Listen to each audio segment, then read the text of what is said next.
The Missourian, Eugene Percy Lyle. Part 2. The Rose That Was a Thorn in the Land of Roses, The Rugged Battle of Fate, Where Strength is Born, Emerson, Chapter 1 Meager Shanks. And should a man full of talk be justified? Book of Job. At the hotel in the city of Mexico where Driscoll stopped, the entrance was big enough for a stagecoach to drive through. But as to height, it did not seem any too great for the attenuation of Mr. Daniel Boone, who therein had propped himself at his ease, delightfully suggesting a tropical gentleman lounging on a veranda under the live oaks. One shoulder was impinged on the casing of the archway, from which contact his spare frame drifted out and downward, to the supporting base of one boot sole. The other boot crossed it over, and the edge of the toe rested on the pavement of the called Los Plateros, familiarly so called. Mr. Boone hailed from Booneville, but in Missouri, with Kentucky for ancestral state, such was not a strange coincidence by any means. An individual there of the name of Boone, and a bit of geography likewise distinguished, are bound to fall together occasionally. For instance, a flea's hop over the map, and Mr. Boone and Booneville both might have claimed the county of Boone. Under the circumstances, Daniel's Christian name was the most obviously Christian thing his parents could do, and followed, to proceed thereafter, as a matter of course. Now, Missouri, in the beginning of the Civil War, was a very Flanders for battles, and this sort of thing had ended by disturbing Mr. Boone considerably in the manipulation of an old hand press, dubbed his Gutenberg, which worked with a lever and required some dozen processes for each impression of the Booneville semi-weekly Javelin. Finally, when Joe Shelby and his pack of fire-eaters were raiding Missouri for the second time, Daniel plaintively laid down his stake in the middle of an editorial on black Republicans, and what should be done to them. The shooting outside had gotten on his nerves at last. That blazing away of Missourians back home made him homesick. He was like the repressed boy called out by the gang to go coasting. And he went. An editorial by example, he went to do unto the black Republicans somewhat personally. The Javelineer was a young man yet. There's been rumors hitherto about the pen and the sword, he mused, but type, now that's hot. Wherewith he emptied his cases into a sack, took down a squirrel rifle, chased off his devil, locked in the Gutenberg, and joined the raiders. Flinging his burden of metal at General Shelby's feet, he said, "This, sir, is the Javelin in embryo for months to come. Now it's pie, which we'll surely feed out by the bullet weight, sir." From then on the newspaper man followed his proclivities and turned scout, and it was a vigilant foe that could scoop him on the least of their movements, whether in the field or in their very stronghold, St. Louis itself. At the present moment Mr. Boone was retrieving a lost familiarity with good cigars. There was a black one of the Val National in his mouth, and also in his mouth there was a wisp of straw. The steel blue smoke floated out lazily, which his steel blue eyes regarded with appreciation. It was an elysium of indolence. The cigar, the not having to kill anybody for a few minutes, and a place to lean against, these were content. Troubadour phrases droned soothingly in his brain. Of course he had to apostrophize the snow-clads. Popo, out there, grand, towering, whose frosty nose sniffs the vault of heaven, whose mantle of fleecy cloud wraps him as the hoary locks of a giant, whose show, if I had some copy paper now, I'd get you fixed right, you slippery old codger. The wisp of straw hardly tallied with poesy of soul, nor did the lank figure and lean face, nor the cavalry uniform, badly worn, though lately new, nor yet the sagging belt with dragoon pistols. But the eyes did. Those eyes held the eloquence of the youth of a race. They were gentle, or they flashed, according to what passed within. It did not matter necessarily what might be going on without. They would as likely dart sparks during prayer meeting, or soften as a lover's met the charge on a battery.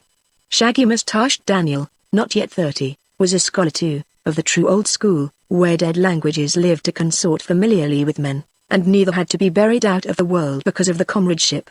Once, in Pompeii, Daniel blundered suddenly on that mosaic doormat which bears the warning, Cave Canaan, and before he thought, he glanced anxiously around, half expecting a dog that could have barked at St. Peter himself.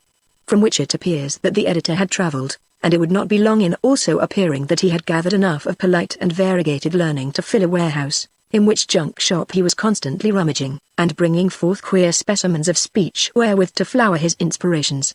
Streaming back and forth before the shops in lively Platero Street were elegance and fashion and display, the languishing beauty of Spain, the brilliancy of the Second Empire, the Teutons' martial strutting, the Mexicans' elation that Europe had come to him and with the money to pay for it. The toughened Boone gazed on the bright morning parade of ravishing shoppers and ogling cavaliers with the unterrified innocence of a child, or of an American. He had the air of doing nothing, such as only a newspaper man can have when really at work. He did not look as though he were waiting for someone. But only a half hour before he had gotten from the saddle. He had just ridden 450 miles for the express purpose of waiting for someone now. Finally the keen, lazy eyes singled out an immense yellow horse and rider from among the luxurious turnouts. "Jack!" he exclaimed gladly.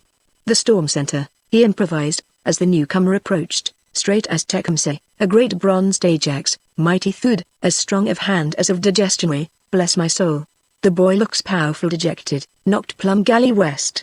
I never saw him look like that before. Man and horse had come all that night from Cuernavaca. But Din Driscoll never tired, wherefore Boone knew that something was the matter. At the doorway Driscoll flung himself from the saddle, gave the bridle to a porter of the hotel, and was following, his face the picture of gloom, when he heard the words, "How you, Jack?" His brow cleared in the instant. "Shanks!" he cried, gripping the other's hand. Mr. Boone untwined his boots and for the first time during a half hour stood in them. As he shook Driscoll's hand, he shook his own head, and at last observed, in the way of continuing a conversation, "It was the mightiest soaking rain, Din, for the land's sake." And he shook his head again, quite mournfully. Driscoll had not seen Mr. Boone since leaving Shelby's camp back in Arkansas. He naturally wished to know what was being talked about. But his woeful friend only kept on, "It wet all Texas, heavier 'n a sponge, and," he added, "they ain't coming, Shanks." "You don't mean?" "Don't I?" "But I do. They're a surrendered army. The whole Trans-Mississippi Department of M, pretty near. But not quite, bear that in." "But the rain?" "What in? What did you come down here for, I'd like to know? To say how the Trans-Mississippi wouldn't surrender, didn't you?" "Well, oh, go on." "Well, it rained, I tell you." "Didn't it rain before Waterloo? Didn't it now?" Mr. Boone believed in trouble as an antidote for trouble.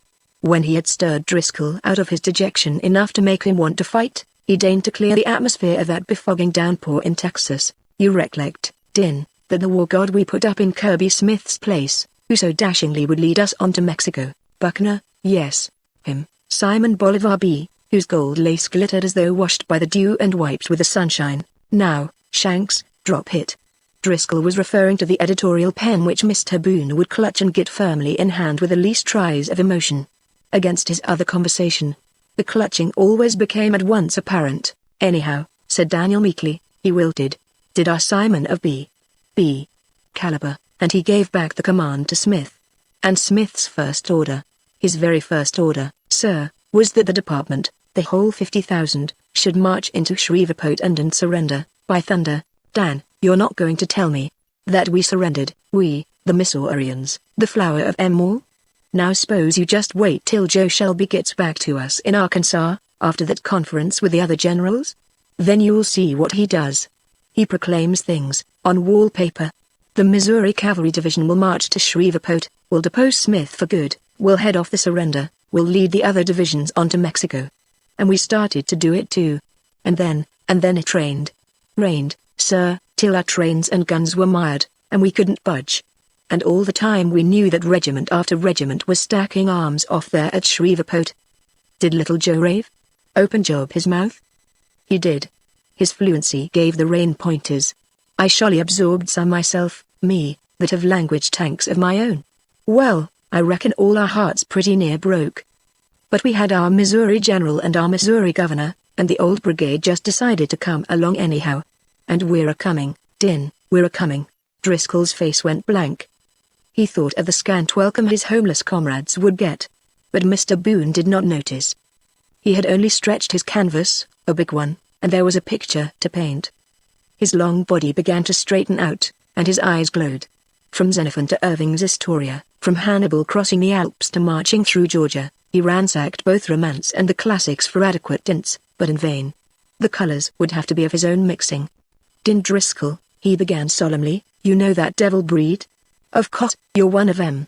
You're a chunk of brimstone, yourself. And you'll maybe recollect they did some fighting off and on. There was that raw company, for instance boys, hardly a one broke in his yoke of oxen yet and they hadn't even gotten their firearms, but they took a battery with their naked hands, and got themselves all tangled up in the fiery woof of death. But you'll not be recollecting that the brigade ever lost a gun. And those raids, Din, back into Missouri, a handful back into the federal country, when men dozed and dropped from their saddles and still did not wake up, and some went clean daft for want of sleep, and fighting steady all around the clock too, fair and square over into Kansas. And there was the night they buried 800. In all this Daniel might have said we, but repertorial modesty forbade. And, he went on, gaining momentum, I don't reckon you'll be forgetting Arkansas, and the ague and rattlesnakes. And how the smallpox swooped down on that camp of cane shacks.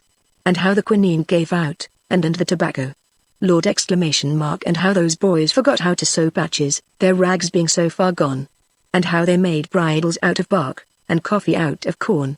And how they kneaded dough in old rubber blankets and cooked it on rocks. Well, Jack, there they were, in Arkansas like that, and the war was over at last, and Missouri was just awaiting for 'em. And then, to think that they had to face square around another way entirely. Din, you'll just try to imagine that the devil breed facing any other way except Todd's home. Don't, Shanks, you, devils. They were the wildest things that are.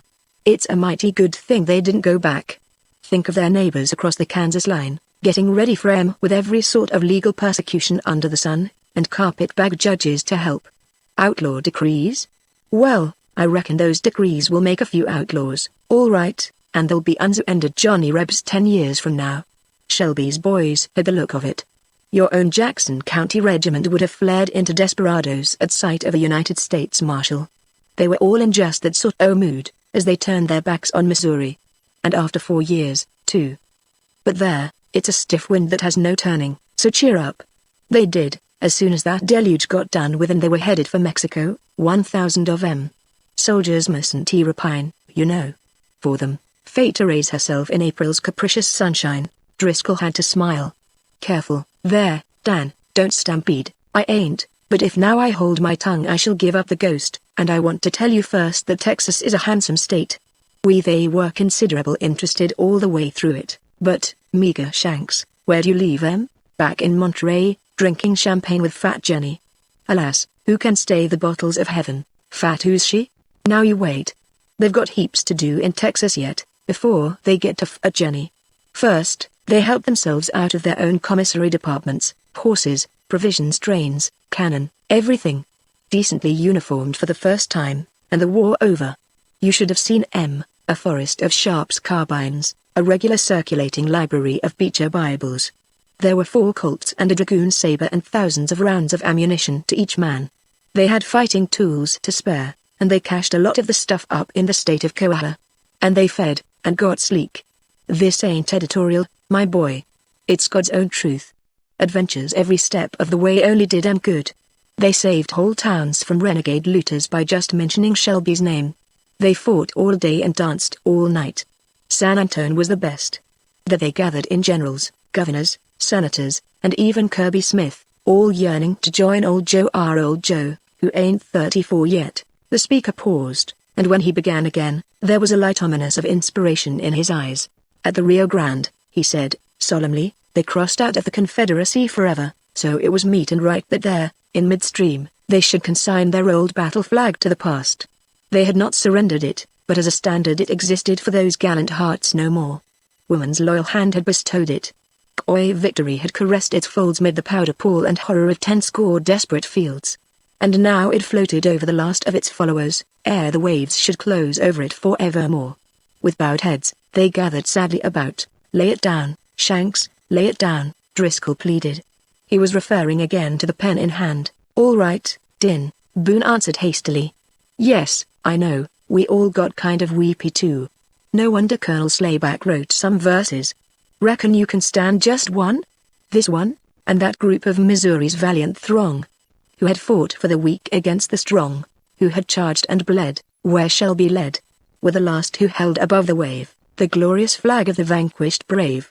No more to rise from its watery grave, and, he added savagely, just let any parlor critic smile at the sacred feet of those same lines. Let him once, said Driscoll. His eyes were moist. Mr. Boone faithfully traversed the rest of the way with the Iron Brigade, and no company of errant knights, perhaps, ever had such a junketing as those same lusty troopers. No sooner did they set foot in the enchanted land of roses than a damsel in distress, the Republica Mexicana herself, came to them for succor. Or more literally, A dissident governor, backed by the authority of President Juarez, offered Shelby military control of the 3 northern states and grants in the fabulously rich Sonora mines, if he would hang high his shield and recruit his countrymen in the Republican cause. There is little doubt that General Shelby could have raised an army and become henceforth a power in Mexico, for Washington would have smiled on the undertaking and all Texas would have afforded a base of supplies. But the Missourians round table voted it down. They awaited Maximilian's reply which Driscoll was to bring. Perhaps, too, they would have a chance to wage war against the United States again, and that was better than being smiled on. Henceforth they fought the forlorn damsel herself, fought every foot of the way through desert mesquite thick enough to daunt a tarantula. There were guerrillas, robbers, spies, deserters, and Indian tribes. It was one eternal ambush, incessantly a skirmish, often a pitched battle. They saved a French garrison. They rescued a real maiden by a night attack on an hacienda stronghold, and did it with strictly de rigueur and chivalry. Once or twice they were even stung, by some languorous dusky-eyed scorpion of a senorita to fight among themselves, cavalryman's code. Daniel was never one to spoil a romance by mentioning that a tropical maid was faced like a waffle iron, though more than likely she was. Finally, as a last stroke, Fat Jenny promised to shoot Shelby and hang the rest. "You've been derogatory about this lady before," Driscoll interposed, "and I want to know who she is." "She is the English Virginie Rose, the French general at Monterey, who'd heard about those negotiations with the Republica." But Shelby formed in battle line, to storm his old city, and at the same time sent word explaining that he hadn't accepted any offer from the Republica. So, instead of shooting and hanging, Jenny asked us around for supper. "That's where I left him." "What for?" "We," said Boone in surprise, "to see if you'd gotten here, and to take back Maximilian's answer." "But what's the use? The Trans-Mississippi went and surrendered." "Gracious, but you're in a vicious humor. Now, here's the use. Instead of 50,000, we're only 1,000, I know. But there are hundreds and hundreds of Americans down here like us, and all them wanting service. There's that colony just starting at Cordova near Vera Cruz. But they'd fight, if there was an American to lead them, and more yet you'd come from the States. Quicker than that, old Joe will have a division." Driscoll ruefully shook his head. "Maximilian wants us," he said, "if we'll give up our arms first, if we will surrender, Dan." Mr. Boone's jaw fell.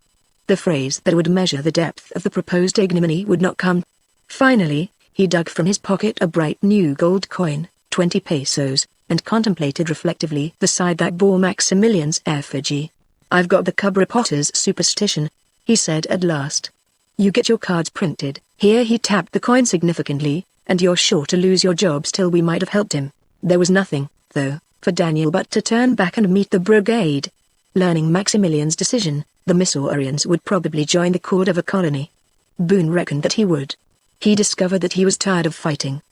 Perhaps the new citizens at Cordova would want an organ, a weekly at least, and already his nostrils were sniffing the pungent, fascinating aroma of printer's ink.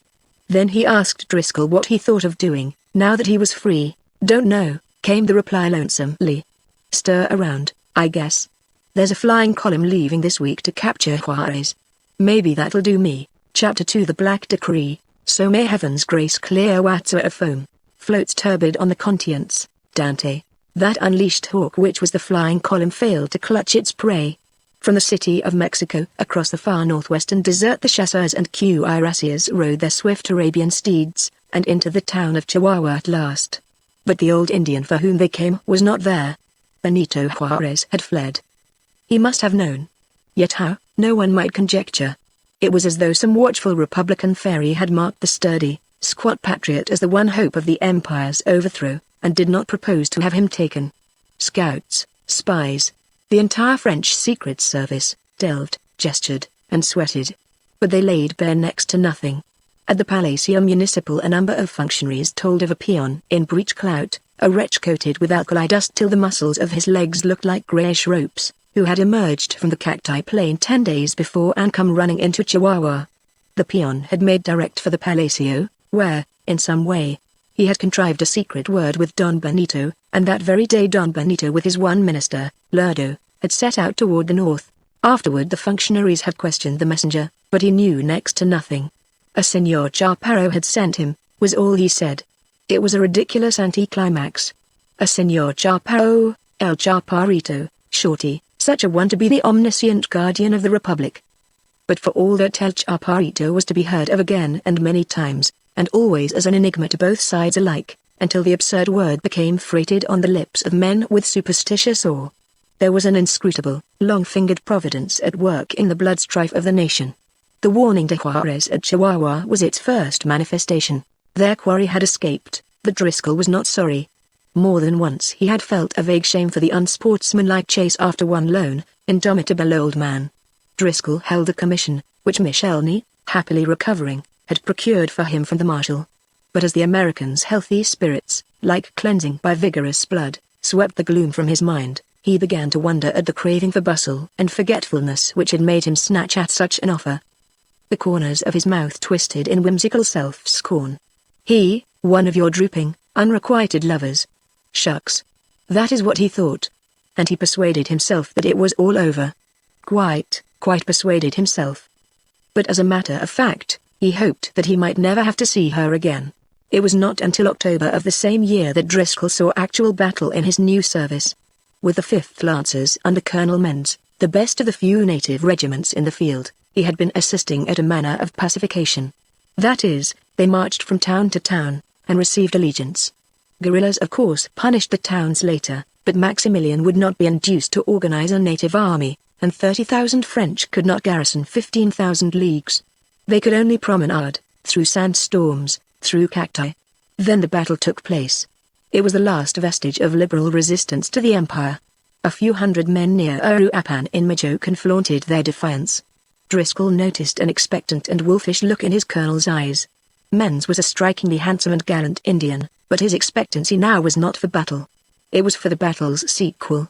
Miscellany and squad of chasseurs had just brought him an imperial packet from the city, and the packet contained general orders very much to his Indian taste. The fight was a rousing one, and Driscoll enjoyed himself for the first time in many days. His Mexicans behaved as he could have wished, better than he had hoped. At the start in the familiar uproarious hell, he missed the hard-set, exultant faces of his old Jackson County troop, and seeing only tawny visages through the smoke and hearing only foreign yells, he felt a queer twinge of homesickness. But he was at once ashamed, for the humble little chocolate centaurs whom he had been set to train were dying about him with lethargic cynicism, just as they were bidden. Wearing a charm, either the Virgin's picture in a tin frame, or the cross, they might have worn the crescent. They were as effective as Muslims. They were ruthless fatalists. Miscellany also spent a diverting half-hour. He had lingered for the fray. Waving a broken saber snapped off at the hilt, he charged with Gallic verve and got himself knocked under his kicking and wounded horse, and pummeled by liberal muskets on every side. Driscoll saw, and straightened out matters.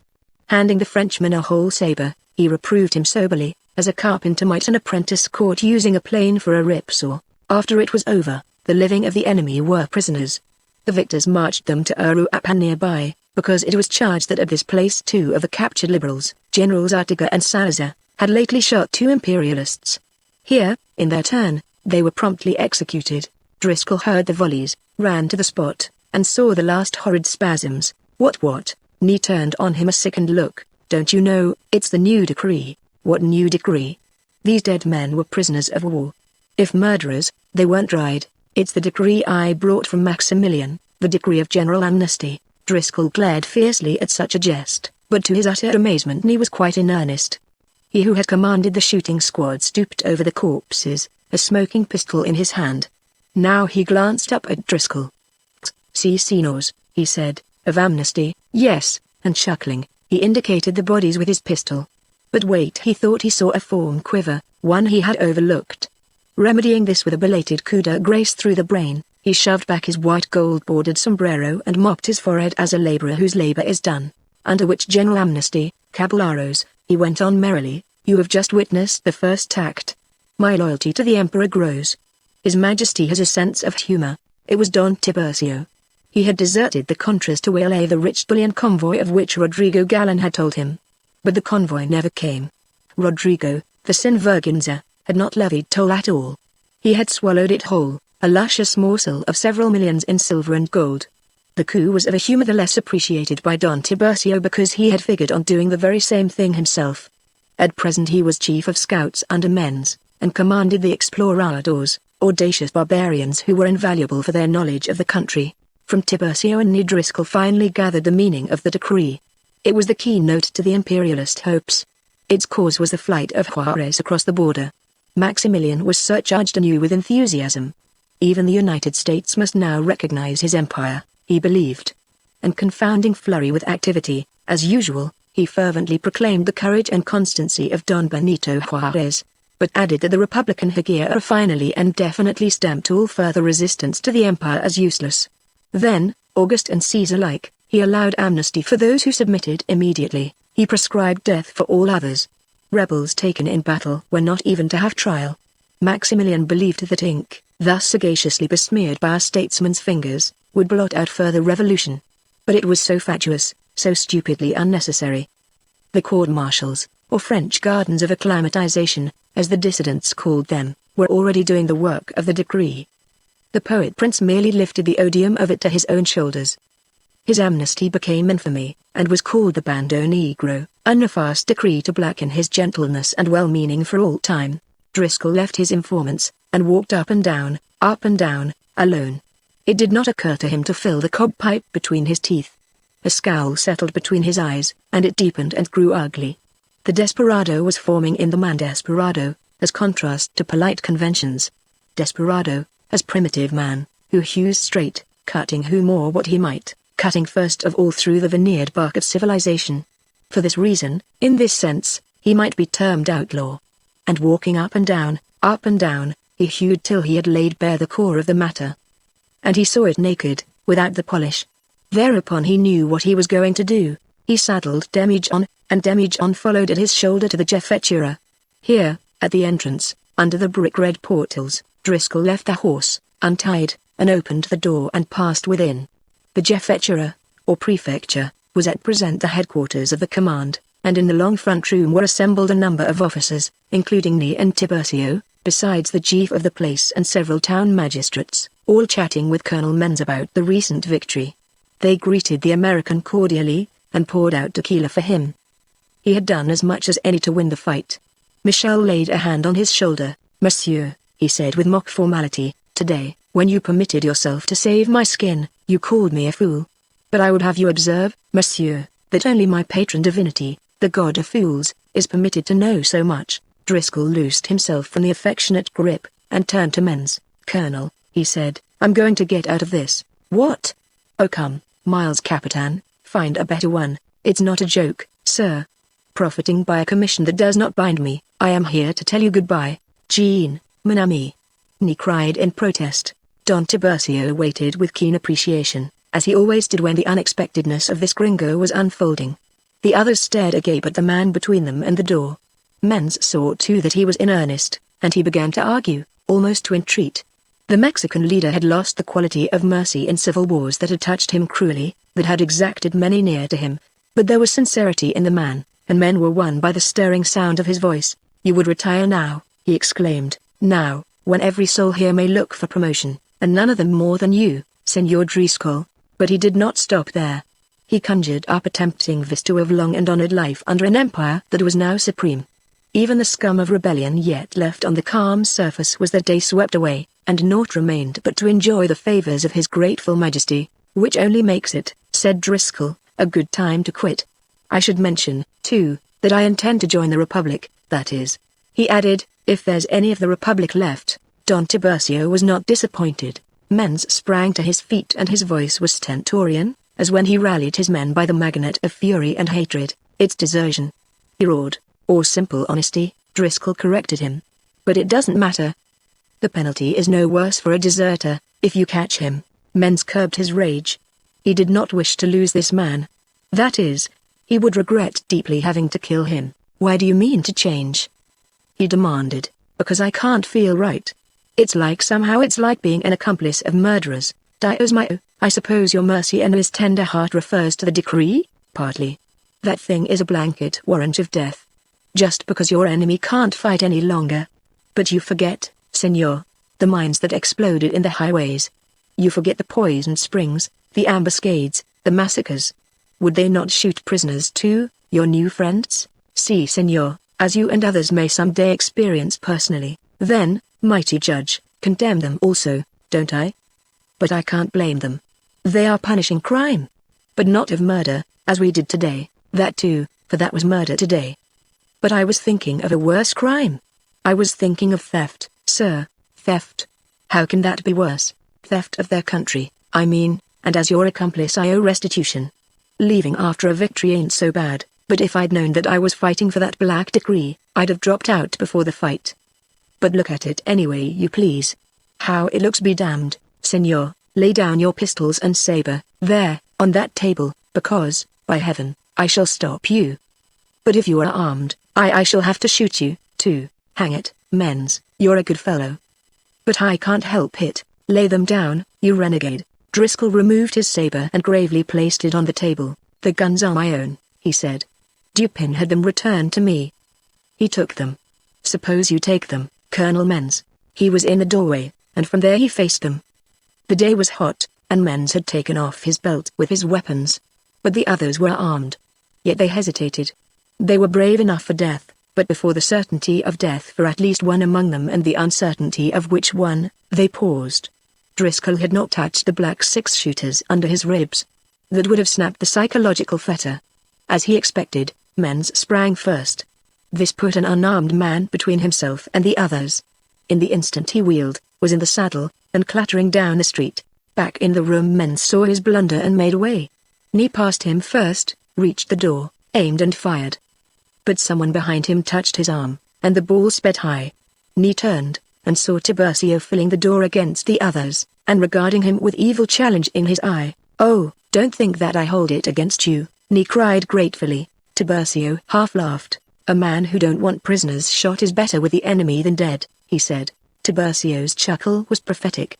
The enemy invariably executed exploradors, and would certainly do as much for Don Tiburcio if they caught him. Knee heard the hoof-beats, already far away. "May the god of fools look after him too," he murmured heavily. The fugitive swept round the first corner of the street and on through the town. None thought to stop him. Soldiers and townsmen supposed him on the Empire's urgent business, and when they knew better, there was no longer hope for their ponies against the great Missouri buckskin, now a diminishing dusty speck amid cacti and Maggie. "The devil of it is," Driscoll muttered ruefully, "I don't know whether there's anybody to desert to." However, he was feeling much better. Chapter 3. As between women, a laugh is worth 100 groans in any market. Lamb. Jacqueline had wrought close to success during that May twilight on the edge of the Cure Capont. She had won a promise of abdication. Yet in the end it was not the emperor that left Mexico, but the empress. And Jacqueline was to accompany her, to leave despite herself the scene of her labors. Such was the case precisely, and it all came to pass in this wise. Maddened by the distance which his temptress kept, also goaded to it by the sorry state of his empire, Maximilian thought only of abdication. Napoleon responded to Jacqueline's cipher dispatch with orders to Bazaine. But Bazaine, urged thereto by Empress and Marechal, ignored the orders, and advanced Maximilian more money. And Maximilian, having no longer his excuse to quit, stayed on to spend the money. Jacqueline sighed, and began all over again. Consequently Bazaine, hearing once more from Napoleon, found himself a defaulter, and virtually recalled. Consequently, Napoleon set dates for evacuation. Consequently the rebellion sprang into new life, and the empire lost armies and cities, and thousands of men by desertion. But the darkest cloud was formed by 100,000 Yankees massed along the Rio Grande. Napoleon took heed. He ordered that the French troops should leave at once, unless half the Mexican customs were turned over to the French administrator. This was during the summer of 1866, only 6 months after the bright hopes embodied in the Black Decree of general amnesty. Utterly appalled, Maximilian took up his pen again to sign his abdication. But there was Charlotte. Even yet she pettishly clung to her crown. The Mexican agents in Paris had availed nothing with Napoleon. Bien, she would herself go to Paris. She would get the ultimatum recalled, and Bazaine as well, because Bazaine no longer advanced money. The imperial favorites, among them the sleek-jowled padre recommended by Eloin, seconded her intention. And as they all talked so well, Maximilian quaffed of hope. With a spite hardly noble though entirely royal, he predicted that soon the marshal would find himself in a sadder fix than himself. The emperor, suddenly, secretly, a little after midnight, Charlotte left the capital. Maximilian bade her goodbye with a solemn promise to rejoin her in Europe if she failed. 3 days later Dupin and his contra-guerrillas met her in the Tierra Caliente, and offered to join her French cavalry escort. The Empress took his presence as an affront. Of late small things excited her to a feverish agitation which she was unable to control. The tiger bowed over his saddle, and kept his grey hair bared to a torrential downpour while her carriage passed on. It was the tropical rainy season. The clouds hung low around the mountain base and truncated the more distant peaks, while the valley below was a bright contrast in wet, tender green. The wheels sank deep, and mired in the black, soggy earth. Men tugged constantly at the spokes, and the steaming mules reared and plunged under the angry crack of whips. The tiger of the tropics waited as carriage after carriage toiled past him and creaked and was forced on its way. Behind the dripping window pane of the very last he saw a face he knew, a beautiful, saddened face, puckered just now by some immediate ill humor.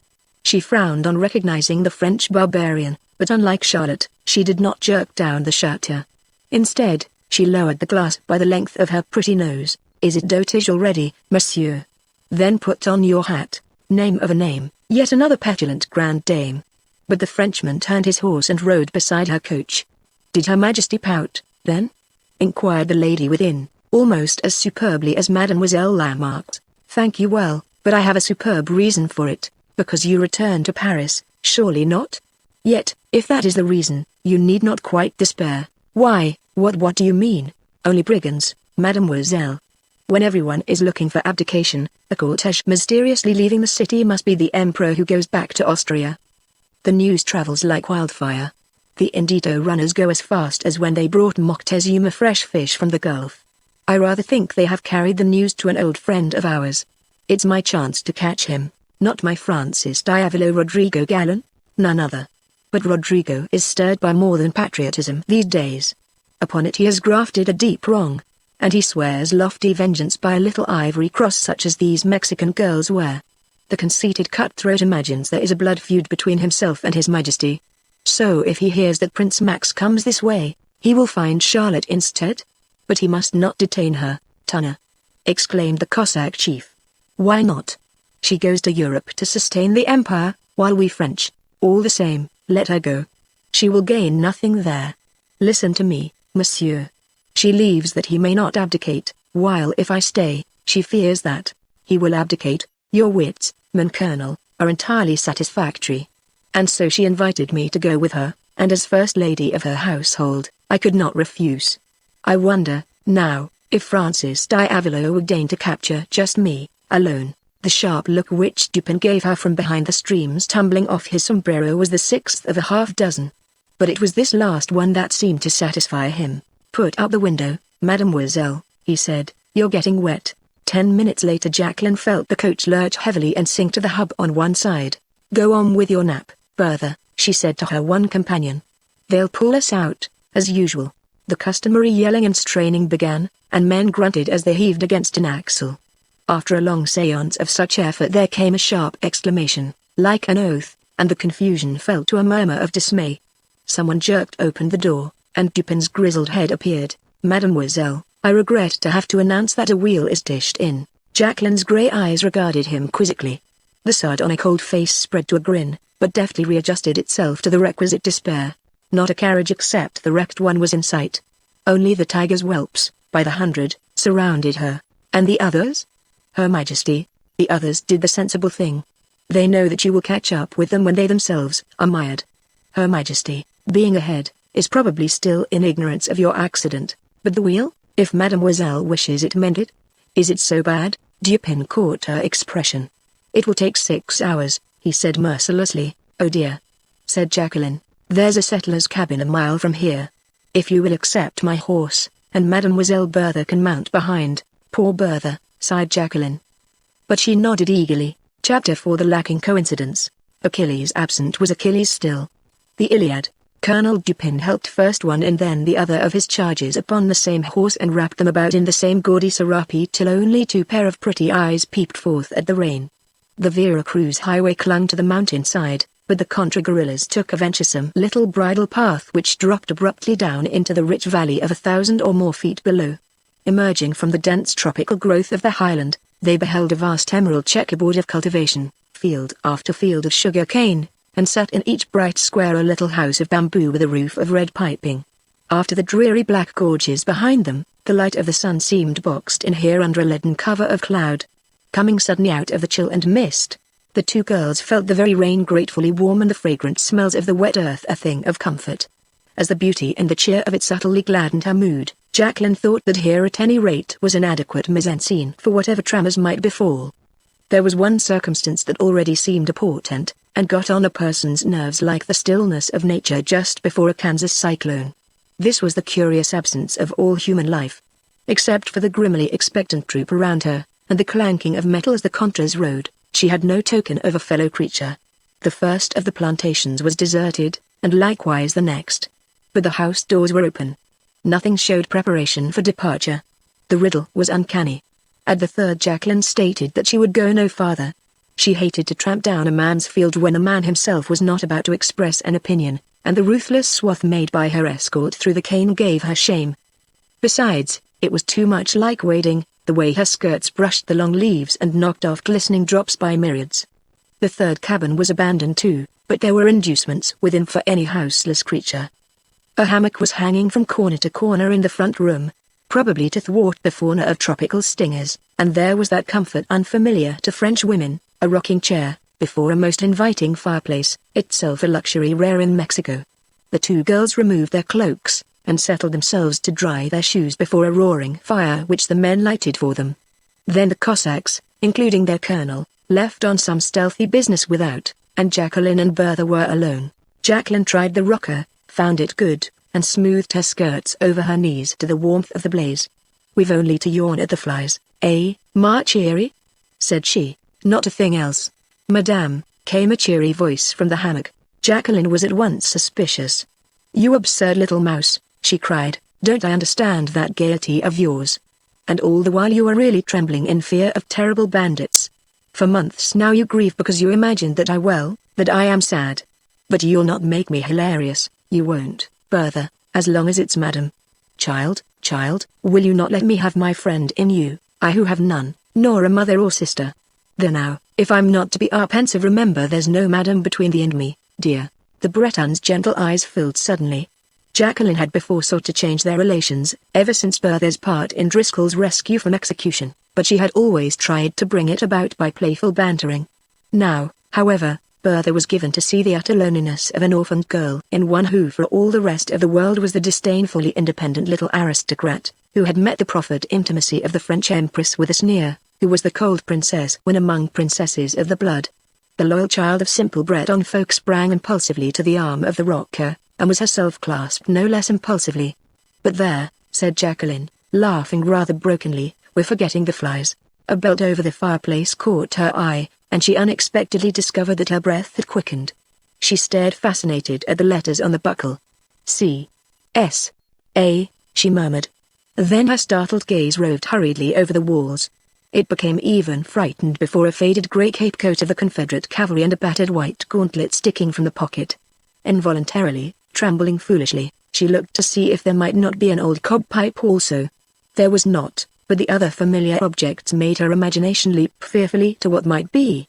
Both hope and dread will always override common sense, and convoy imagination perforce. If he did live here, if they should meet. Could such a coincidence happen? Could it, outside the neat ordering of a book or play? She sprang to her feet and began investigating. She went awesomely as one would tiptoe over a haunted house. In the next room she came upon what was an odd treasure trove for an isolated bamboo cabin tucked far away under the Tropic of Cancer. It was a printer's shop, after a fashion. The case was a block of stone, in whose surface the little compartments had been chiseled. They were sparsely accoutred with type and plentifully with cigar ashes. As for a press, there was none. But a form had been made up on a slab of marble, and nearby were a tiny hillock of ink, a roller and a mallet.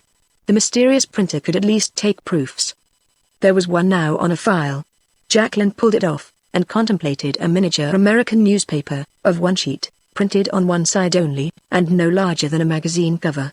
At the top she read the legend, in German caps: "The Cord of a Colonist Weekly Independent." Is that a pun? She wondered. But now at least she could identify the ghostly company of the valley, though not its scribe. That word Cordova gave the clue. A year ago 1,000 hardy men had ridden into the capital from the north. Their leader was a fiery, black-whiskered little man with a plume in his hat and the buff sash of a brigadier general around his waist. They were the Missourians. Defamed as Shelby's horse thieves and judges of whiskey, honored as the old brigade, and so feared and respected under any name that the city fairly buzzed and stared goggle-eyed. But Maximilian again refused their offers to enlist under his standard, and they could only disband. Some took ship to hunt for Kidd's treasure in the Pacific, others went to Japan and the Sandwich Islands, and a number joined a congenial regiment of veterans, there's waves. But the majority, she remembered now, had been settlers, persuaded thereto by their countryman, Commodore Maury, who was Imperial Commissioner of Immigration.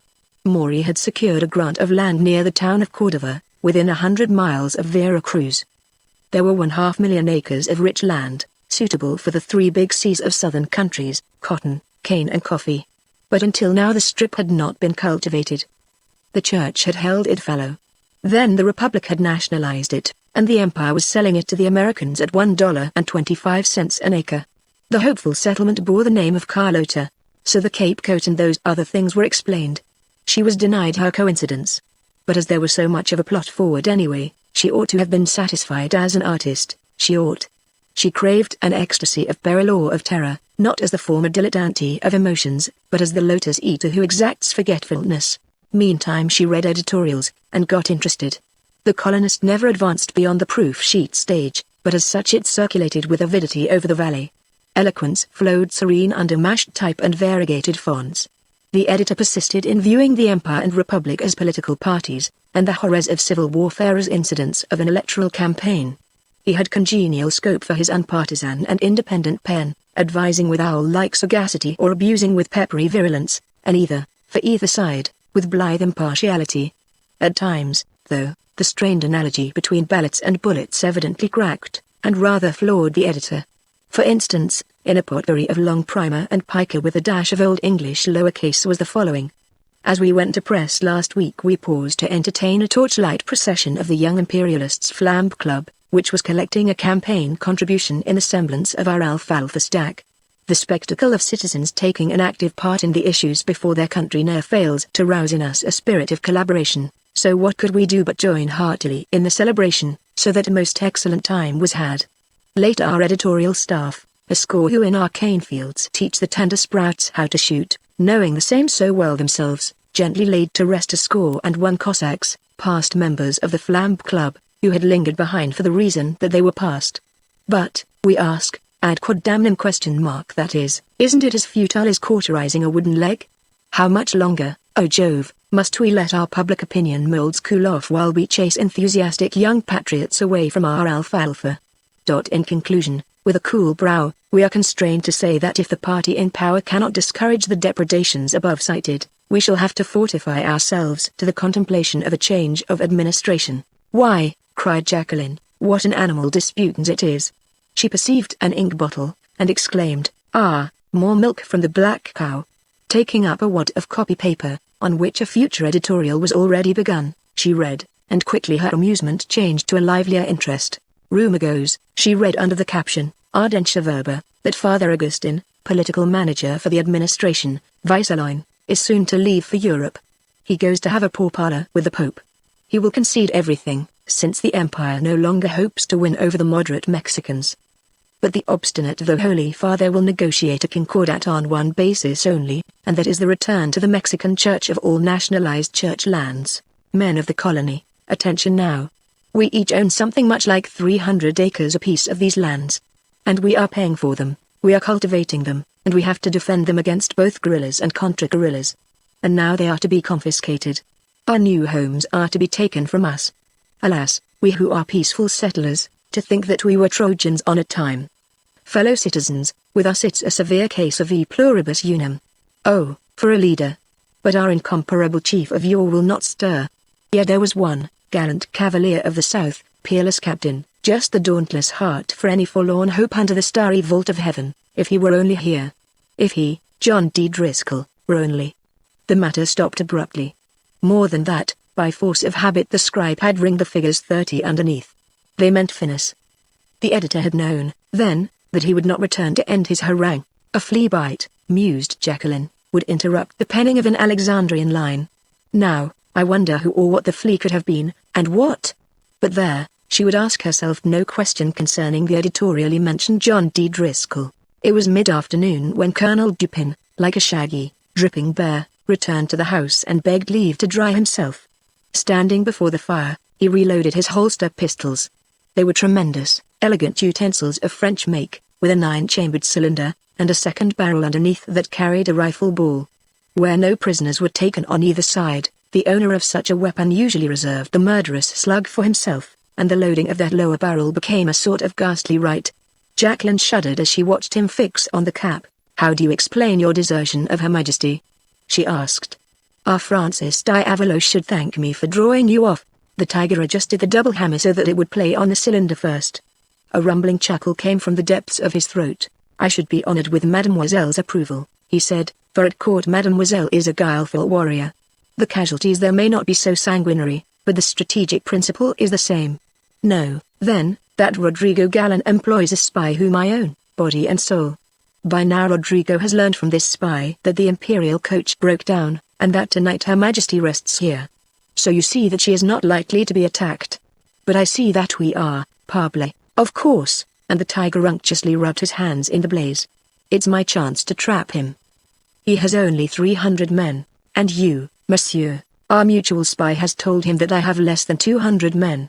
The brigand knows that I was forced to leave a garrison at Tampico. But how many have you, really?" Dupin motioned her to the window. But she saw not a man, not a musket. She saw only the wet fields of cane, and the black mist-shrouded mountains beyond. "Just the same," the Frenchman assured her pleasantly, "they are there, full 500 of my little tribe." "Does Mademoiselle approve? It looks like the curtain on Francis Diavolo," she replied, shuddering. Chapter 5 The Missourians, men sententious of speech and quick of pistol practice. Major John N. Edwards. An hour before nightfall the guerrillas attacked. Jacqueline was standing at the window, when she heard a jubilant din and saw a tawny troop charging through the fields toward the house. They yelled as they came, waving machetes and carbines. It was the usual theatrical dash of Mexicans. Like savages, they thought first to frighten their adversaries. "Won't you come and see, brother? It's like a hippodrome." She felt sorry for them. The dulcet cane grew thorns. Under the leaves the black soil was become clay-red with leather jackets. The Cossacks had fixed sword bayonets to their muskets, and were waiting on their knees. Stung by the hidden barbs, the first horses reared in air, pawing and screeching frantically. Many sank down again, and they were limp as the life ebbed. Others crashed backward, their riders underneath, and those behind plunged over them, unable to stop. Soon it was a fearful jumble, men and beasts, hooves and steel, curses and shrill neighing. Then the firing began, a woof of fine red threads through the warp of pale green reeds. The guerrillas yet fought. The myth of their own heavier numbers kept them from panic. Ragged fellows with feet to bare in the stirrups leaned over to slash at heads between the tasseled stalks. They squirmed like snakes from under kicking horses, and fainting, got a carbine to the shoulder at aim, and someway, pulled the trigger. Then they were taken in the rear. One half of the Contra forces, mounted, had waited under the sapling growth of the nearest foothill. Now they sprang from cover, bloodthirsty whelps trailing the tiger. The guerrillas could not turn back. To retreat they must cleave the way in front, and they did, by sheer desperation. Falling in a mesh at every step, they at last gained the large open space around the cabin. Then it was that Jacqueline got a near view of Don Rodrigo. He was superbly mounted, and his long body made a heroic figure on the curveting charger. He frowned, and his mustachios bristled fiercely, and his shouts of command were heavily ominous. The wind turned the folds of his black cloak. It was faced with scarlet silk, and the charro elegance beneath was black and resplendent.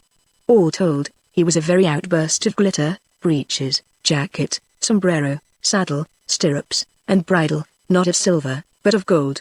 Good carbines for his vagabond inditos, magnificence for himself, these had come from that fabulous theft of the bullion convoy.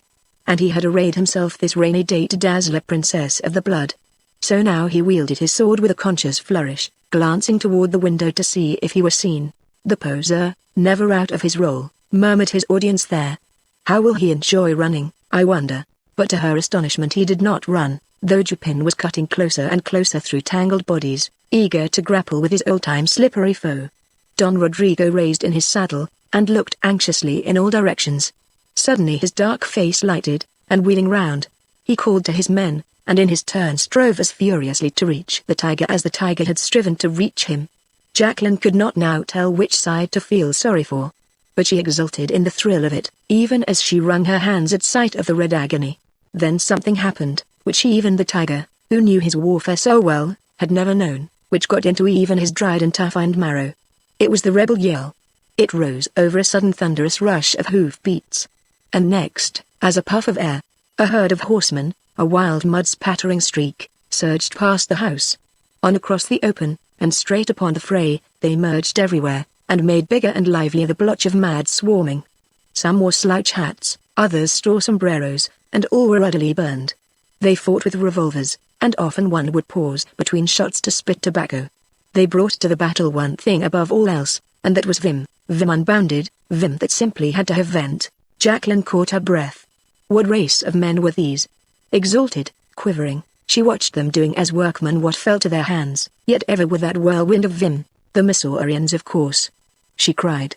Through powder smoke and misty rain the figure of one horseman slowly grew familiar. She caught fleeting glimpses of him, as he darted into a melee, as he spurred round to find a hotter field. Suddenly her eyes widened, and she pressed a hand hard against her breast. The coincidence. She gasped, trembling from head to foot. It is the coincidence. Her nose flattened against the wet pane. She remembered how that general of the Missourians had told Charlotte about this man, for the Empress had asked. And the general had related how the troop had dubbed him the Storm Center, and no wonder. She breathed. Mon Dieu, how he enjoys it!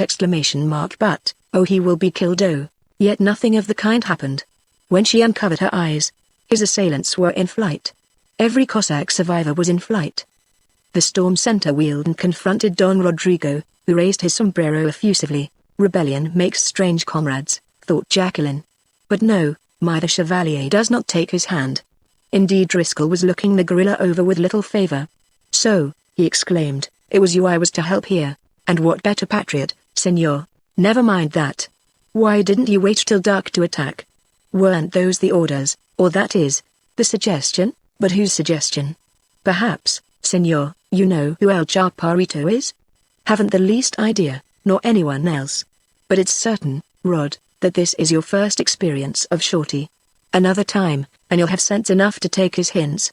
Now then, where's the emperor we were to catch? Francis Diavolo's smile was satanic. Your Chaparrito was either mistaken about the emperor, or, and he glanced toward the window, or he deceived you into helping me capture a beautiful young woman. How? What? I mean that his cautious majesty did not come, however much El Chaparrito seems to want him. But and Rodrigo's tone lowered heavily, but his august spouse came instead. She is in that cabin now. It is well, senor, for vengeance in kind is just. It is righteous, it is biblical. Since fate has thrown, Easy, boy. Of course, if we've gone and netted an empress, we'll ask him to please take her back. This ain't a woman's game. Give up a queen's ransom. Driscoll nodded cheerfully. I believe, Caballero, said the brigand with awful dignity, that I command here. Driscoll looked at his Missourians returning from the chase. Well, he laughed, you might try it on, and see how they take it. Behind Jacqueline the door opened. She almost jumped. Of the hundreds likely to enter there, her startled fancy pictured only one. But the newcomer was a stranger. Oh ho, come a visiting, eh? The voice was cordial, robust, western, Missouri. She exclaimed involuntarily, yes'm, Cooper County. She turned, won to friendliness, and beheld a man who, to use her mental ejaculation, was of a leanness. Monsieur, and she paused. Boone, ma'am. Daniel, your most obedient servant. If I'd known show, we might have had things spruced up a bit. Are you the queen, maybe? The lady's laugh rang as clear as a bell. Taken aback, Boone sought to correct his mistake. He saw that Bertha was seated in the hammock. She, then, must be the Empress. I'm downright sorry we went and captured your majesty, he began. Her Imperial Highness does not understand English, Jacqueline explained. Then to her surprise the man proceeded in French. He was evidently greatly disturbed because Missouri hospitality did not harmonize with war. It was a blunder, he apologized earnestly, come of our deciding just this morning to make you Europeans vacate our continent. But don't let that worry your majesty. Here, under my roof, the decision doesn't hold, at all. Bertha lifted her head quickly. It was her second promotion in the social scale that day. She had trembled when the door opened, for she knew that Rodrigo's side had triumphed. But this tall stranger brought relief to one's nerves, and somehow she had watched him trustingly. He was of the same race as Monsieur Driscoll, to whom also she had once turned instinctively for help. But when the tremendous young fellow addressed her with reverence due a queen, she felt only the respectful admiration due a pretty young woman. It unexpectedly awakened in her the knowledge that she was a pretty young woman, and with a winsomeness that amazed and delighted Jacqueline, to say nothing of its effect on Daniel, she gently put him right as to her identity. "It doesn't matter," Boone protested stoutly, "you ought to be one." The door opened again. It struck the wall with an insolent bang, and in strode Don Rodrigo. Jacqueline noted who it was and indifferently seated herself in the rocking chair, with her back toward him. The Mexican advanced to the center of the room. The brief twilight had fallen, and the place was in half light except for the blazing logs. He stopped rigid and flung his scarlet-lined cloak back over his shoulder. "Where," he demanded in the huge tones of a victorious general, "is the tyrant's empress?" No one volunteered as to where the tyrant's empress might be. The toe of Jacqueline's boot was indolently busy with the embers on the hearth. The heads of both girls were in shadow. Rodrigo's furrowed brow creased more deeply. "Which of you is she?" The heavy syllables dropped one by one. He stepped tentatively toward Bertha. So did Boone. "Stand aside, Senor." "Can't, dear brigand," said Daniel. Then Bertha spoke. "Please, messieurs," she began, "Her Majesty is not." "It's only a maidservant," Rodrigo exclaimed in chagrin. "Don't make any difference," said Boone. "She's come a-visiting." "If, Senor Brigand," spoke a clear voice, "you had not interrupted Mademoiselle Bertha, you would stand informed by now that Her Majesty is not here. Will you deign to close the door?" Rodrigo knew well those bell-like tones. Forgetting the question of an empress, he drew nearer to the Lady of the Rocker. She gave him no heed, but her profile against the red glow was very soft and beautiful. His chagrin vanished. Here was a more ravishing triumph, a vengeance in kind, he muttered, wetting his lips. "Ha! He took nobody's wife, as to that, and his wife may go. But in the matter of sweethearts bending, he laid a hand caressingly on her neck, against the tendrils. At the touch she sprang to her feet, and Boone leapt forward with fist drawn back. But both stopped. Her face changed from fury to pallor. Boone's expressed approval. The room had filled through the open door with men and torches, but the first man among them had come as far as Rodrigo's shoulder even as the insult occurred. From behind, the man's arm had straightened under Rodrigo's chin, and twisting to a lever, was gradually forcing back his head. Rodrigo groped for a knife, but halfway to his waist the fingers clutched vainly in a sharp spasm, and all involuntarily flew up and gripped at the vice under his chin. Yet another ounce of pressure, and it seemed his neck must snap like a dry twig. Suddenly his spine bent limp. Muscles relaxed. The whole body capitulated. Then the man behind stooped a little, and Rodrigo began to rise. Slowly at first, and next, as from a catapult, the brigand shot backward over the man's shoulder and struck his length on the floor. "No, not that, boys," said the man. "Don't kick him. Laugh at him, it hurts more." He spoke more particularly to one tall Mospelso of Pike County who was purple with indignation that a saddle-colored greaser should dare lay hands on a white woman. But there were also Rube Marmaduke of Platt, Mac Crittenden of Nodaway, the Doc of Benton, Cal Grinders from the Ozarks, Clay of Carroll, and Carroll of Clay, besides a ruddy sprinkling from the county of Jackson. Among the latter was Old Brothers and Sisters, a plump little young man with cherubic eyes behind round brass spectacles. Clem Douglas had been ordained in the M.E. Church, South, and became thereupon the Reverend Mr. Douglas. Old Brothers and Sisters was a theological degree of late acquirement, lovingly bestowed by the Iron Brigade. But in his more recent gospel of pistol practice, Clem Douglas was not a backslider. He was simply all things Southern to all men. Like the others in the cabin, his hat was off. His muddy boots scraped, and like the others, he was not unaware of the two girls. "Rather showery out," he observed genially, wiping the mist off his glasses, and imagining whether a livelier topic than battle. Jacqueline did not hear. Her eyes were still on the man who had disdained to strike Rodrigo from behind, who had flung him away instead, as one would a dog. She stood motionless, and her face was very white. She saw that he wore loose leather chaps, a woolen shirt, and an old coat, with only stained shoulder straps, green braid on dark blue, to indicate a uniform. His wet black hair was curly. His brown eyes flashed whimsical contempt on the resplendent gorilla at his feet. He was the coincidence, he was the storm center. He turned, expecting to see the Empress, and he met her eyes.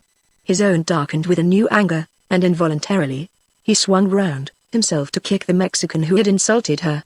But a flood of memory swept over him, the memory of what he had seen at Cuernavaca. Not for her could he touch a fallen man. Take him into the back room, two of you. Red to the neck. He was turning to follow, when he saw Bertha, Miss Burt. He exclaimed. Heartily he shook hands with her.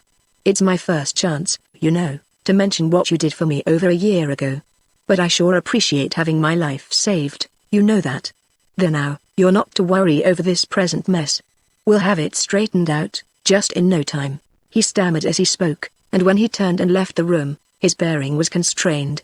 Jacqueline's eyes followed him until the inner door closed behind him. Then, with a half shrug, she sat down and pensively resumed the building of fiery mounds on the hearth. Chapter 6. If a kiss were all, a man, a woman, a passion, what else matters? Sadu. Tall Mosbrilso and the Reverend Mr. Douglas conveyed Don Rodrigo to the back room, and here Driscoll and Boone joined them. They did not disarm the Mexican.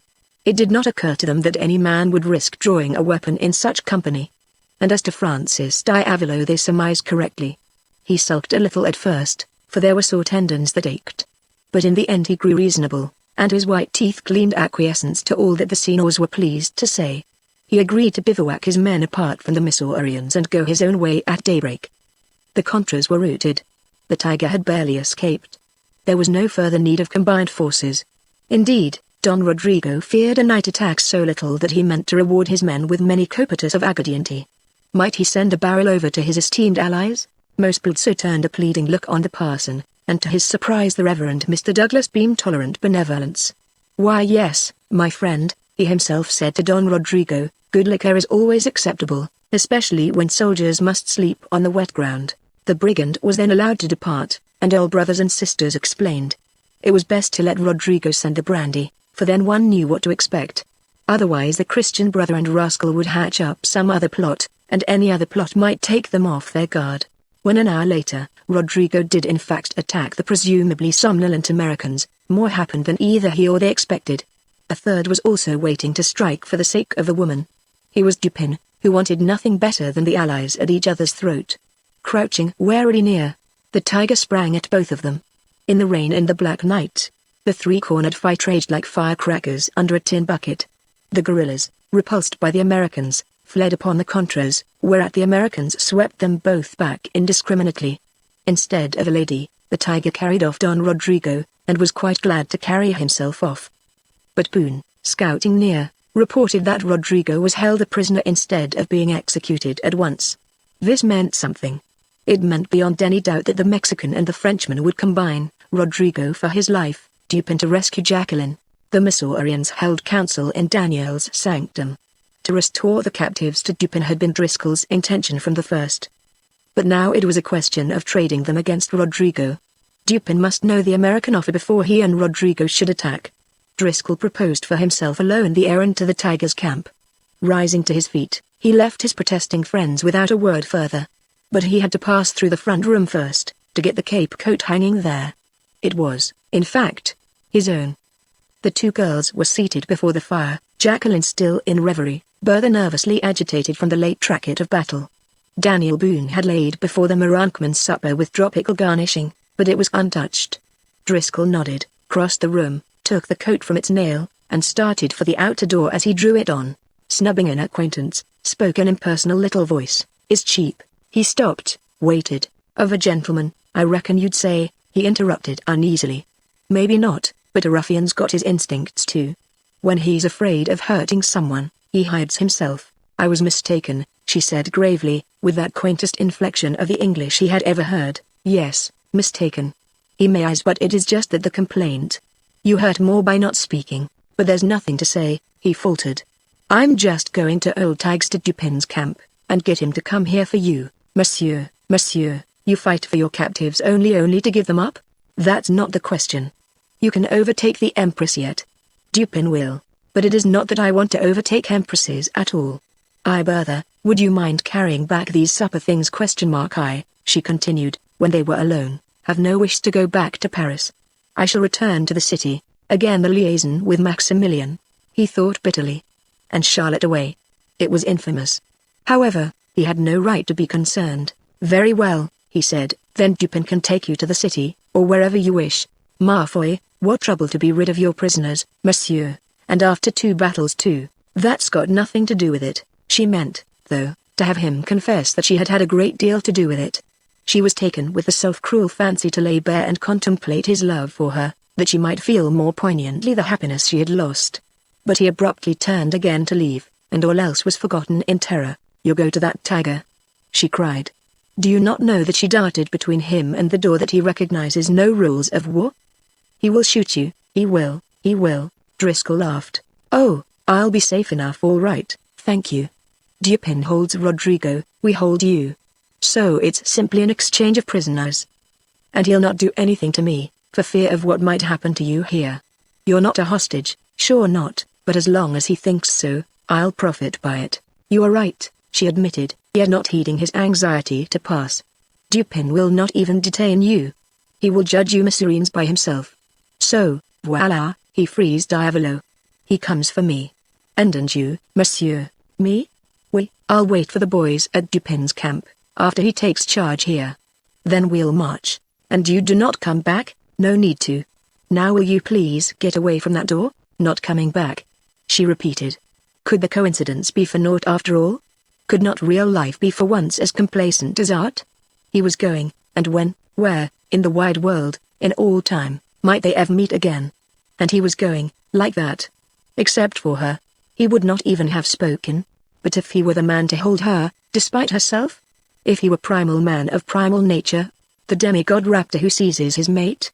Yes, she would forgive him if only he were that man. If, as such, he would but hold her from her duty, from her sacrifice. Despite herself, if and so her daring fancy raced as desire and hope to outrun sorrow. And why not? She could look him in the eye with that honesty which pertains to woman, for she knew that the shame he thought of her was only in the evidence of what he had seen, of what he had heard the world say, and not in fact. And for the kindness of that fact she thanked Providence. Then, daring to the end, her insane hope for happiness gave her to remember that there was a clergyman among these Americans, and to see in that the ordering of fate. But reality was still there, grim and greater than neither Providence or art. The man was waiting for her to step aside, and when she did, he would pass through the door and out of her life. She gazed, as for the last time, on his stalwart shoulders, on his splendid head, the head of a young Greek, on his flushed face, his mouth, and those obstinate little waves of his hair. How good he was to look upon for her, that is. No, she could not let him go, and she tempted him. With all her woman's beauty she tempted him. If beauty were aught, it must win her now what she held dear. Afterward, when she should tell him why, he would forgive her the unmaidenly strategy. She had noted with a passionate joy that the lines of his face were tightly drawn, were even haggard, that his breath came short, in a word, that he suffered. It told her that his gruff manner was not indifference, but the rugged front of self-control. What a will the man had! Knowing that strength, she must have been an odd young woman indeed not to try to break it. "I suppose," she said, lowering her head and shaking it in demure resignation. "No, I suppose a captive has not the littlest thing to say of her disposal. But if the poor child has curiosity, monsieur. If, for the instant, she wonders why monsieur fights for her, and then why he hazards his life to be rid of her?" With which she raised her eyes inquiringly. It was disconcerting. "We'll not talk of that any more," he grumbled. "Are you going to let me pass?" Frail creature between him and the door, how easy to remove her. But he feared the warmth of her hand, should he but touch it, or the faint odor from her hair, should a stray lock no more than brush his cheek. "Even a captive will wonder why she is so little prized," observed the perverse maid. She considered with glee that the window was too small, and with yet keener delight that his wits for strategy had left him. He did not once think of exit by the inner door. "Why do you keep me?" he demanded. His tone was harsh command, and for the moment it frightened her. She all but gave way, when she perceived that the menacing growl was really a plea. The poor fellow was at bay. She very nearly laughed. Then, too, he would not meet her eye again. "Oh, am I keeping you?" she exclaimed in innocent dismay. It provoked him to what she wanted. He came toward her angrily, while she stepped back against the door and spread her arms across it. Her pose was a dare, and the trouble was, he had to look. He had to see the girlish, the wonderful line of head and shoulder, the color flooding cheek and neck, and most dangerous of all, the challenging gray eyes, His teeth snapped too, and his hand closed over her wrist. He pulled, she yielded. He felt her other hand laid on his. The touch seemed to sear his flesh. "You must not go," she whispered. "Must not." He drew her further from the door, toward himself. "Must not," she repeated. He could feel the breath of her whisper, "Don't, Jacqueline." She barely heard the words, but she knew the agony there. And he, as he gripped the wrist, sensed the throbbing that passed through her whole body. For pity, he was powerless to thrust aside a lass who pitied him. It is that common, yes. It is not the instinct of. Yet, all the while, like another Brunhilde, she was praying in her heart that she had not taunted him in vain. A very eerie Valkyrie, she had taunted him to be the stronger than his will, stronger than herself, to strive with her, to master her. And now she saw a fury of love and hate roused in him, a fury against herself for making him love her more than his great will could bear. In her lust for seeing this anger of his, she forgot her mission absolutely, forgot why she had come to Mexico, forgot all but the prayer in her heart. Nothing was left her but to learn the answer, and this she did, by tugging firmly, coyly, to free her wrist. The answer was rapture. His grip had tightened. She pulled harder, and felt herself being drawn toward him. Yes, yes. Her triumph was a fact. Slowly an arm of iron, a tremulous, masterful vandal, circled her waist. She pushed at him with her fists, and panting, tried to fight him off. However, the blood stung in her veins and coursed hot as in his. The matter had gone far enough. It was time for explanations, for an adjustment. But he did not seem to think so. He was relentless. Barbarian Siegfried with a warrior virgin was not more so. The tendons in that arm of his suddenly went rigid, and crushed her body against him. It was then that a sudden horror took her, and she struggled like a tigress. She gasped out a cry for help, but the scream had no volume. Before she could try again, his hand covered her mouth. And then no, the words he was whispering. Even as he smothered her shriek, she heard them. "Well, we'll just have in Clem Douglas. You've seen Clem, little girl? He's our parson." His life long, Driscoll had never dreamed of heaven as he saw it then in her eyes. Never, his whole life long, as she raised those eyes to his. And the sweet relaxing of herself, the trustful pillowing of her head on his breast, the soulful content as she softly breathed there, instead of that wild panting of a moment before. Blinded to the world, he fervently thanked God that he had been made. He touched her white brow lovingly, and gently tilted back her chin. Again her eyes lifted, confidingly. His head bent. She waited. His lips drew nearer to hers, very slowly. He was held in a deep reverence, in an awe of something sacred. It was a rite of adoration before a shrine. And she, seeing that look in his eyes, wanted him to know that the shrine was truly as pure as in his oblivion to the world he for the moment believed. For later memory would come to him, and that she could not bear. He must know now, before their lips met.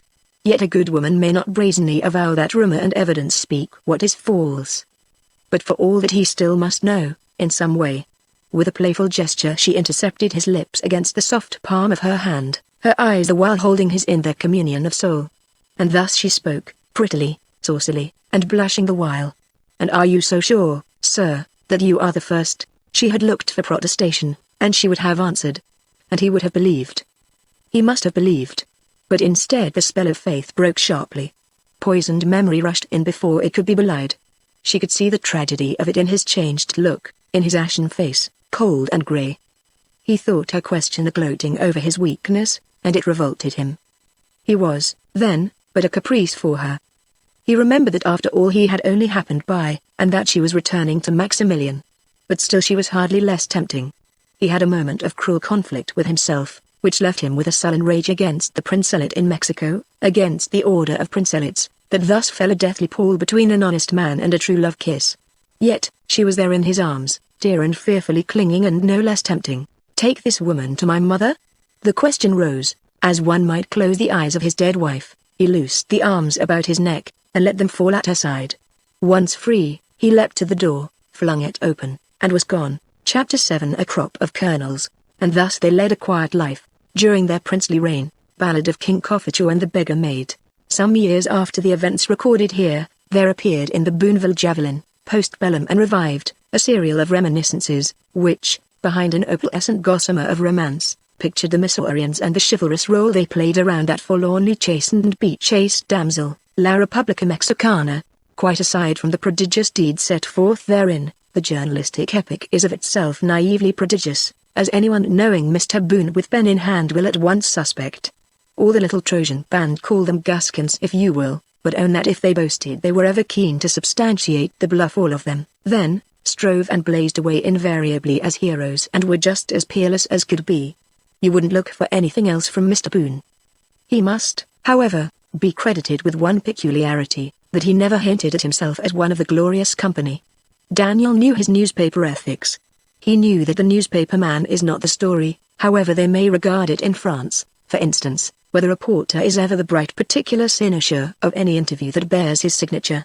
A few strokes of the meagre Shanks brush in the way of excerpts from his narrative, with plenty of extenuating dots in between, should make an impression, even though impressionistic, and serve perhaps as a sketch of what befell after Din Driscoll had bearded the tiger, freed Don Rodrigo, and surrendered his own 2 captives.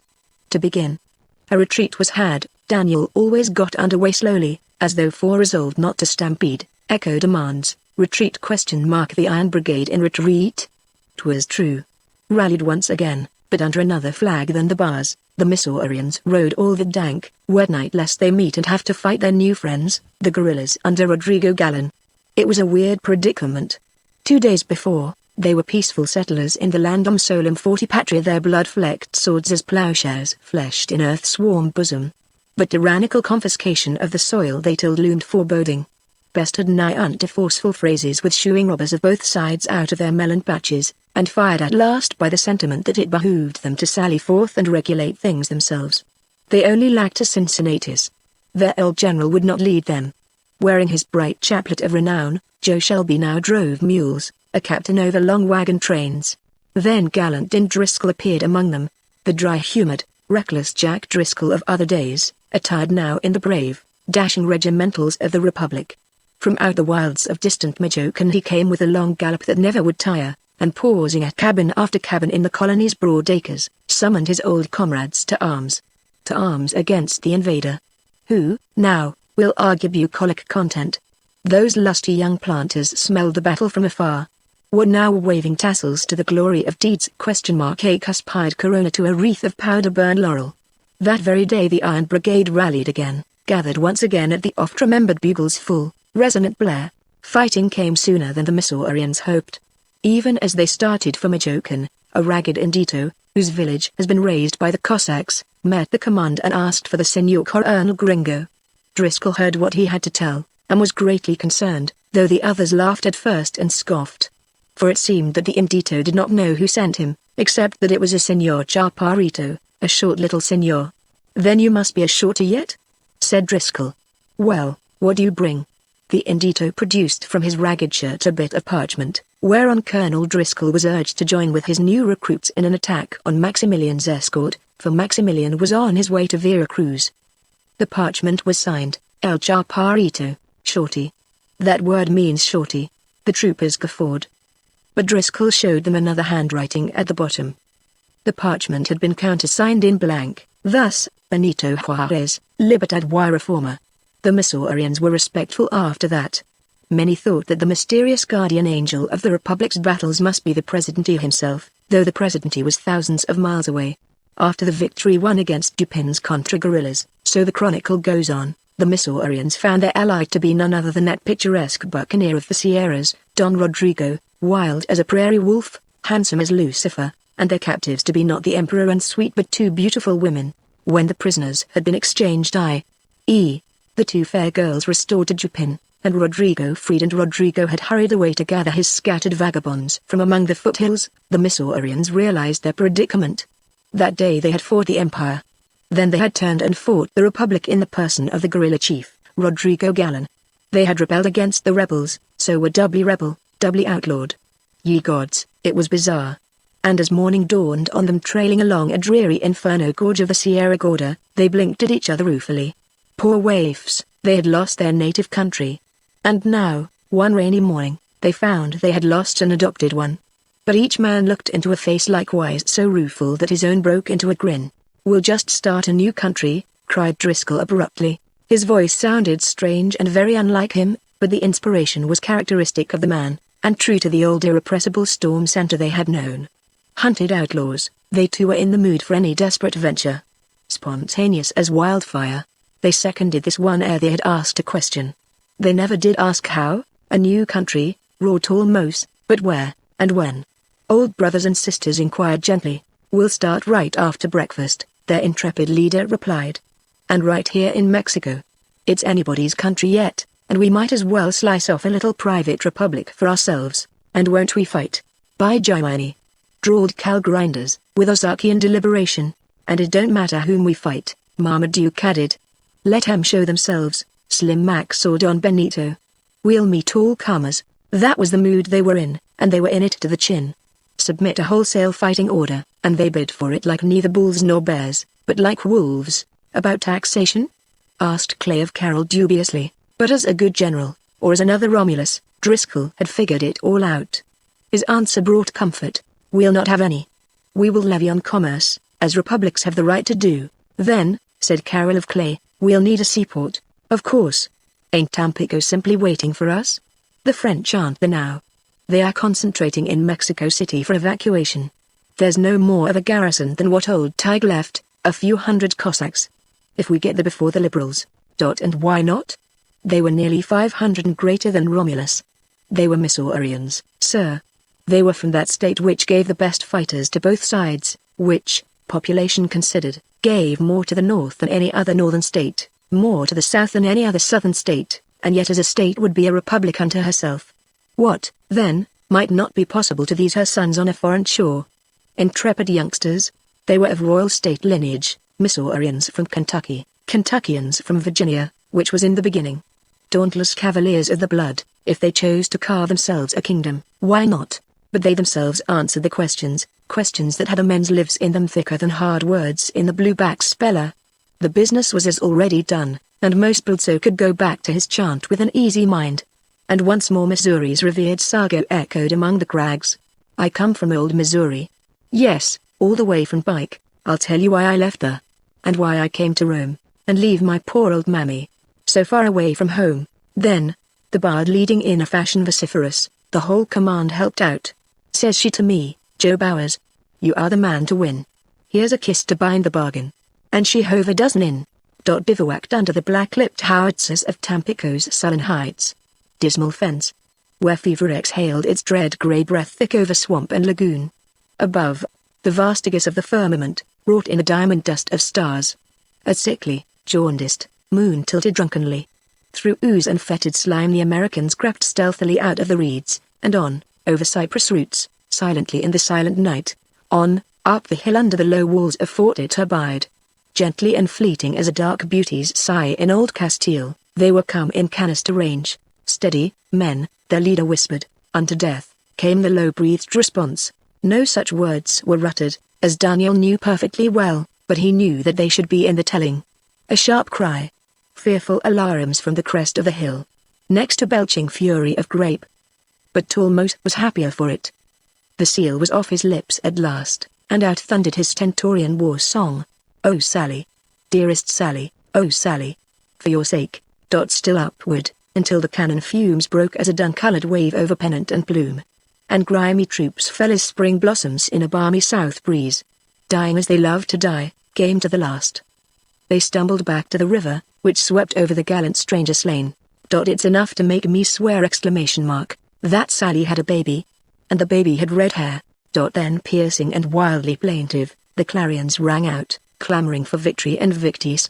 And in Driscoll's hoarse voice, we are the last of the race, let us be the best as well. Back at fellows. Bulso bellows. And the parson murmurs, he prays best who fights best, both great and small.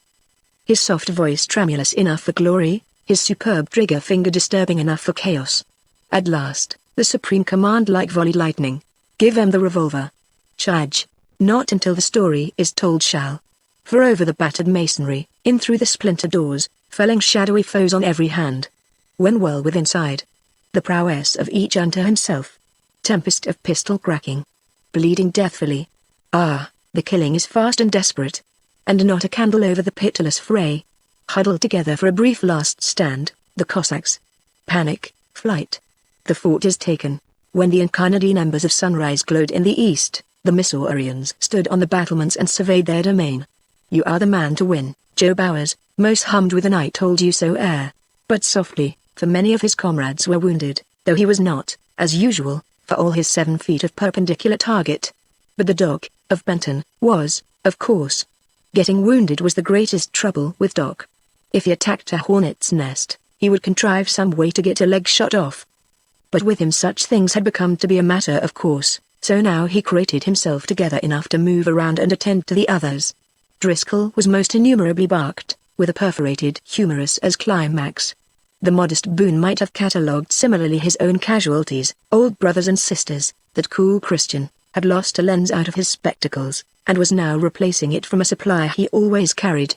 What, though, were fractured arms and busted specs to becoming a republic overnight? But eternal vigilance is ever. And menace was not long in coming. 3 French gunboats, like sluggish water beetles, crossed the bar and steamed up the river. Promptly the howitzers on the ramparts were trained. But there was no need. A white flag. A naval lieutenant at the fortress gate. The gunboats had not come to fight. Bazaine had sent them to carry off the endangered garrison, it being expected that a liberal army under a General Pavon would shortly besiege the place. The Frenchman was astounded to find that the liberals, as he imagined the Missourians, had already arrived. Driscoll allowed him to embark the dislodged garrison, as well as the defenders of the other fort, Casamata, that is, all except those who might want to change sides. And nearly every Mexican among the Cossacks did change.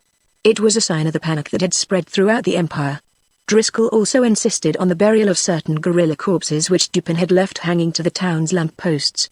After which the gunboats took themselves out of Republican waters, yet they left behind expectancy. So, a liberal army 2,000 strong was approaching? The Missourians provisioned themselves from the town and rested on their arms. The liberal host appeared, variegated of costume, piratical of aspect. Again a flag of truce. If the Seigneur's imperialists desired to surrender? We are not imperialists, came the reply from the fort, and we're blessedly D&D if we desire to surrender. Then, the saints bless us, who are you? The Republic of Tampico, de facto and determined. The dumbfounded liberals scratched their heads. They were Republicans, and here was a republic, and naturally it bothered them. But when they had gotten it tangled unmistakably enough, they decided that they wanted surrender anyhow, if the Seigneur's Tampicoistas would have the kindness. And on refusal from the fort, they withdrew to load their siege guns.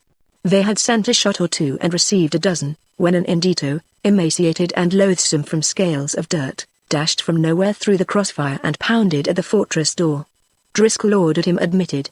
The first president of the Tampico Republic seemed extraordinarily anxious about this ragged vagabond, especially as he had perceived a second one, likewise from nowhere, dash into the liberal camp. 10 minutes later the enemy ceased firing.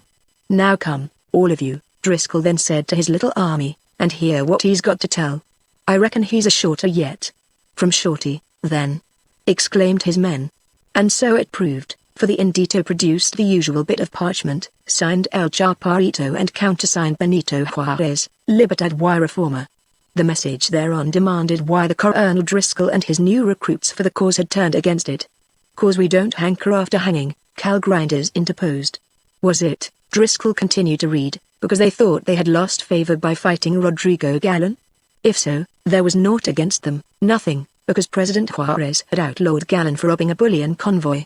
It was true that the writer of the parchment had used the said Rodrigo, in the hope of capturing Maximilian, but the bandit was not for that reason a Republican officer.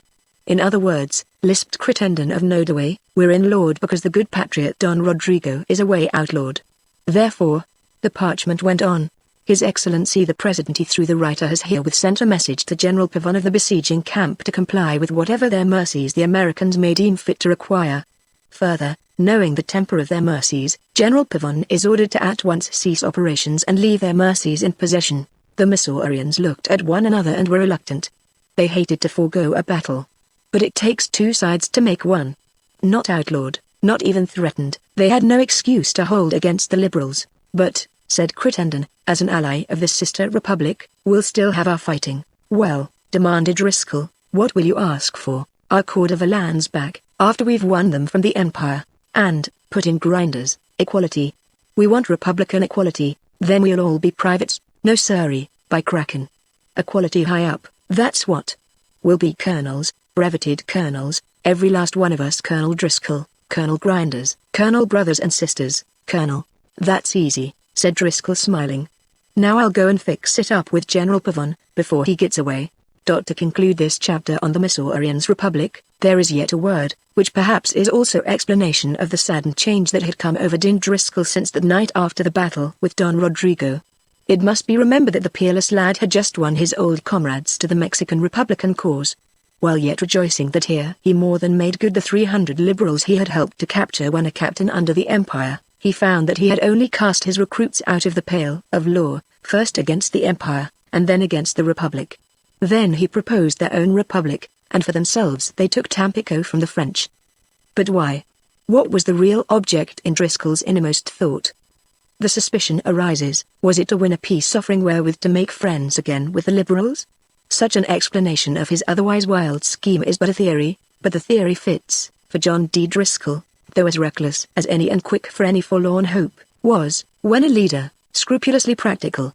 The above suggestion, moreover, is apropos in these later days, when the Tampico Republic has become to be folklore throughout Missouri, and when our cousins, the Kentuckians, even those proud colonels by acclamation, cannot rank beside these 500 colonels scattered over the sister state, so that, when a stranger questions, a Missourian answers, "He a colonel?" "Well, yes, of course, sir." And, "By God, sir, a Tampico colonel, too." "Yes, one of the 500. And the stranger's eyes bulge as he takes off his hat. The deposition of Meagher Shanks ends here. Chapter 8 Royal Resolution. O restless fate of pride that strives to learn what heaven resolves to hide. The Iliad. On returning to the capital, Jacqueline did not once set foot in any imperial palace, but she established her own salon of a grand dame, and there installed herself mid a simple elegance. What was left of the mortgaged chateau in the Bonnets went to pay for it. Jacqueline would accept not a louis out of Napoleon's black chest. A French gentlewoman, she impoverished herself to work for France.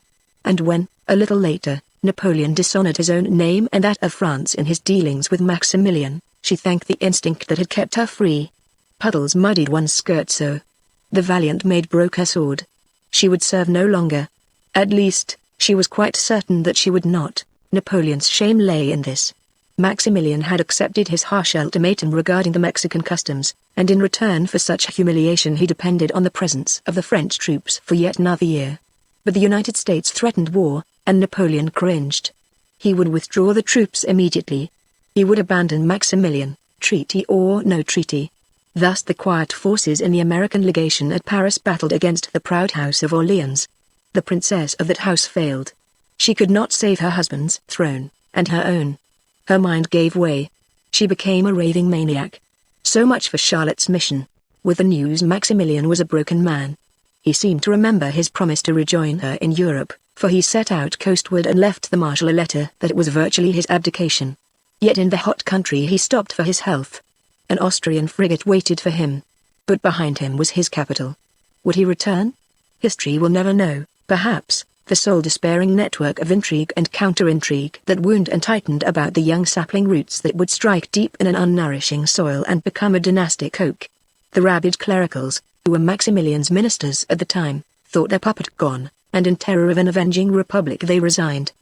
But Bazaine, urged to it by Padre Fisher, prevailed upon them to remain, and Fisher gave his word that the puppet would not escape. So France lost another chance to take back the Mexican Empire, and thereby pave a way out of her shame. For while Maximilian recuperated, he reconsidered. Clerical generals assured him of armies, the ministers talked eloquently of treasure from the church coffers. The fat padre manipulated generals and the ministers and emperor. He was supreme. None might come near the royal ear except at his pleasure. It was at this time, about the first of the year, some 6 months after Charlotte had sailed to Europe, and only a few weeks before the French would do the same, that one evening Jacqueline's footman brought her a plainly sealed envelope, without crest, without writing. She tore it open, and started as she looked at a simple autograph on the card inside. "Is this gentleman, Toby, you admitted him?" The well-trained servant stood impassive. "What would madam have?" he replied.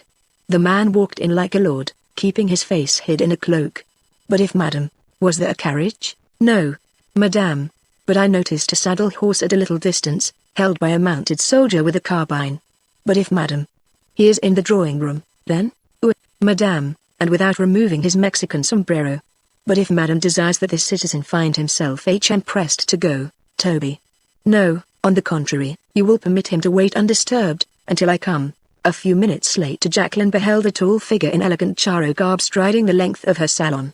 As she entered, her guest threw off sombrero and Spanish cloak, and revealed the drawn and troubled features of the Emperor of Mexico. Your Majesty has returned to his capital, she exclaimed. Then it is true that I shall cling to my play empire? But I do not know yet, mademoiselle, I do not know yet. If I did, I should not be here in your house for the first time, and against your wishes. Will your highness be seated? Maximilian flung himself wearily into an armchair. The fire of the enthusiast had died out of his eyes, and the fire of fever had left them faded. They reminded one of the blue of old-fashioned china. But why, she began, why come to you, you mean? I don't know, instinct, I suppose. Isn't that rather vague? Your Imperial Highness returns to the city, to his palace. Not to his palace, mademoiselle, not while it would seem a mockery of my poor imperial state, but to an hacienda in the suburbs. If I enter my Mexican palace again, it will be because I have decided to remain an emperor. And for the reason that you have not so decided, you do me the honor, I do myself the service, mademoiselle. I can bear this torment of indecision no longer, and you can help me, for you, dear lady, see clearly where the vision of others is distorted. The enthusiasm of the others is unsafe. Yes, he sighed, with a little superior air of resignation to all human foibles. Those on whose loyalty I can depend are indeed few, but I am thankful that among them are my ministers, and my faithful secretary, Father Augustin Fisher. Then why, in heaven's name, does your highness come to me? Instinct, or perhaps it's mania. Something has forced me to learn what you would say. Jacqueline's foot, a small digression, at most, was slippered in blue, and this she pillowed on a cushion of red.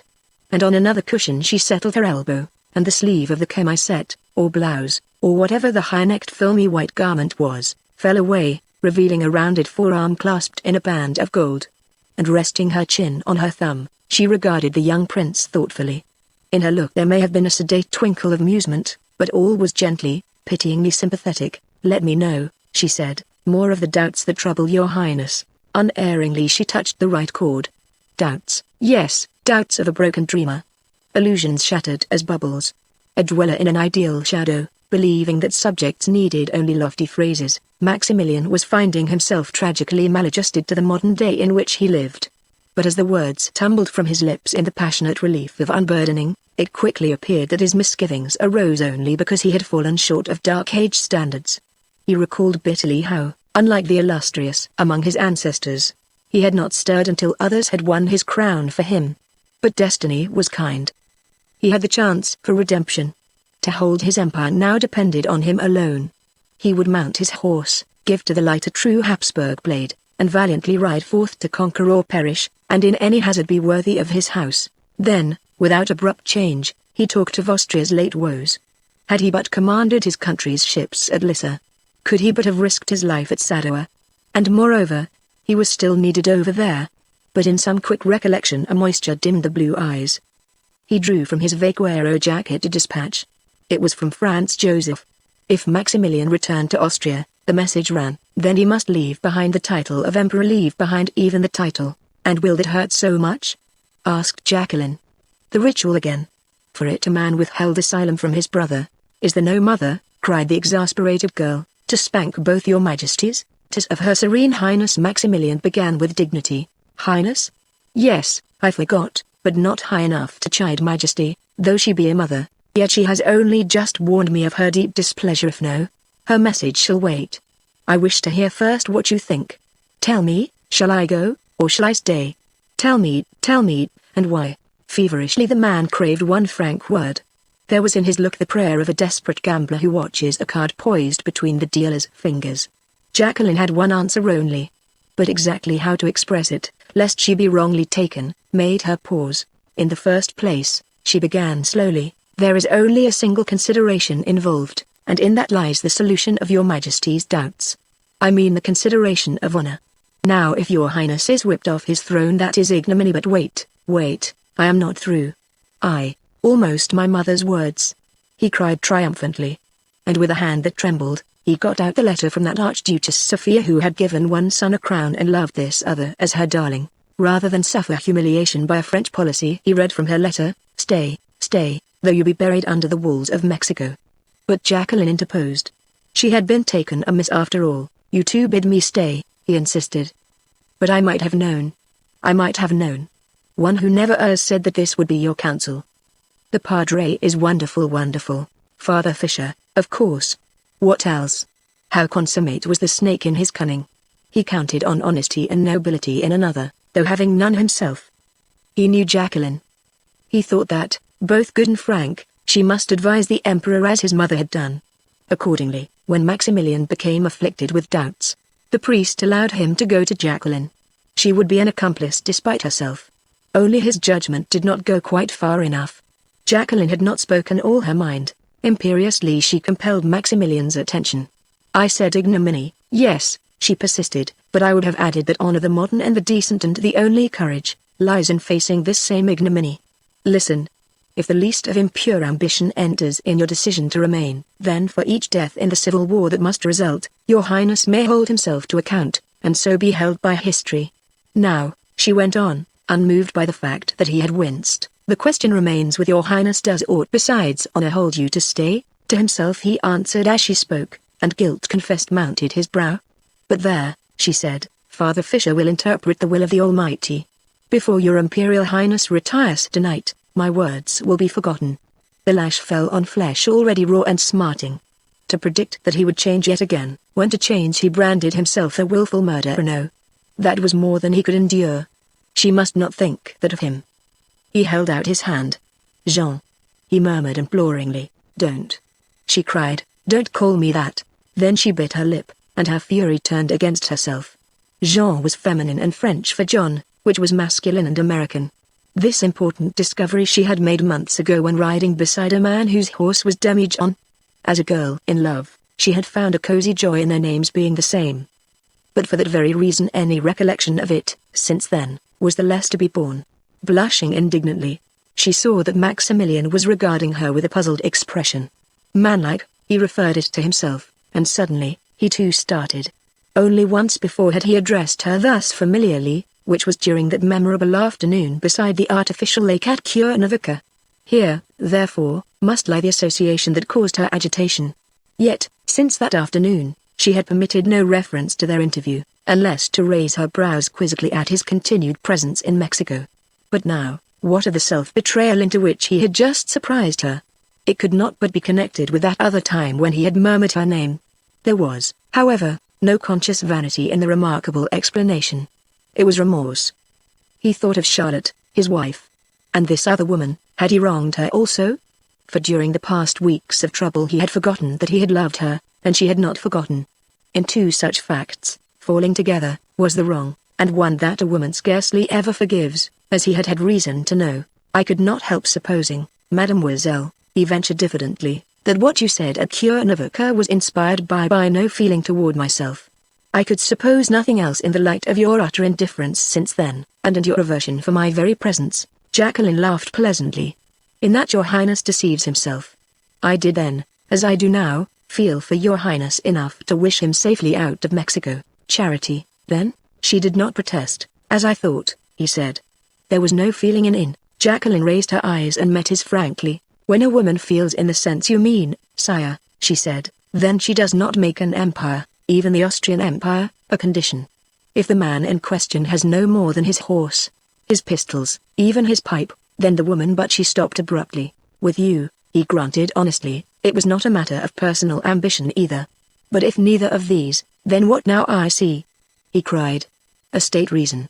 A decoy, to tempt me out of Mexico." "Yes, yes, now I see. It is good to know," said Jacqueline, not ungratefully, "that your Majesty at least, if no other, can see a high motive in my self-abasement." Now what can she mean by that? He demanded of himself. What other, in particular, thinks hard of her that she should care? Eugene was the only other man who could have seen them, there at Cuernavaca. No, little it mattered to her what Eugene thought. But yes, there was another. There was the American who had intruded and wanted to save his empire. Maximilian recalled now her change to bitterness after the American had left them, and a moment ago he had seen the identical pain of self-contempt tug at her lips. And yet, once she had left the American to die. But Maximilian answered even that objection.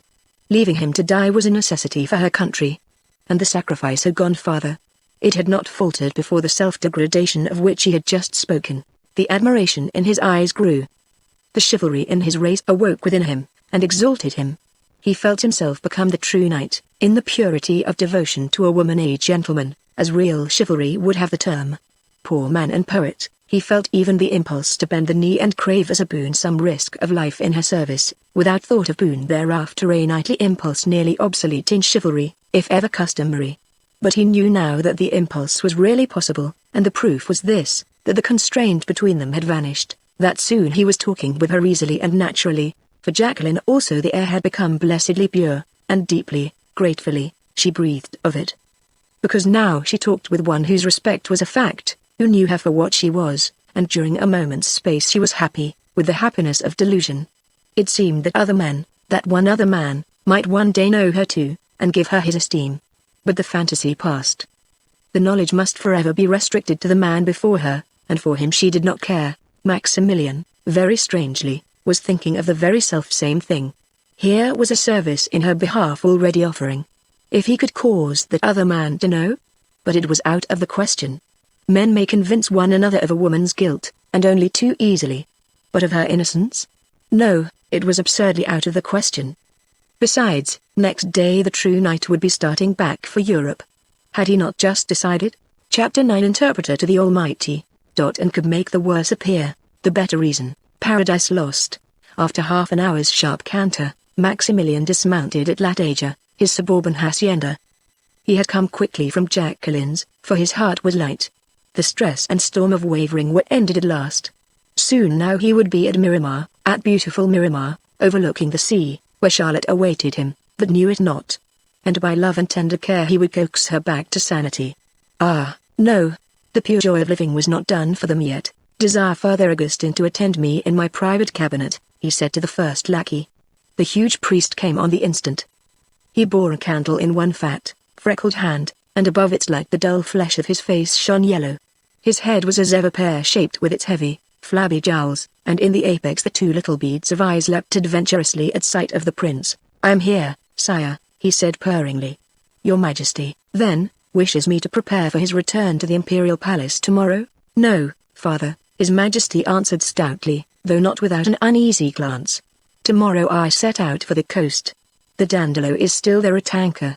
You will give the necessary orders to my Hungarians, who will be my escort. Fisher opened his lips, to close them. The involuntary creasing of his brow smoothed at once. Maximilian, who had dreaded argument from this man, breathed easier. But of course any man would give way when a Habsburg had irrevocably made up his mind. The padre laid down the candle, and interlaced his bloated fingers over his paunch in an attitude of sleek calmness. He was smiling and full of meek anxiety to second his patron's least wish. Your Imperial Majesty's wisdom, I see, is not a thing to be turned by the Fräulein. On the contrary, Mademoiselle la Marquise d'Aumale counselled my departure, not my remaining. The fingers tightened slightly over the bulge of the soutane. She then presumed to differ from her Serene Highness, Your Majesty's mother? My mother would counsel the same, were she in Mexico. I thank you, Padre, that I went to see the only one who could so take my mother's place, because now, at last, I know what I must do. The priest took a long breath, and drew back, mentally, to some vantage point whence he could survey the field and plan his campaign anew. He nodded humble acquiescence, but the small bright eyes seemed to gorge themselves on the prince. Maximilian stirred restively. One has seen a lion watch the trainer's whip, as though he wondered that a creature with only a whip should yet, in some way, compel him to do this or that. Before an obscure adventurer the monarch hastened to justify his abdication. But it did not make him easier because the padre listened so obsequiously, with never a quiver before the horror and misery pictured. He only listened, this man of God, noting it all deferentially, item by item, with a smiling gesture that he heard and understood, and was quite ready for the next. Maximilian became aware at last of his own low stooping. And that moment he stopped abruptly. The Lord reward your Majesty's tender heart, now spoke the priest, and may the reward be such as a ruler should expect from his God. What do you mean? Demanded Maximilian in impatient anger. Have all the barbarities of civil war no power to move you? Do I not know that the savagery has already begun? The curate crossed himself. In humility he would bear the charge of hardness of heart. "Power to stir me?" he repeated. "If your majesty would think on his power to bring this same savagery to an end. That is his reward offered by heaven, the reward of bringing holy peace to a stricken land. Did I not come for that? You only remind me how I have failed. And why, sire? Because your instruments were not blessed. The French oppressed the church as well as the people. But now the French are leaving. It is the hand of Providence." She said he would interpret the will of heaven. Maximilian exclaimed. The priest heard, stammered, and went to wreck miserably, as a hypocrite unmasked knows that his next word must sound like hypocrisy. How slyly she had checkmated him. Foreseeing his thrust, she had countered his every shift of cunning through this feeble fencer before him. And the mistake he had made, in sending Maximilian to her. For a moment the expression of the apostate Lutheran was very ugly in its baffled rage. But he was too wise a trainer to lose patience subtly. He realized instead that the struggle was harder than any he had yet had with his royal dupe, since now his real antagonist was a young French woman. I interpret the word of God?" He said it very humbly, with bowed head. "Alas, your majesty knows I am the last to presume to that. But there are those who can. There is the Holy Father in Rome, who is infallible. I only know that he told your majesty's servant, myself, that a ruler blessed by the church is an instrument of God. But if the ruler turns his back ere his work is done." Maximilian's nostrils were dilating strangely, and the consummate tempter hurried on. He exalted the grandeur of the emperor's task, yet craftily made success appear simple and easy. The forces of the arch-rebel Benito Juarez were concentrated in a horde of impious thieves calling themselves the Army of the North. But Miraman, His Majesty's own general, was hastening to meet them. One decisive battle, and there would be no more rebels. The nation must then recognize that the empire had sustained itself without French aid. "Of course a few lives will be lost," he quietly sneered, "and we who do not understand may grieve for them, but the ways of heaven, for its own ends, are inscrutable. Your Majesty knows that others before him, his ancestors, have had to wade through the blood of God's enemies. But your Majesty's glorious ancestors were fulfilling their destiny. And why should not you, also, sire, you who are the child of destiny?" It was a magic word. Fisher knew his man devilishly well. "But how can I tell," Maximilian demanded petulantly, "that my destiny really lies in Mexico?" "Then your destiny, sire, must lie in Europe, in Austria," was the priest's astounding concession. After all, a prince's intuitions, being given him by divine revelation, can alone be his guide. Maximilian's eyes flashed. "Then I abdicate herewith," Fisher meekly assented. "There are rumors, nay, more than rumors," he mused aloud, "that a strong hand is needed in Austria. I repeat only what all Europe says boldly, that Franz Joseph cannot long hold his throne." Yes, sire, but do not stare so ! Yet the crown prince is a child. Who then shall be regent? Who but? Enough, I say. Now look to my orders. We start tomorrow." The secretary beamed anxious joy that his master had so decided, and was bowing himself out, when abruptly he paused. "Oh, I forgot, a packet for your majesty." Maximilian took the missive. It was not heavy. It did not seem as heavy as fate, not as heavy as a coffin. "This is an old date," he said in a puzzled way. "See, the postmark, Brussels, September 17th. It just came by courier from Vera Cruz, being sent via New York no doubt accounts for the delay." Maximilian sighed. Even the post no longer considered royalty. Packets had taken on leisurely habits since the empire's crumbling or since the secretary's ascendancy. He broke the seal with tremulous fingers. "The thing must tell him of Charlotte, from Monsieur Eloin," he said. "But he does not send bad news." "Nothing, sire, of Her Imperial Highness?" Well enough did that soul of mud know the letter's contents. Well enough he knew that Eloin and himself could waste no time on an insane woman. Their chances of future position were in too critical a state. And the packet was designed for just such a crisis as the present. Maximilian frowned, read excitedly. He was swept along as by a torrent. Fixed on him were the small bead eyes of the priest, darting a light, like a flame on oil.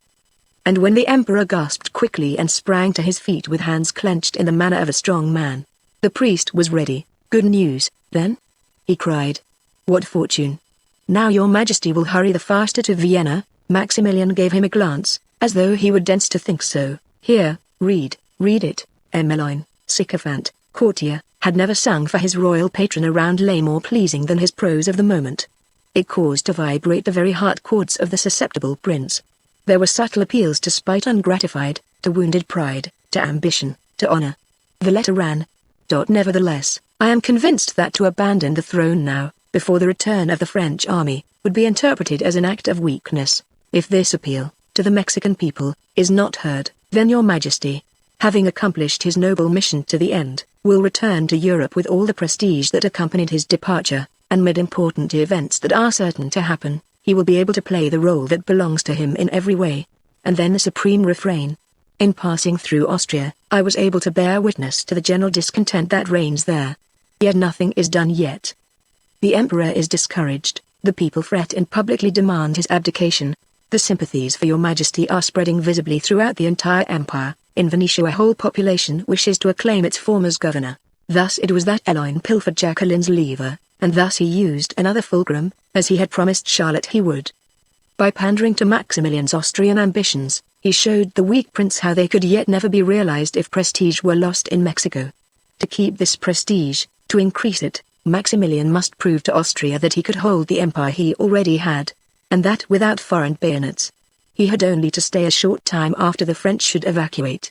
And then, within a few months, a few weeks, he might lay down the scepter voluntarily, to take up the one awaiting him across the ocean. We will leave here in the morning, cried Maximilian. No, tonight, at once, for Vera Cruz, sire? Queried the padre. No, for my capital, for my palace. And father, allow no one to mention abdication to me again. My decision to stay is irrevocable. The padre promised faithfully that he should not be disturbed, and this was one promise that the good padre kept. Chapter 10 Alone among his loving subjects, and Jove himself shall guard a monarch's right. The Iliad. Early one morning a month later, a solemn little group of uniformed men climbed to the roof of Buena Vista, the imperial wedding gift to Marshal Bazaine, and nerving themselves, pulled down the tricolor. France, and Napoleon, were again leaving the New World. It was evacuation. The army of the expedition came tramping down the Paseo. There were heavy dragoons and cuirassiers, on majestic chargers. There were light chasseurs and lancers, on fleet Arabians that had often proved themselves against the Mexican pony. There was the clanking of steel, and the flash of helmets through the dust. The imperial eagles, gilded anew, were poised for flight back to their native eyries. Lower in the earthly cloud bobbed the tasseled fez of the bronzed wave, and the perky red pompon on the fighting cap of the little Bayou. With the steady beat of the march, the pantalons rouges crossed, spread, like regiments of bright, bloody shears. The bands played. And yet it was not a martial scene. Feet, not hearts, lifted to the fife's thrilling note. Nor was the multitude that thronged the wide avenue a fiesta populace. It looked on stolidly, without a hutzer, yet without a hiss. Enthusiasm in either sense would have been relief, but the Mexicans assisting at the bag and baggage of an invader were as unmoved as those other spectators, the colossal figures in the glorietas, as the two Aztec giants, leaning on their war clubs, as Guatematzin, with high feathered crest and spear aloft, foreboding as in life to the European conqueror, as Columbus, who, having himself suffered, gave now no sign of remorse for the blows which this new hemisphere gave the old, as Charles IV, on his iron horse, who had bargained with the former Napoleon to be called Emperor of America, and who, unlike Maximilian, had wisely surrendered such a crown. Cavalry, infantry, cannon, wagons, on they came through the city and past the Zocalo, under the cathedral towers, under the lifeless, shuttered windows of the Palacio. Here in the Zocalo, in the central plaza, the sometime First Lady of Her Imperial Majesty's household sat in her barouche, and opposite her a pretty girl, and she was talking with an officer of chasseurs d'Afrique whose horse was restive, and all the while there was the rumbling of wheels, the tread of feet, and the ring of hoofs. The sometime First Lady was saying goodbye to the officer, as she had already to many another gallant chevalier pausing beside her carriage. But for her it was farewell to all her countrymen there, to the little Piu Pius most of all, and her grey eyes were frankly moist. And now they are going, she mused aloud, really going, because, parbleu, a monsieur in Washington says they must. I wish to heaven, swore the young officer gloomily, some monsieur would say as much to you. See here, we give you and Mademoiselle Berthe enough room on the ship for a barracks, if you'd only come. There's a many less welcome, and he jerked his head toward a stream of vehicles straggling among the troops. They were filled with Mexican aristocrats whose doubtful titles had been revived by the Empire, all eagerly accepting French transport out of their native land. Jacqueline laughed. They're so afraid of the liberals. They will forget their escutcheons. so of course they've forgotten the bouquets. You should have seen the garlands, Michelle, that heralded our grand entry here. Oh, Lyle. We paid for them ourselves. Thus arrived the draped civilisateur de la France. And now behold the departure. Not the cost of a violet to spare from Napoleon's strong chest. Emayes, hear that tune. It's leaving for Syria. The thing decreed into our national hymn. For once I'm glad it's not the Marseillaise. Mademoiselle dear friend, spoke the slow-thinking Michelle, you do not wish to answer my question. Why do you stay behind, alone? Why? Nothing good ever happens to anyone in this country, and who can tell what might happen to you when the army is gone? Come now, he went on, forcing some bluff cheer into his words, Jeanne Dormeul, your friends want you out of it. Fall in with us, here, now. Let me give the order, Cocker, a Paris exclamation mark voila, what more's to be done, indeed, what more simple? Or more to be desired? Yet there was nothing she desired less. She thought of what she had found in Mexico, and must leave behind. It was a dead thing, true, and already buried. But the grave was too fresh as yet. However, the real reason for her staying involved something else. She made no reply, for at the moment a strange voice, with a jagged Mexican accent and a thin insidious inflection, broke in upon them, and startled them all three. Nay, Monsieur le Duc, it began, rolling the title as a morsel on the tongue. Your Grace would deprive us of too much honor. Why, indeed, should Mademoiselle not remain among us? Turning quickly, Jacqueline beheld the stranger's black eyes upon herself.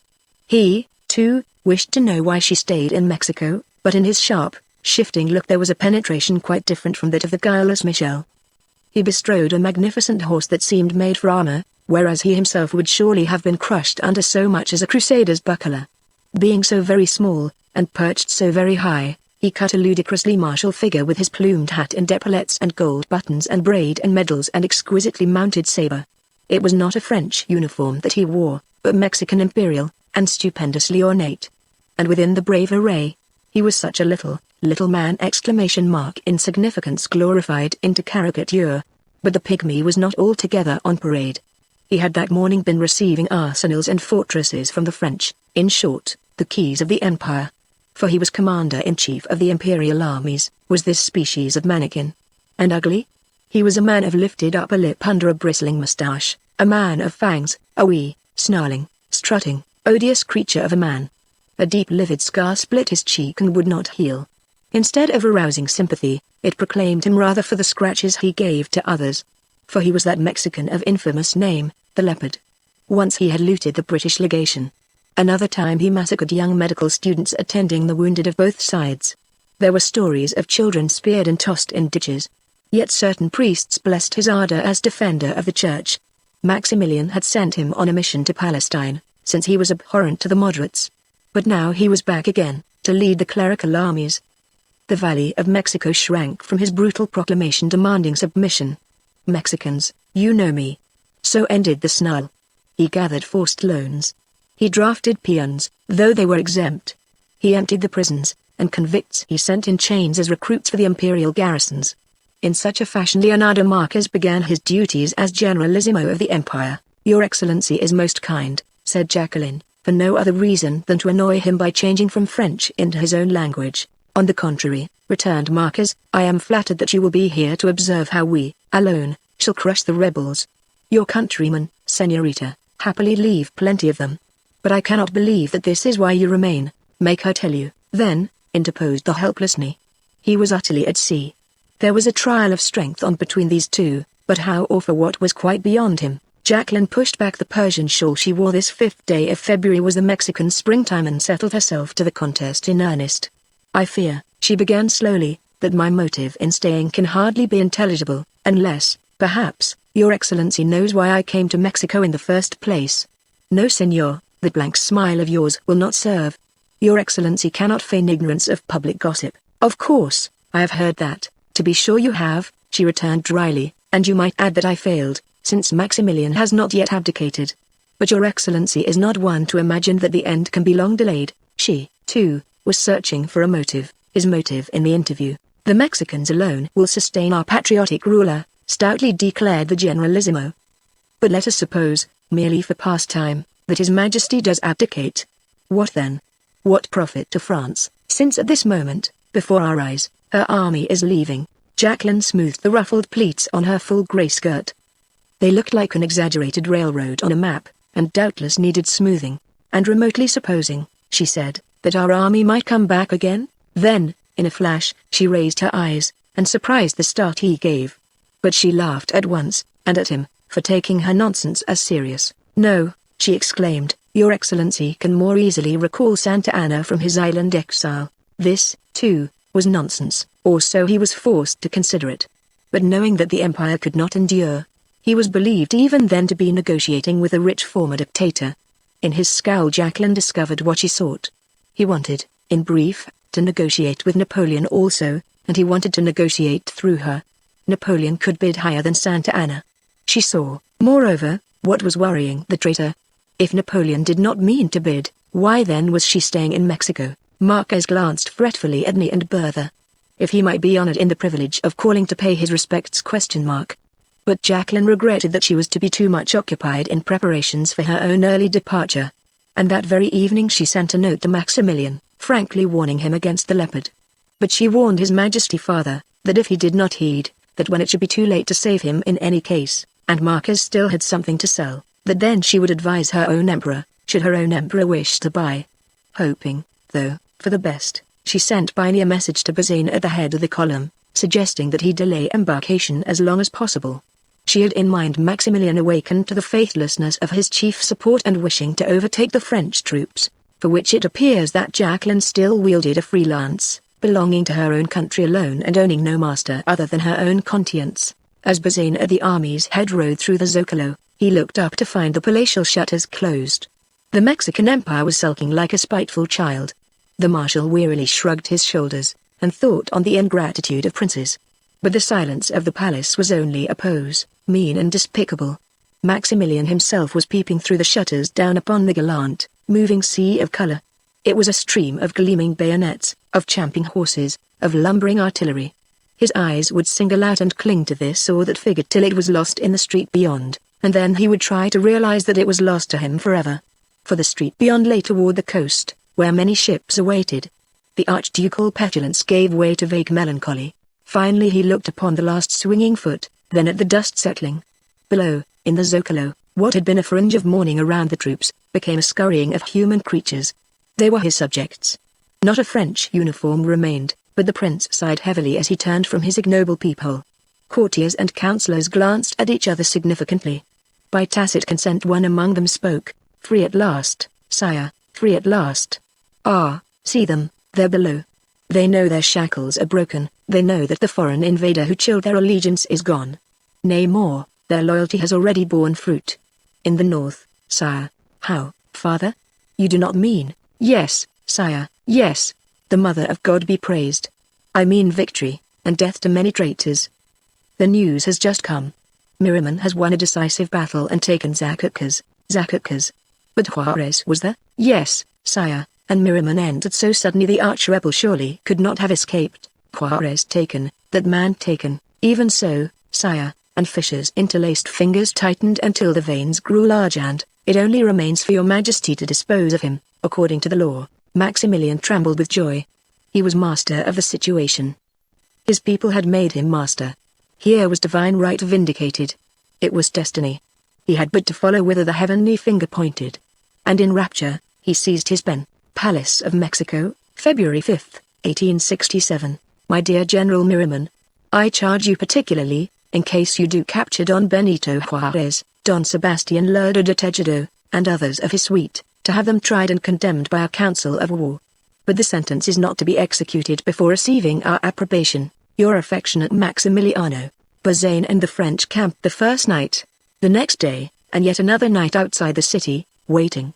They did not reach Puebla until the 10th. The rear guard fell farther and further behind, keeping the road open. At last there was news. Juarez had escaped Miraman at Zacatecas, warned in time through some mysterious agency.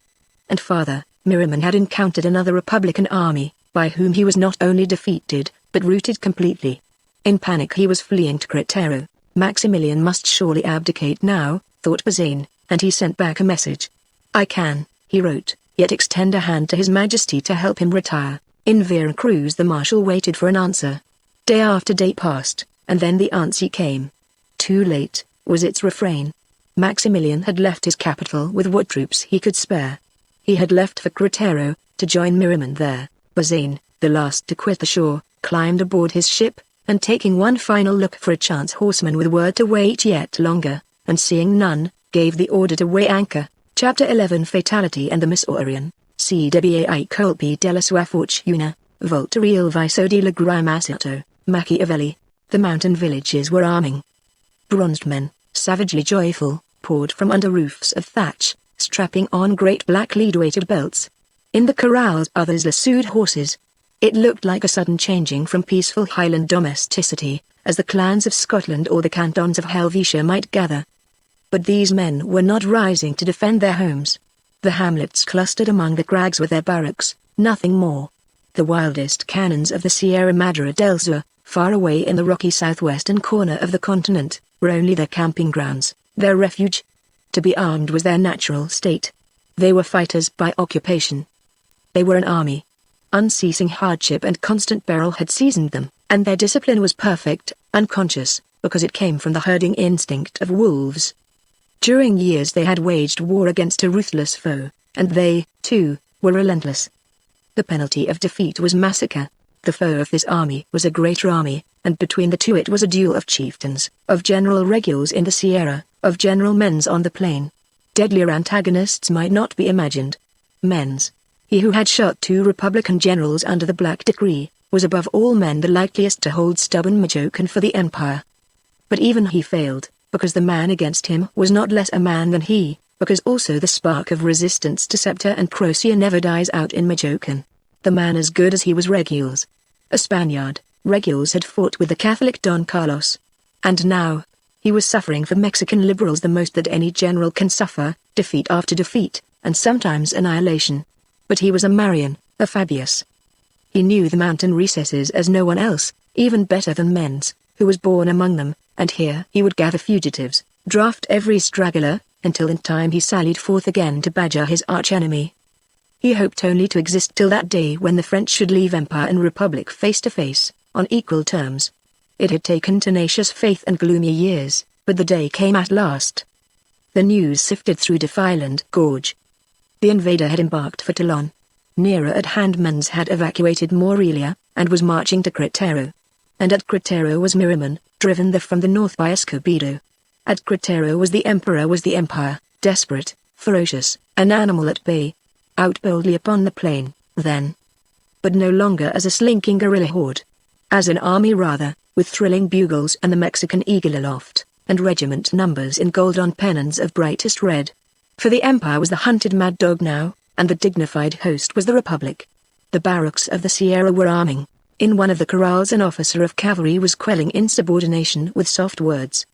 But the mutineers, not knowing their man, did not fathom the dangerous sweetness of his tone. They were deserters from Men's, come that morning, and as they had horses, were foisted on the officer's splendid troop.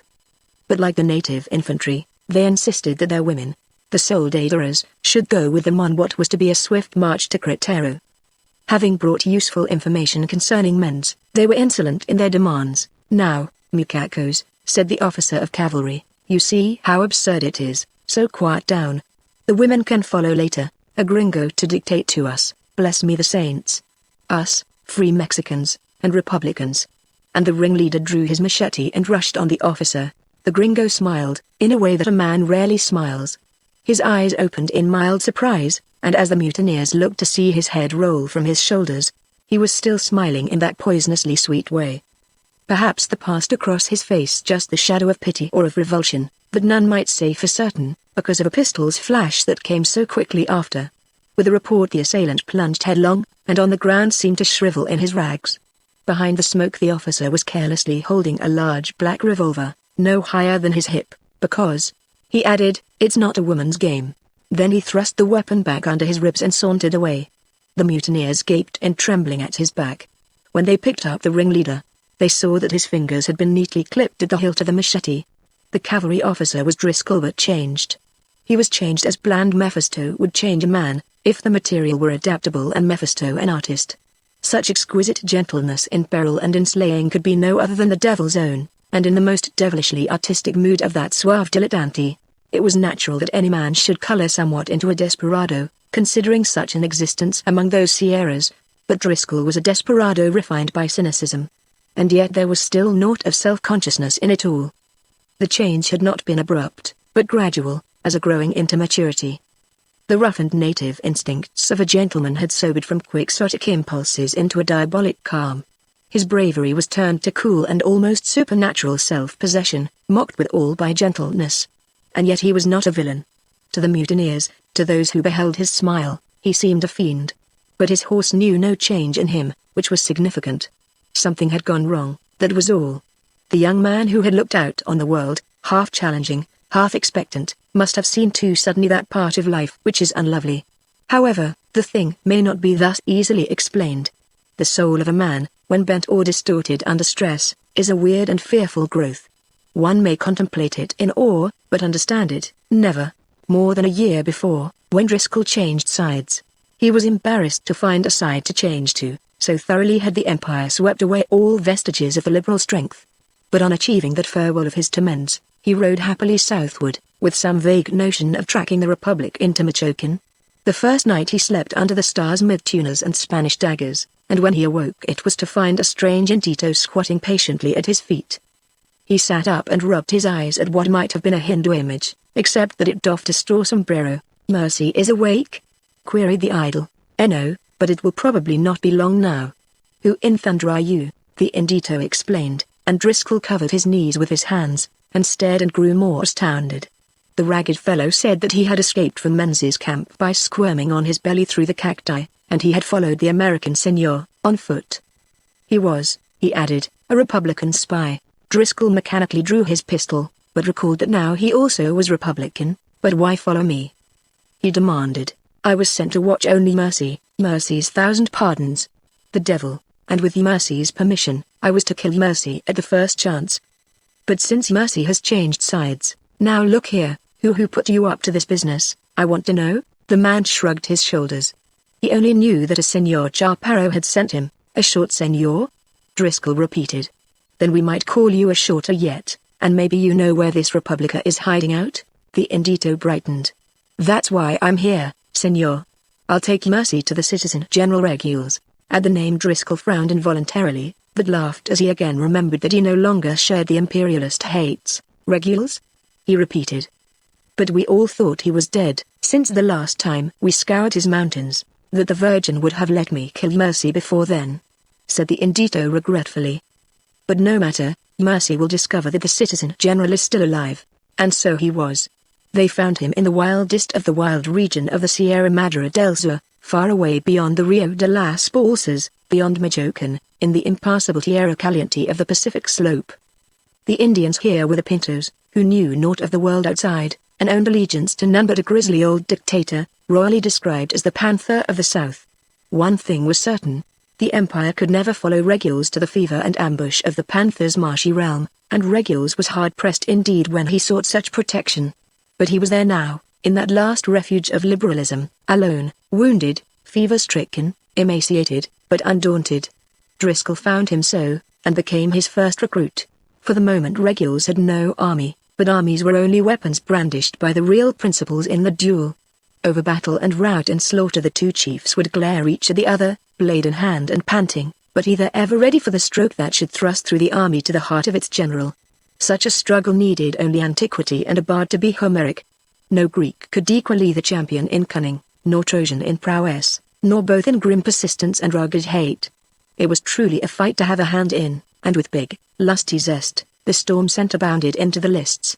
He leapt backward into the age of colossal, naked emotions, which strove as great vain giants with a rude splendor that was barbaric. It was the grandeur of primeval man, of majesty resting on him who fought best. After 1,000 years of roof and table where a man may be no longer primeval, but he is no longer quite a man either if his primeval state does not sometimes appeal to him. As for the young Missourian, he was enthralled. During that winter, the Spaniard and the American were a recruiting squad of two, picking up the seeds of rebellion among the fertile rocks. The Vigo, or poor Indito, was drafted wherever caught. Guerrilla fugitives rejoined their leader. The little band grew slowly, but in appearance merited Menzies' contemptuous epithet of brigand thieves. Fluttering yellow rags revealed only leathery hided bones. Sandals sloughed away. There were a few machetes, and 1 or 2 venerable musketoons. But the commoner weapon was a heavy wooden staff, used for trudging up the steep paths. Imagine a Mexican abandoning his horse. But pursuers often tracked the brigand thieves by their mounts dying here and there a pitiful blazed trail. And their exhausted riders often lay down as well, and would not rise, though regulars lashed them, though the terrible men's followed close behind. If at this time the Republic compared its conditions with the tapestried court in Mexico, then hope of success must have seemed lugubrious irony. Yet there was the watchword still, Viva la Intervention del Norte. Regulars looked to the United States to drive away the French. Driscoll's face would twist to a grimace. It was a peculiar position for an ex-Confederate. The Republicans in Michoacan were cut off from all outside help, while those along the Rio Grande drew from the friendly Americans in Texas much aid and comfort. Driscoll pondered on this, until in June he got leave to go to the Cordova colony and there enlist, if possible, his old comrades of Shelby's brigade. The result is known. After the affair at Tampico, he came back with a troop of colonels. They were the nucleus of a cavalry which he loved more than Demijohn, more than his ugly pistols, more than his pipe. It was a grim affection that Driscoll bore his regiment of horse. He was no longer the same man as when he left. He returned from Cordova with a mood on him, which settled more and more heavily as he nursed his troops into a splendid fighting machine. There was a dangerously quiet exultation in the patience with which he built the regiment up to full strength and trained it into the power of a brigade. He did wonders through the idea, pleasantly instilled, that much of the fun of fighting lies in the winning, and he demolished, as an absurd fetish, the idea that the hunted men of regulars were doomed never to win. Thus he labored with the inditos, his terrible little fatalists in combat. There were enough to choose from, since by now the tide of desertion was changing toward the Republic. The problem of mounts in time solved itself. The French began selling their horses rather than transport them back to Europe, and these being declared contraband of war by the liberal government, were complacently taken away from their owners without even Juarez script in payment. The question of arms proved more troublesome, but the answer at last was even more satisfactory.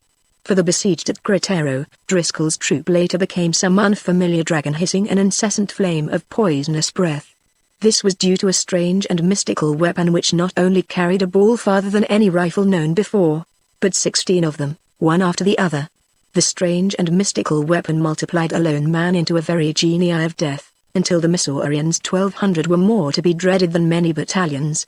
The repeating rifles, it may be explained, formed a part of the cache which General Shelby had made on crossing into Mexico. He had taken them, among other things, from the Confederate depositories in Texas. Driscoll knew of the cache through Boone, and by infinite patience had it brought into Michoacan. A solitary indito journeyed 800 miles unnoticed with some seeming fragments of scrap iron. Other Vigos were in front of him. Others followed. And these passed yet others, empty-handed, trudging in the opposite direction. So an arsenal came to the Sierra Madre del Sur all the way from the Rio Grande, and each and every cavalier, whether miserable ranchero or veteran Missourian, became an engine of destruction, good for a fusillade of 40 shots without the biting of a cartridge, for 16 from his rifle, for 6 from each of his revolvers, and after these, good for terrific in fighting with his dragoon saber. It was no marvel that Driscoll loved such a troop, but the wonder lay in his smile, soft and purring and far away, as he stroked his murderous darling. Colonel Daniel Boone, chief of scouts, was harassed nearly to insomnia over the change in his friend. At the bottom of the mystery there must be inspiration for a glowing line, and with pen ready poised over the violet fluid of romance, it was disheartening to have the solution elude him. He proposed clues as a poet tests rhymes. There was vendetta. There was blighted passion. But he ruefully discarded both. Either would be marked by violent growth, while this thing that touched the storm center formed as slowly as the gravity of wisdom. But what baffled him most was that Driscoll himself was completely oblivious. If he knew nothing of the effect, how then could one ask him about the cause? Daniel, however, overlooked the fact that a malady may break out variously, according to temperament. As an instance, Daniel's patient would lose himself in reverie, long and deep and the mellowing.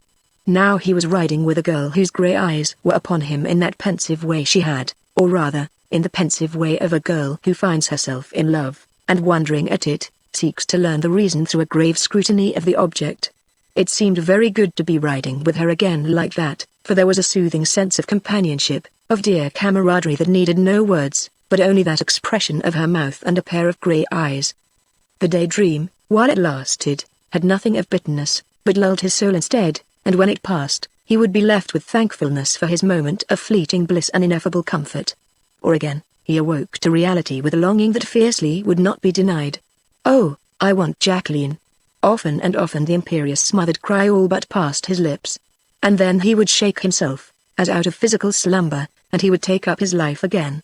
But he would be a shade deeper in the devil's own mood, of gentleness and a smile, after Cuernavaca Driscoll had brooded somewhat, yet rather as a boy whose melancholy is callow and easily fades. But during that evening in Boone's cabin, he had changed to a man, for it was then he came to know the meaning of possession, and in the same moment he learned the meaning of loss. A dull and indefinable resentment thereafter grew on him. But against whom? Against no one, perhaps. Yet he had had a vision of his life's dearest happiness, and it was gone, that vision, beyond recall. Ignorant as he was of Jacqueline's mission, Driscoll had but one explanation. A man had been born a prince, and a prince dazzles a woman. Yet the rankling in him was neither because of the prince, nor because of the woman. It was much more hopeless than that. It was because a man could be born a prince at all. Something was out of harmony in the world. The irony of it made him grim, and to his sense of humor that such things could became the smile.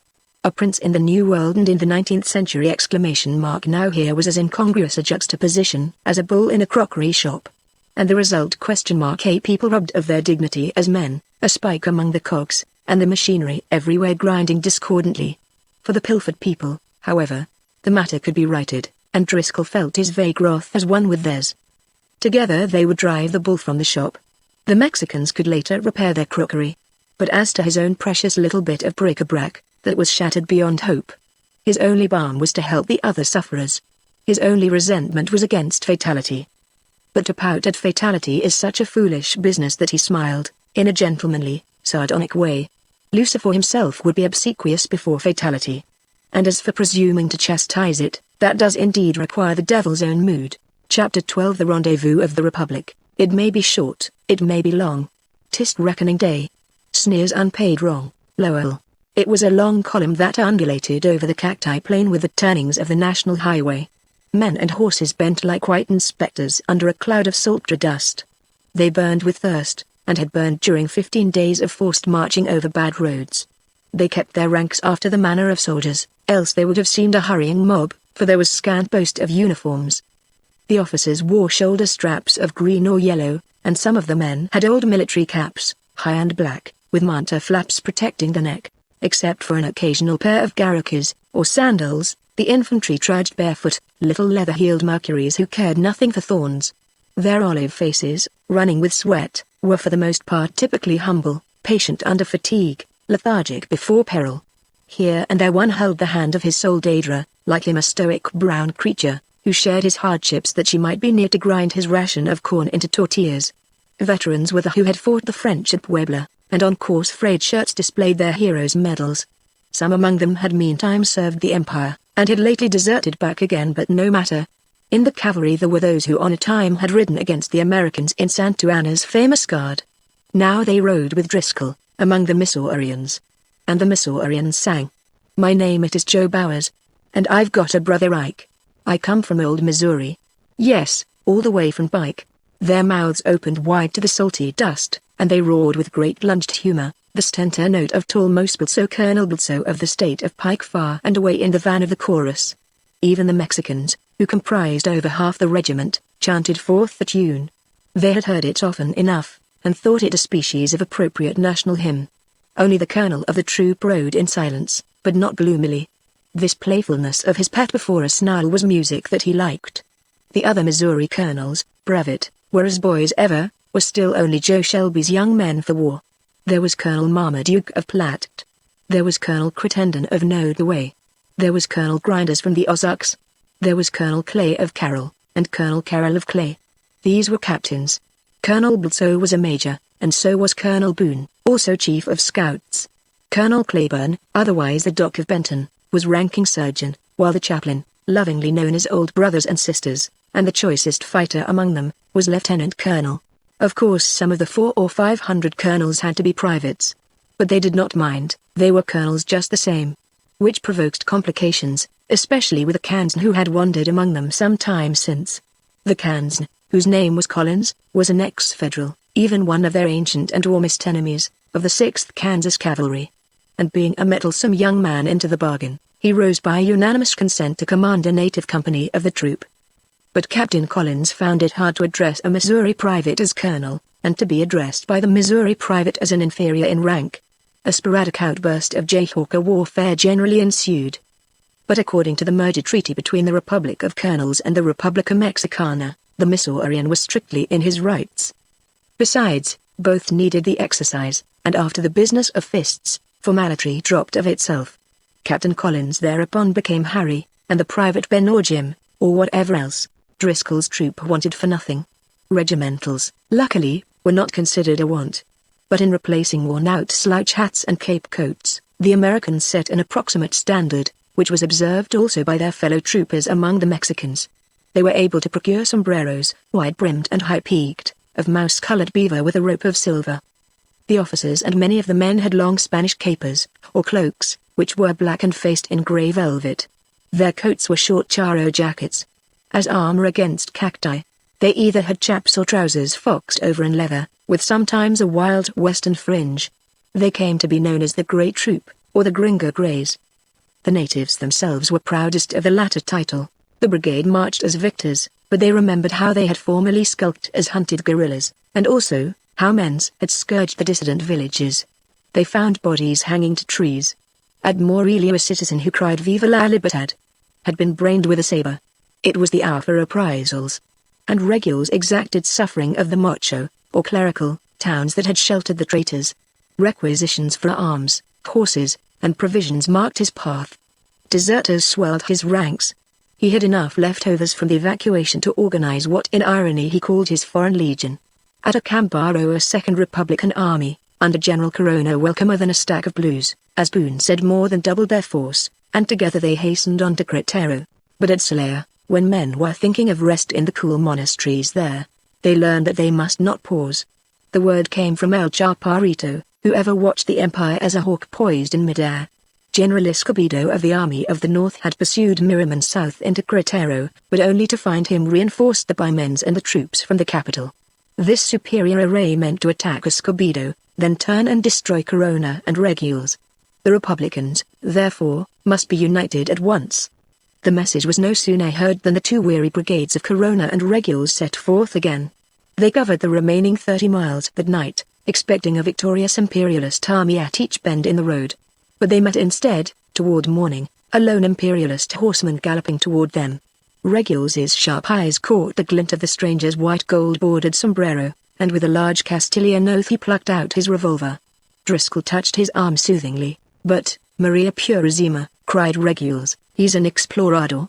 The exploradors were men's scouts, his bloodhounds for a Republican trail, and the most hated of all that breed. "I, Senor General," the stranger now spoke, "I was even the Capitan of Exploradors, who kisses your mercy's hand."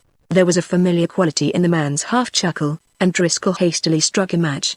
In its light a face grew before him, and a pair of malevolent eyes, one of them crossed and beaming recognition, met his. "Well, to be?" said Driscoll quietly. "First your pistols, then what you know," commanded Regulus. "Here, in between us. Talk as we ride, or..." Don Tiburcio complied. Such had been his intention. "I am no more a loyal imperialist," he announced, with a gruesome contortion of the mouth, "nor a live deserter for long," said Regulus. "Quick, what's the news at Querétaro?" "Caray, my news and more will jolt out if I open my mouth. Miles Coronel," he added to Driscoll, "you've taught this barbarous gate to the Republic too, I see. Better obey orders," Driscoll warned him gently. "But there's no need of hurry, senors." "Not now, there isn't. You mean the imperialists have whipped Escobedo, that?" "Not so fast, Mars General. If they had, wouldn't I want you to hurry, for then there'd be a conquering empire waiting for you?" "Colonel Driscoll," said Regulus, "fall back a step. I'm going to kill this fellow now." "As you wish, General. But he's got something to tell." "Then poor Dios, why doesn't he?" "Yes, Tibby, why don't you?" Don Tiburcio cocked a puzzled head toward the American. He had not known such softness of voice in Menzies' former captain of lancers. But he saw that Driscoll had drawn his pistol, which accorded so grimly with the mildness of his tone that the scout chuckled in delight and admiration. "You know that I'll tell now," he said reproachfully. "In a word, there's been no battle at all, curse him, curse both, no battle. Escobedo kept away then? No, not even that. The Imperialists would not fight, and the Empire has lost its last chance. Curse them both. Curse, well, curse away. But who, what, I curse, Senos Myos," and the scout's words grated in rage and chagrin. "I curse His Excellency the General of Division-in-Chief of the Army of Operations, Don Leonardo Marquez.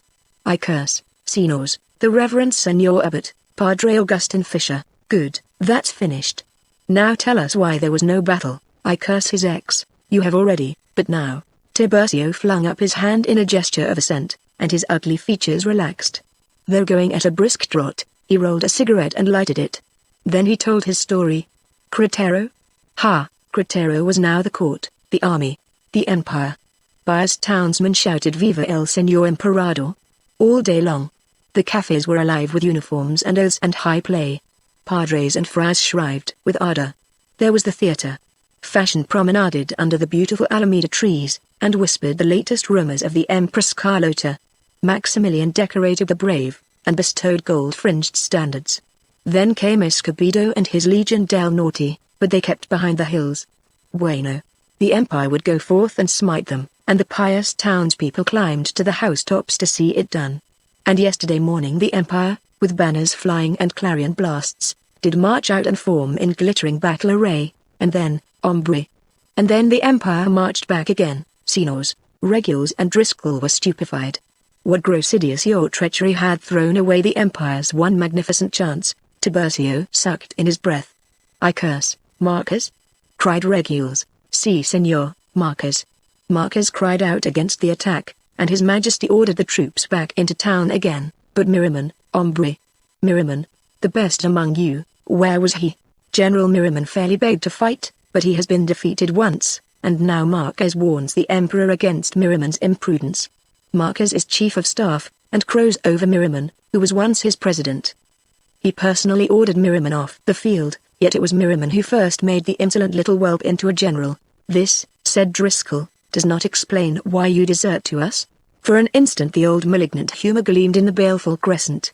"It's the fault of the fat Padrecito," he replied. "Your Mercy perhaps does not know about the pretty servant he eloped with from the Bishop of Durango's to Murguia's hacienda? Well, but trouble started when I saw her, or rather, when she saw me, even me, Senor, for then she perceived that the Padrecito was not a handsome man. Presto, there was another eloping, and the Holy Father Fisher felt bad, so very bad that when he got into favor with Maximilian, he had me condemned for certain toll-taking matters he knew of. But I vanished in time, and I've been serving under Menz as a loyal and undiscouraged imperialist until yesterday. But yesterday the Padre recognized me at a review of the troops. Your Mercy figures to himself how long I waited after that. Your Mercy observed how fast I was riding.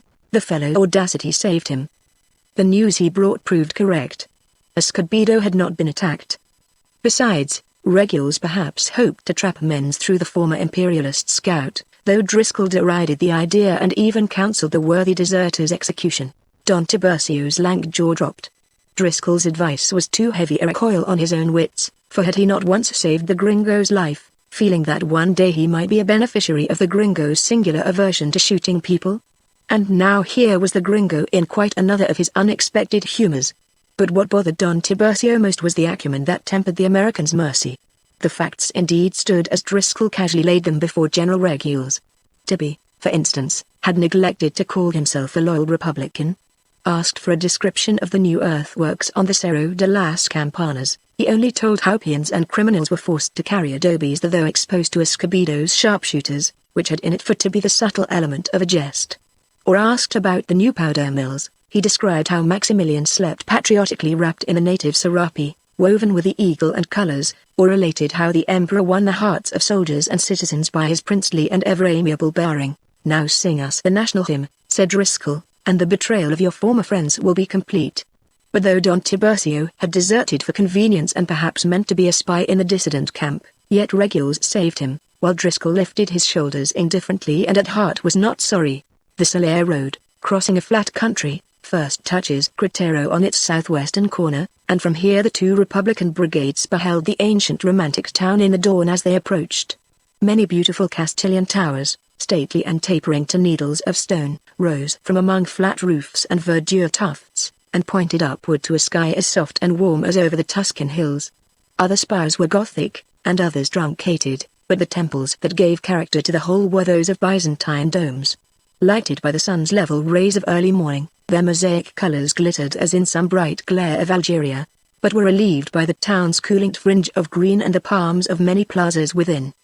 It might have been the Moorish city, in happy Arabia called Paradise, a city of fountains, and wooded glens, like haunts of mythical fauns. Cretero once boasted a coat of arms, granted by a condescending Spanish monarch, and for loyalty to the hoary order of king and church she in those old days described herself as very noble and royal. Stern Q-irised conquistadors held her as a key to the nation's heart, as a buckler for the capital, and lately the French did also. And now the Habsburg had come to a welcome of garlands, and called her his querida, but however excellently Cretero served as a base of military operations, as a besieged place pocketed among hills her aspect altered woefully. She was like an egg clutched in the talons of an eagle. On north and east and south the hills swept perilously near, a low, convenient range, with only a grass plain a few miles wide separating them from the town below. On north and east the heights were already sprinkled with escobedos, tents and cannon. They commanded the only two strongholds of the besieged, as well as the town itself, which lay between. One stronghold was the Cerro de las Campanas, a wedge-shaped hill on the northwestern edge of the town, which held nothing but trenches. On the northwestern edge was the other stronghold, the Mound of Sangreal, which fell away as a steep bluff to the grassy plain below. From the bluff, across the plain, to the hills opposite, stretched a magnificent aqueduct.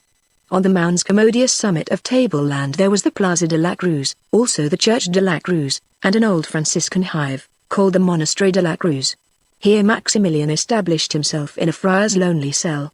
On the north a small river skirted the town. On the south, where nothing intervened between the grassy plain and the wooded Alameda, the besiegers found the most vulnerable flank. On this side investment began with the arrival of Corona and Regulus, and soon after, of General Riva Palacio. The Republicans numbered 15,000 already, and more were coming daily, but as yet there were ragged strands in the noose being woven around the beleaguered place. Curiously enough, the most feverish to see the cordon perfected was none other than Don Tiburcio. Marquez will escape. Marquez will fly the net. He kept bewailing. Si, senor, and the Padrecito with him, curse them both. 2 weeks passed, filled with skirmishes and ominous tests of strength. At night fiery parabolas blazed their course against the sky, up from the outer hills, sweeping down on Las Campanas or La Cruz. Imperialist chiefs urged a general attack, but again Marquez foiled their hopes. Then, at 2 o'clock one morning, there came to pass what Tiburcio had feared. A body of horse stole out upon the plain, and gained the unguarded Sierra road to Mexico. 4,000 cavalry pursued over the hills, but in vain. The fugitives were Marquez and the 5th Lancers, his escort. He was gone to the capital to raise funds, and to bring back with him, at once, the imperialist garrison there of 5,000 men. Doting Maximilian had even named him lieutenant of the empire, and Mexico City would shortly have the leopard for regent. Cretero, moreover, was seriously weakened by the loss of the 5th Lancers, and there were those who remembered how, when Guadalajara was besieged by liberals 7 years before, Marquez had likewise set out for aid, and had returned too late. To his wrathful disgust, Don Tiburcio learned that Father Fisher was also gone with Marquez. The priest had disguised himself in an officer's cloak, and for the moment none in the town knew of his flight. The fat padre, it appeared, no longer hoped for the luscious bishopric of Durango. His was the rat's instinct, as regards a sinking ship. The leopard and the rat got away only in time. The very next day 10,000 ragged inditos, largely conscripts, arrived from the Valley of Mexico and filled the gap in the besiegers' line. Investment was now complete, against a paltry 9,000 within the town. Chapter 13 A Buccaneer and a Battle. The inclination to goodness is imprinted deeply in the nature of man. Bacon. But the paltry 9,000 were the best army of Mexicans ever yet gathered together. For weeks they kept more than 30,000 Republicans out of an unwalled, almost an unfortified town.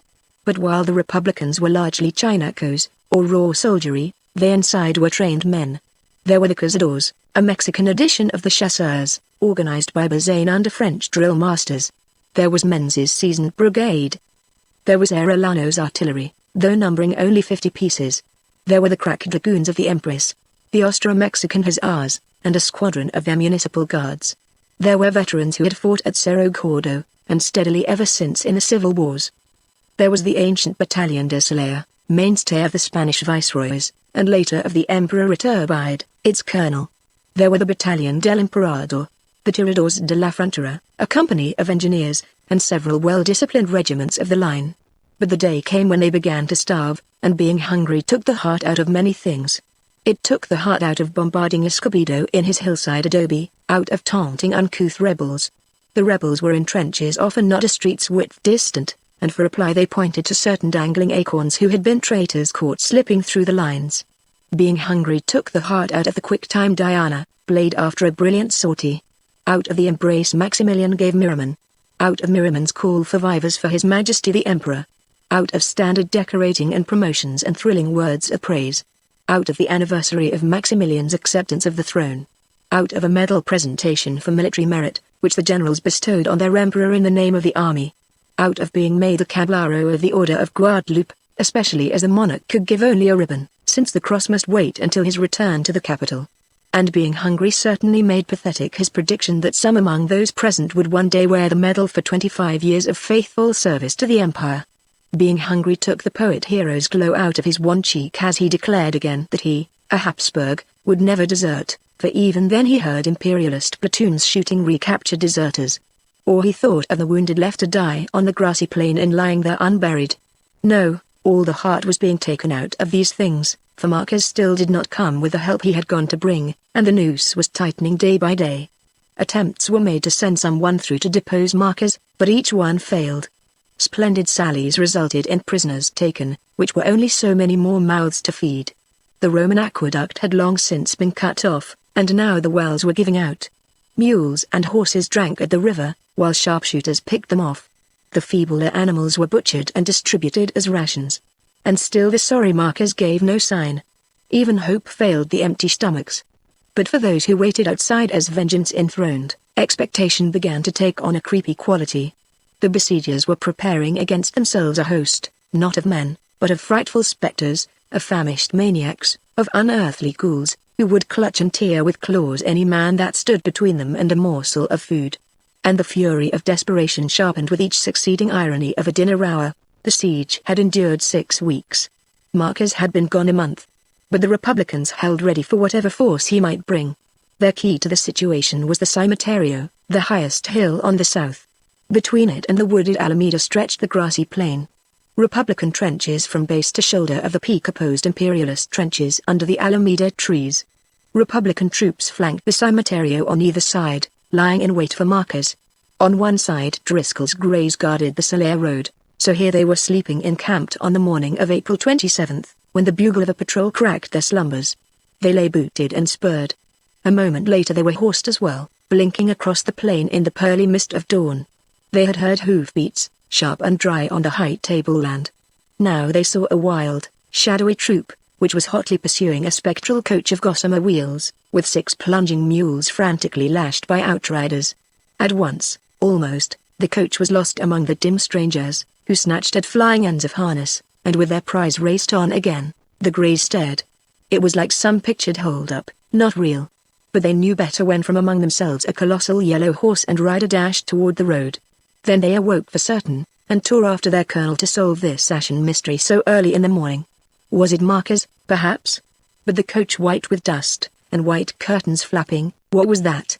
Striking their flank at an angle, Driscoll drove hard into the fleeing horde.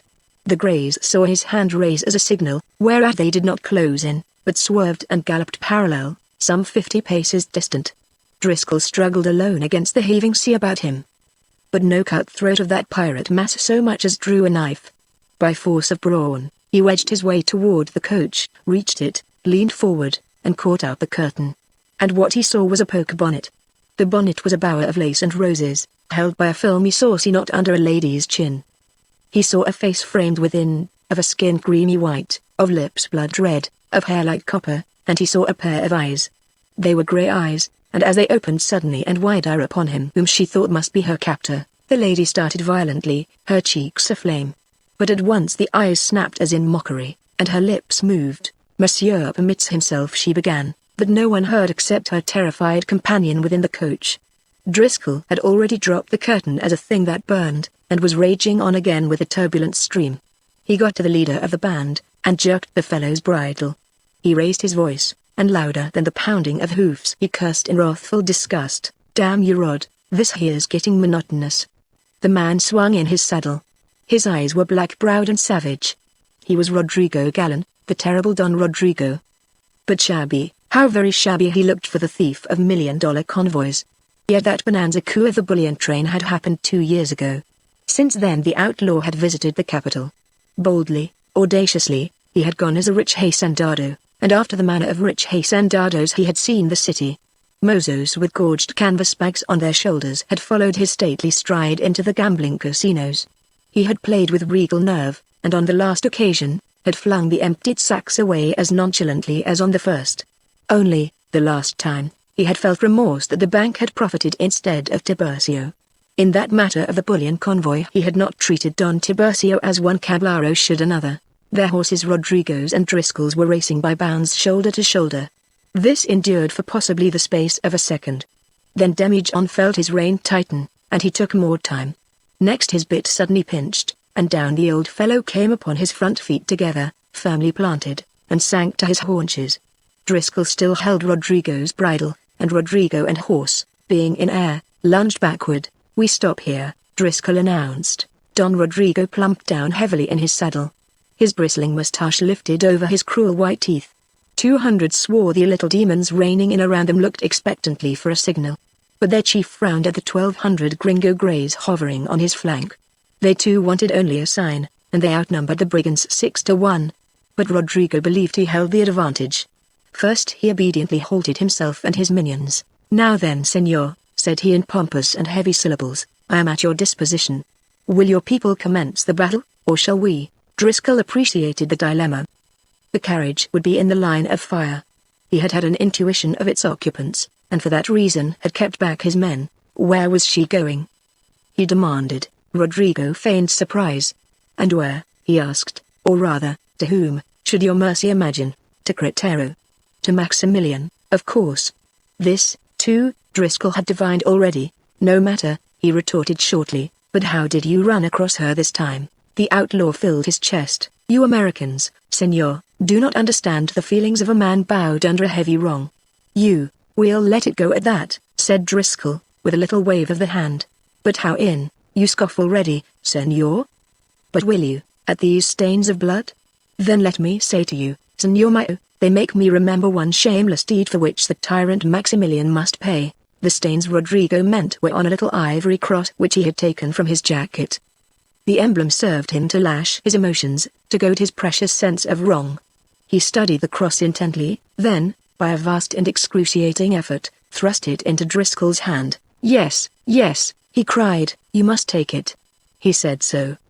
"See, senor, he who shares my wrong, Don Anastasia Murgy," exclaimed the bewildered American. "But why, hombre, I haven't seen the old skinflint since he and I both were court-martialed by Lopez. Still I promised him to send the cross to you, because you will have a chance to give it to him." He said so. "Oh, he did?" But Driscoll put the trinket in his pocket, not unwilling to see more of this foolish drama in Latin American sentiment. "Now then, Rod," he went on impatiently, "you haven't explained yet how you happened to find her again." "That," replied the outlaw, "was his part of the bargain." "Whose?" "Anastasia Murgy's." "Rod, you talk like a—" "But no, senor, it's because you Americans cannot understand. Murgy also believes in vengeance. I haven't seen him either, not since he sold his hacienda over a year ago. But I do know that he or some spy of his is in the capital, for a messenger from him came to me in the mountains.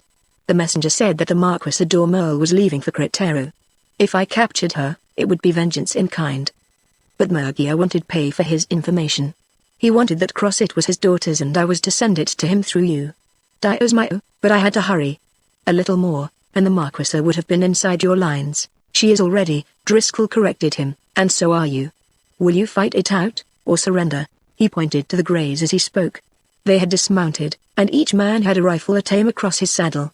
It was a reminiscence out of Driscoll's boyhood of Indians and the Santa Fe Trail. But Don Rodrigo only smiled. "You want the coach first?" he said. "No," Driscoll retorted. "You're the one that's wanted, and you can either wait for your trial, or be shot now, fighting. The coach will have to take its chances. But see here, if the firing once starts, not a thief among you will be left standing." It was a perilous bluff, and none might say if it would have broken the deadlock.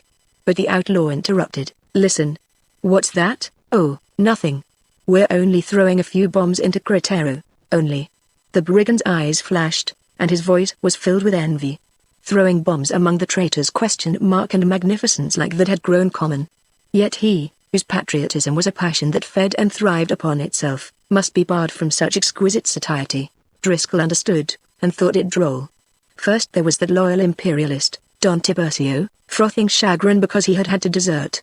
And now here was this rabid Republican, heartbroken over being outlawed from the ranks of his country's avengers. Again Rodrigo interrupted, more excitedly yet. "Senor, you don't shoot them that way every day?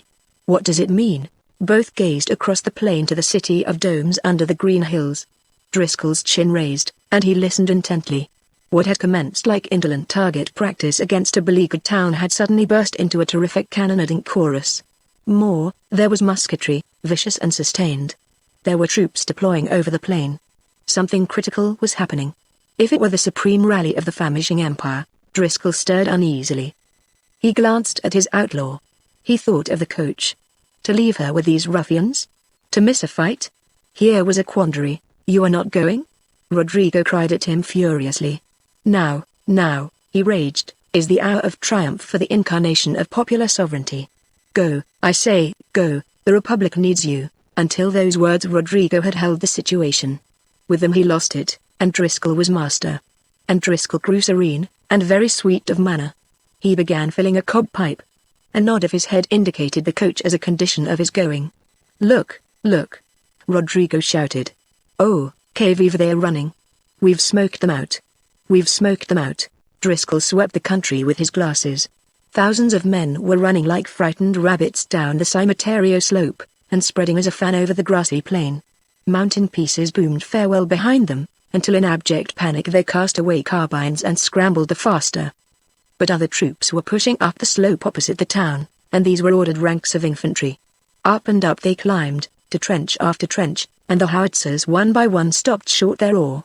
When Driscoll laid down the glasses, his face was white.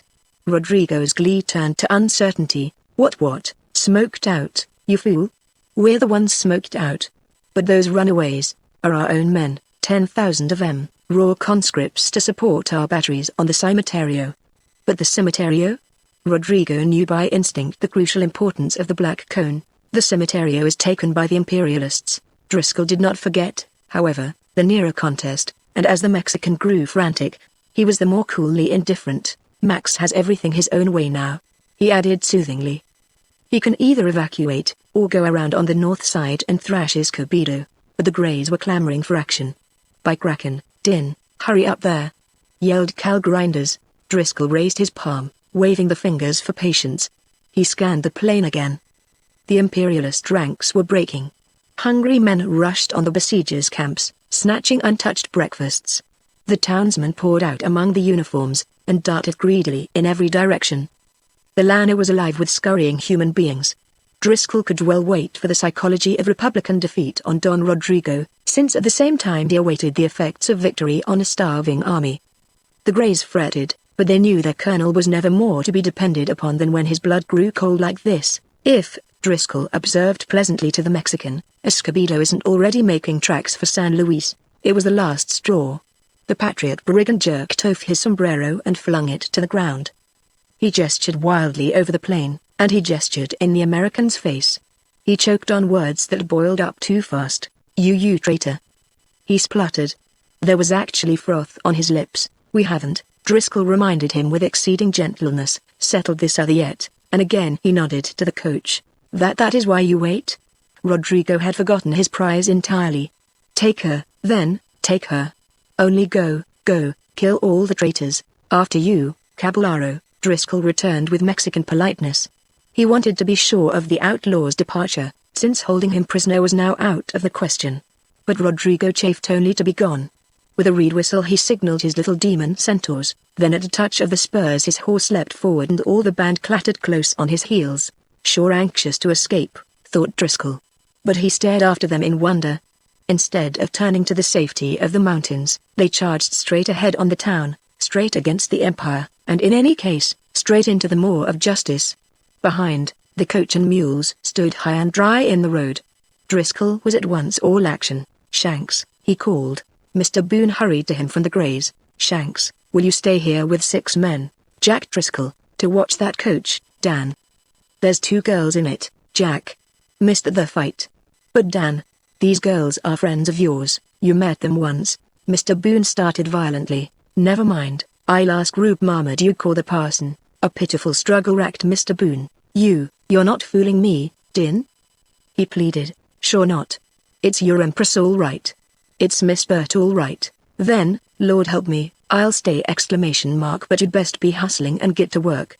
"Just a minute, Shanks, there's the other one in the coach. She wants to go to Cretero. If she gives her word of honor, never mind, she knows honor from a man's standpoint. If she gives her word that she brings nothing that will help Em inside, then you can escort the coach into the town after things quiet down some. All right? Good. Then we're off." Demijohn's hooves pelted dust balls with each impact. The greys were ready. They surged behind. The sound of them was a swishing roar. In the apex of the blinding tempest, Driscoll sat his saddle as unmoved as an engineer in his cab. He looked ahead placidly. Empire and a prince had just triumphed. So he was going to readjust fatality. The smile touched his lips as it never had before, and hovered there in the midst of battle. Chapter 14 Blood and Noise. What else? On stubborn foes he vengeance wreaked, and laid about him like a tartar. But if for mercy once they squeaked, he was the first to grant them quarter. Orlando Furioso. Only for the moment of a cooling breath is nature grey in Mexico. The sun's barbed shafts had already ripped away the cloak of dawn when Driscoll and his cavaliers swept over the glaring road. But there was no longer any battle. The plain swarmed confusion only. Panic cringed before hunger. The defeated besiegers panted, stumbled, ran on again, or lay still in trembling. The victorious besieged were gorging from fingers crammed full. It was the hour for trophies. A prosperous townsman bore a stack of tortillas, and gloated leeringly as he hurried to put his treasure safely away. A dashing Hungarian with fur pelisse shouted gallant oaths at a yoke of oxen and prodded them with his curved sword, as though a creaking cart filled with corn were the precious loot of an Atla. Pueblo and soldiery tore ravenously at fortifications that had so long kept them from one savory broth. With nails alone they would demolish walls and trenches. Some lurched over fugitives in the grass, and then pinned them there with bayonets, the lust for food turning fiendishly to a lust for blood. But what most inflamed the greys were the captured cannon. They counted as many as 20 being dragged into the imperialist lines. The Missourians were aggrieved. Never had Joe Shelby's brigade ever lost a gun. And as they galloped, they looked anxiously about for chances of more battle. Just then Rodrigo's outlaw band caught their eye. These had swerved from the road out upon the field, hot to engage anything, everything. A long provision train offered first. Many carts had been loaded with Republican stores, and were being convoyed to the town by a squadron of imperialist cavalry. It was the clash between this escort and the brigands that attracted the greys coming on behind. But the escort wheeled and fled, and the brigands pursued, slashing with machetes, and so charged full tilt into the dragoons of the Empress who were sent to retake the abandoned prize. Red tunics mixed with ragged yellow shirts, and war chargers and mustangs swirled together as a maelstrom. Then the greys pounded among them, in each hand of each man a 6-shooter. The red spots began to fall out of the peppered cauldron. The red tunics that were left broke, retreated, ran. It became a rout. Only a few of the Empire's best survived those 10 minutes of bloodletting. Fatality? Driscoll's lip curled. Fatality? The dragoons, now no more, had twice held him for their bullets. Greys and brigands chased them back toward Cretero. The fleeing remnant began yelling for help. Driscoll rose in his stirrups, and saw just ahead a large force of the enemy. It was gathered around the Casablanca, a little house on the plain. The large imperialist force there was an army, nothing less, though still disordered from the late action and victory. Surrounded by a brilliant staff was a tall, golden-bearded chieftain, sumptuously arrayed as a general of division, regally mounted on a cream-coated horse of Spain. He was Maximilian, viewing from the winning of his empire. The army behind him filled his ears viva su majestad, but he who had given the cue for that thrilling music now saw the convoy's fate. He rode up and down anxiously, striving for order in the confused ranks. He wore the green sash of a general. He had a moustache and imperial, searching black eyes, and an open brow. His fine features showed in a blend of French and Castilian blood. He was the real chieftain. He was Merriman. Impetuously he made ready to avenge the dragoons. These things that he saw ahead brought Driscoll to his senses. With reluctance, but instantly, he made up his mind. He held high his saber and halted his own men, turning at the same time to collide obliquely, and purposely, against Rodrigo. Not that way, Rod, not that way, but it's the tyrant. It's the tyrant. Driscoll got the brigand's bridle and swung him around fiercely. Let the poor tyrant be, he yelled. We've got to take that there Cimetiero hill. A moment later Greys and brigands wheeled to the right and were off. Back at the Casablanca Maximilian lowered his glasses. They surely are not. Yes, he cried, they are going to attack the Cimetiero. Merriman smiled. Then they are lunatics, he said. Why, your highness knows that we have 5,000 of our best men on the Cimetiero. Yes, Maximilian agreed uneasily, but I thought I recognized the man who leads those lunatics. Do you happen to know, General, how Tampico fell? Do not worry, sire, Merriman replied, willing to humor the prince. I will take our infantry to the Alameda and strengthen our reserve there, should anything really happen. Across the grassy plain raced the 1,200 cavalry and the 200 outlaws. They raced to attack 5,000 brave men who had that morning dislodged 10,000.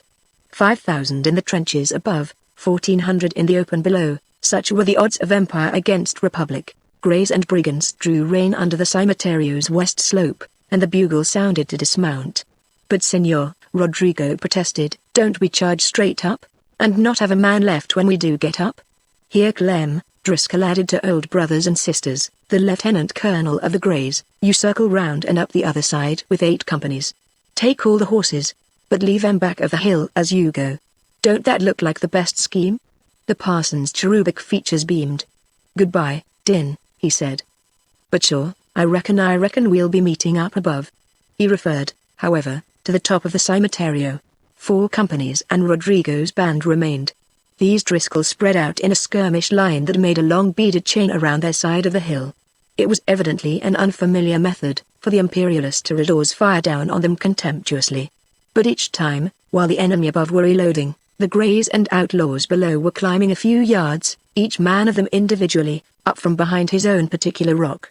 The imperialists, it now appeared, had blundered incomprehensibly, since they had actually taken away nearly all the cannon captured on the Cimetiero. But 6-pound affairs from batteries in the Alameda soon began to splinter and furrow around the climbing men. One loosened boulder rolled and struck Doc Claiborne on the tip of the shoulder, bringing him down like a bag of meal. He arose, feeling himself. Now, by the great and unterrified Continental, he began, as he always did at the monotony of being hit.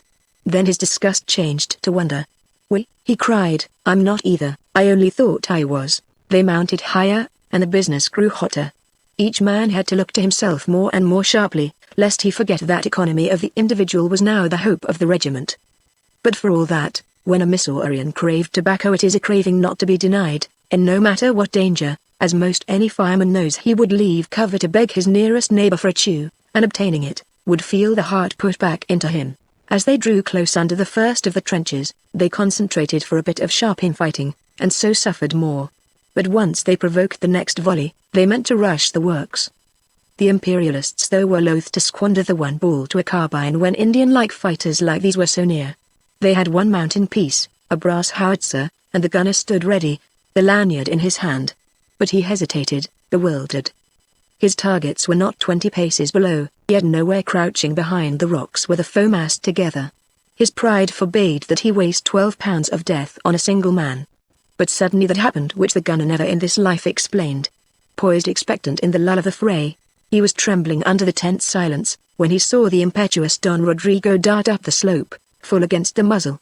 At the same instant he heard shouts of warning behind him, and he heard the tiradors there above firing at someone almost at his feet. But the figure that had scaled up the back of the hill, crawling around the trench, was already on him. He drew back his arm to drive the heavy shot through Don Rodrigo in front, but only to feel the cord in his hand part before a knife's keen edge, With a cry of dismay he sprang to grasp the rope's end, but as in a vision a head of curly black and an odd smile rose between, and a swinging fist of a great bared arm crashed back his chin, and he sank as a brainbox. Lamb-faced Jen Driscoll. It was a rapturous shout, and Girl Grinders, passing Rodrigo, tumbled over the earth heap and joined his colonel against 500. Behind swarmed others into the newly awakened hell, coatless men of Saxon next and a dark ruby, and in the hot imperialist fire they settled to their work. By Kraken, Lamb-faced Why in all hell don't ye lamb-faced This fury boiled through oaths, unable to spend itself in blows. The tigerish rage seized on them everyone. Teeth grated vengefully as men struck. Lamb-faced Jen Driscoll. Lamb-faced good Din Driscoll. The yell swelled to a murderous chorus. These men did not know that they were raving. A war cry is just the natural vent. It is simply the whole pack in full cry, but never before. For now around him there was the contrast of hate and panting and passions in ferment. Driscoll seemed so distant a thing from flesh and the human sphere. In grime, in dust, in smoke, among faces changing demoniac wrath for the sharp, self-wondering agony of mortality, his face was cool, serene, with just the hint of a smile tugging at his lips. His own men would try to look another way, try uneasily to break the fascination of this strange warrior who led them. The battle was short, but of the hottest. Its central point was the little brass howitzer. Driscoll, Grinders, Bledsoe, the dog, all four pushed at the carriage or pulled at the trunnion rings, while around them, hindering them, swaying back and forth over rocks and in the ditches, the two forces battled for possession, hand to hand, with six-shooters and clubbed muskets. Grinders fell, cursing angrily. Bledsoe fell, toppling heavily his great length. The dog fell. By the he began, but got no further. He was not mistaken this time. But the gun was turned at last, and a vicious hand jerked the rope. Powder grains pierced the eyes of the nearest imperialists. The shot tore through the mass of them. Yet Driscoll remembered most how wan, how hungry they looked. Death to the traitors. A muerti.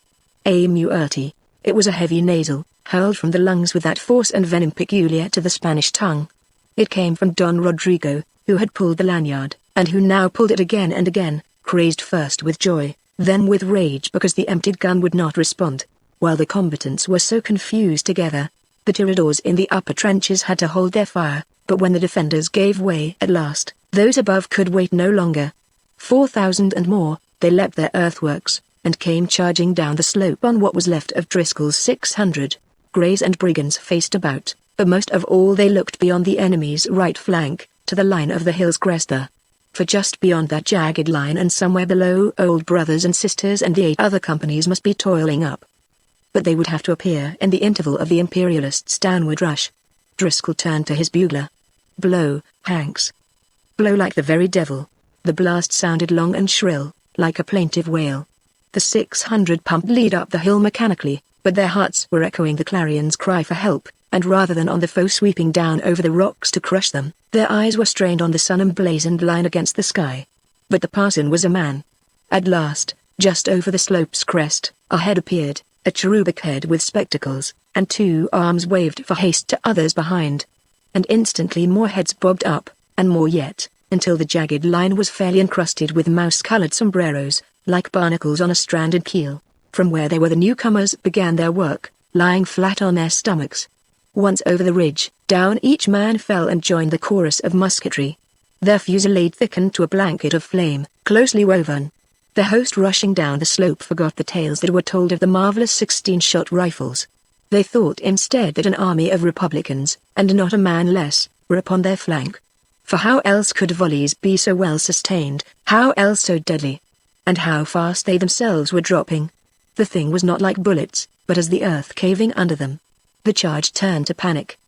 They plunged on downward, indeed, and even sheer into the crossfire of Driscoll's 6-shooters and the 1 howitzer. But it was headlong flight. At the trench they did not stop to grapple, but fought their way through and fled on down the hill, on across the grassy plain, nor paused until they had crowded pell-mell into the main imperialist army drawn up before the Alameda. Maximilian and his resplendent staff were there at the Alameda. The emperor was perhaps less astounded than they. General, if you had known how Tampico fell, he said to Miraman, yet neither was actually dismayed. The Cimetiero and 5,000 men had succumbed to 1,000 or 1,500 daredevils. It was hard enough to believe, in all conscience, but the daredevils could be dislodged, and they must be, at once. Miriam's orders rose sharply and quick, and the Empire sprang to obey. The Alameda batteries were trained on the hill, and a few moments later the guns on the roof of the La Cruz monastery were also. At the same time, the army, the entire Imperialist reserve, battalion after battalion in close, hurried ranks, set out across the grassy plain, straight toward the Cimiterio's front slope. Foot, horse, artillery, the concentrated might of the Austrian scepter, was being held against a handful of jaded warriors. Maximilian flushed with something like shame at the thought. Back on the slope, Driscoll cried, "No, no, keep to the trenches, you fellows. This ain't our promenade." And soon, when screaming comets began to fill the air and burst around them, they were glad of the ditches. That they waited, smoking, spitting tobacco against the torrid rocks, but with sullen eyes on the army moving nearer and nearer. Where, all this morning, was Escobedo, who, with his thousands of Republicans on the north of the town, had taken no thought of the Republican stress on the south. He had not fired a shot. Yet surely he must know by this time. But no matter. Over 100 outlaws were left, and nearly 1,000 greys. Missourians, brigands, and guerrillas of Michoacan. They were a dangerous blend. "Got a match, Harry?" asked Driscoll of a Kansan, as he filled his cob pipe. They had to wait, you see. Yet haste was all they would have begged of the advancing Imperialist host. The red jackets of the dragoons, the few that were left, brightly dotted the van of the attacking thousands. On either side rode the 2nd and 4th Lanciers. Behind tramped the battalions of Iturbide, of Celaya, and regiments of the line. They gained the foot of the hill and the cavalry were dismounting before they drew fire. The baptism had a sharpshooter deadliness, even at that distance, but the Imperialists waited tentatively. No, there was but one volley. When the second came, it was only after an interval long enough for reloading. Officers and men glanced at one another more hopefully. The terrified fugitives were of course mistaken, they thought. For the force above could not be large, nor yet possess the mysterious 16-shot rifles. The assurance gave the buoyancy of relief. To charge against carbines that made each man a 16 were uncanny, too much like challenging the unknown. But 1,000 men who fired only every 2 or 3 minutes, an antagonist like that was quite well known to their philosophy. So breathing hard, they valiantly marched up the hill. They suffered cruelly under the scattered fusillades, yet were not materially resisted. At last they were near enough, and the bugles sounded for the final rush. Now what was odd, the Republicans stopped firing altogether. But they were waiting for shorter range, and a moment later, at 100 paces, their reopening volley had all the clockwork dispatch of platoon drill. Yet the Imperialists took the dose as a thing expected, and sprang over their wounded to gain the trenches. They required only the lull of reloading. But instantly a second volley prolonged the first. The column staggered, and faces blanched. In a sudden despair they realized the enemy's tactics, for the enemy did have those terrible rifles, after all. From the trenches a low sheet of flame had spread, searing the breasts of rank after rank that pressed against its edge. Scarlet-coated dragoons, the last of them, flecked the rocks, and over them fell green uniformed troopers, as grass will cover a bloody field, and the municipal guards, swaying up from behind, paid out a sprinkling of blue, a ghastly paus café, as one grim jester described it afterward. The long massed lines wavered. "They've stopped, cried Rodrigo. "Now we'll close with them, Senor Pordios." "Now, all you fellows," shouted Driscoll, "just fill your rifles while they wait." "Stop nothing, Rod. And anyhow, who'd hold the hill if we left it?" "Who?" The answer came at once, and in dramatic form. One of the pickets stationed on the flank ran among them. "There's another big slew of MA coming," he yelled excitedly. "Yonder, over yonder." Driscoll rose and followed the man to the east slope. From there he beheld an overpowering force, advancing diagonally across the llano below. It came by the Caritas road, which skirted Cratero on that side, and it was hurrying toward the Cimiterio. The colonel of Greys watched them anxiously through his glasses. "Shucks," he said at last, "the fight's over. It's Escobedo. He sent his reserve. Don't you see those black shakos, Jim, and those grey coats? They're the Cazadores de Galena, and the best yet. Now we'll have someone to hold the hill." But getting back to the trenches, Driscoll saw that the help might not come soon enough. For however the Imperialists squandered their lives, they would yet overcrowd death. Some had already gained the first trench, and were there engaged hand to hand, with saber and pistol. In the trenches above the Greys steadily fed the molten flame. But Driscoll chose the infighting, and naturally became himself the center of the hottest patch. "Help's here. In 5 minutes, just 5 minutes." He spoke right and left to his men, as a carpenter will converse and hammer at the same time. For the outnumbered Greys it was the help arrived already. The Imperialist cannon had of necessity ceased firing, so what should be the consternation of the attacking column to have a shell fall among them from the rear? All eyes turned, and a murmur of panic rose. It was not that their own batteries had made a mistake, but that there had not been any mistake. The reserve sent by Escobedo, hearing the battle, had wheeled and rushed straight down the center of the plain on the chance of giving quick resistance. Once in sight of the trenches, though still considerably to the right of a hill, they had unlimbered a gun, while cavalry and infantry pushed on to the rescue. Not to be caught between trenches and plain, the Imperialists acted with soldierly decision. Their clarions sounded retreat. "Now it's our turn," shouted Driscoll, and with the parson and the clansman, the outlaw chief, and guerrillas and Missourians pouring out of their ditches, he chased downhill the concentrated might of an empire. So closely was the chasing performed that pistol flashes burned into standards and uniforms. Maximilian and Miriam and the high officers of the realm were still at their post of observation in front of the Alameda. For the third time that morning they faced Imperial cohorts hurled back upon them by a man named Driscoll. Miriam reproached himself bitterly. His plans to intercept Escobedo's reserve on the north had failed. The Emperor's pallid features were drawn with the tensity of a big loser. Yet in the soft blue eyes there flashed a chivalrous wonder at an enemy's valiant deed. On the Llano fugitives and pursuers mingled as one in the human wave of confusion. Escobedo's cavalry had overtaken the melee, and blended with the rear of the fleeing column, until it seemed likely that both must enter the town together. But a charge of grape, fired obliquely from the Alameda, mowed a path between the May-Spartan business, for it reaped Imperialists among Republicans. However, a second and third blast were better gauged, and these carpeted the new alleyway with Republican bodies. Also, the Imperialists were reforming, and under a withering fire the little band of victors had to draw back to the Cimetiero. As Escobedo's reserve occupied the hill, Driscoll marched his own force behind the same to get his horses there. But the mustangs of the brigands had disappeared, and far to the southwest were the brigands themselves, moving swiftly over the plain toward the mountains. They hardly numbered 20 now, and at that distance seemed a few men herding a drove of empty saddles. The late indignant patriot, Don Rodrigo, had changed back to outlaw. As another Cid, he might have looked for pardon from a grateful country, but possibly he feared the Roman justice of Juarez too much to risk it. Besides, a man will not lightly give up his career. That same night Rodrigo lay again among the Sierras, quite ready for the first bullion convoy or beautiful marchioness passing by. Shells and mini balls were yet dropping perfunctorily, and the Llano between hill and town was still a dangerous place enough, but scattered here and there were a few of both sides looking for their wounded, and often themselves going down before the aim of sharpshooters.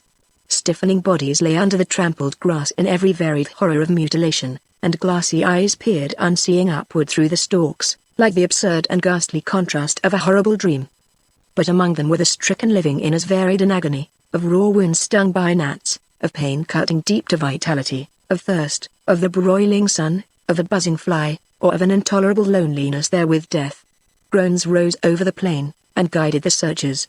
Driscoll had already found many of his men in this way. Once he heard his own name. The voice was weak, but there was something vaguely familiar to it, and involuntarily he held his pistol against treachery as he parted the grass and revealed a wounded man at his feet. It was a piteously famished body that raised itself a little by one hand. It was a sole tenant to death head that crooked gruesomely down on the shoulder and lifted its eyes to Driscoll's in greeting. They were glowing coals, those eyes, glowing with the virile fire of 20 men, however wasted the face or tightly drawn the yellow parchment skin. "Murgy!" Driscoll's exclamation was a shudder rather than a surprise of recognition. What could it be that had grown so terrible in the weazen, craven miser? And to find the abject little coward on a battlefield, and wounded. An occasional bomb even then screeched overhead. And he was clothed in uniform, a soldier's uniform, he, Don Anastasio Gracias. Driscoll muttered. More and more stupefying, the uniform was not Republican, but Imperialist. There were the green pantaloons with red stripes, the red jacket, the white shoes, the white kepi, of the Battalion del Emperador, a ludicrous martial combination, but pathetic on an aged, withered man. The Battalion del Emperador. Driscoll remembered. They were the troop that had surrounded Maximilian during the recent battle in front of the Alameda, and Murgia had fallen on the very spot. The venomous Republican was then become one of the Emperor's bodyguard. As the Republican, so also was the coward gone. The gaunt little old Mexican seemed oblivious of peril, as fever blinds one to every nearest emotion.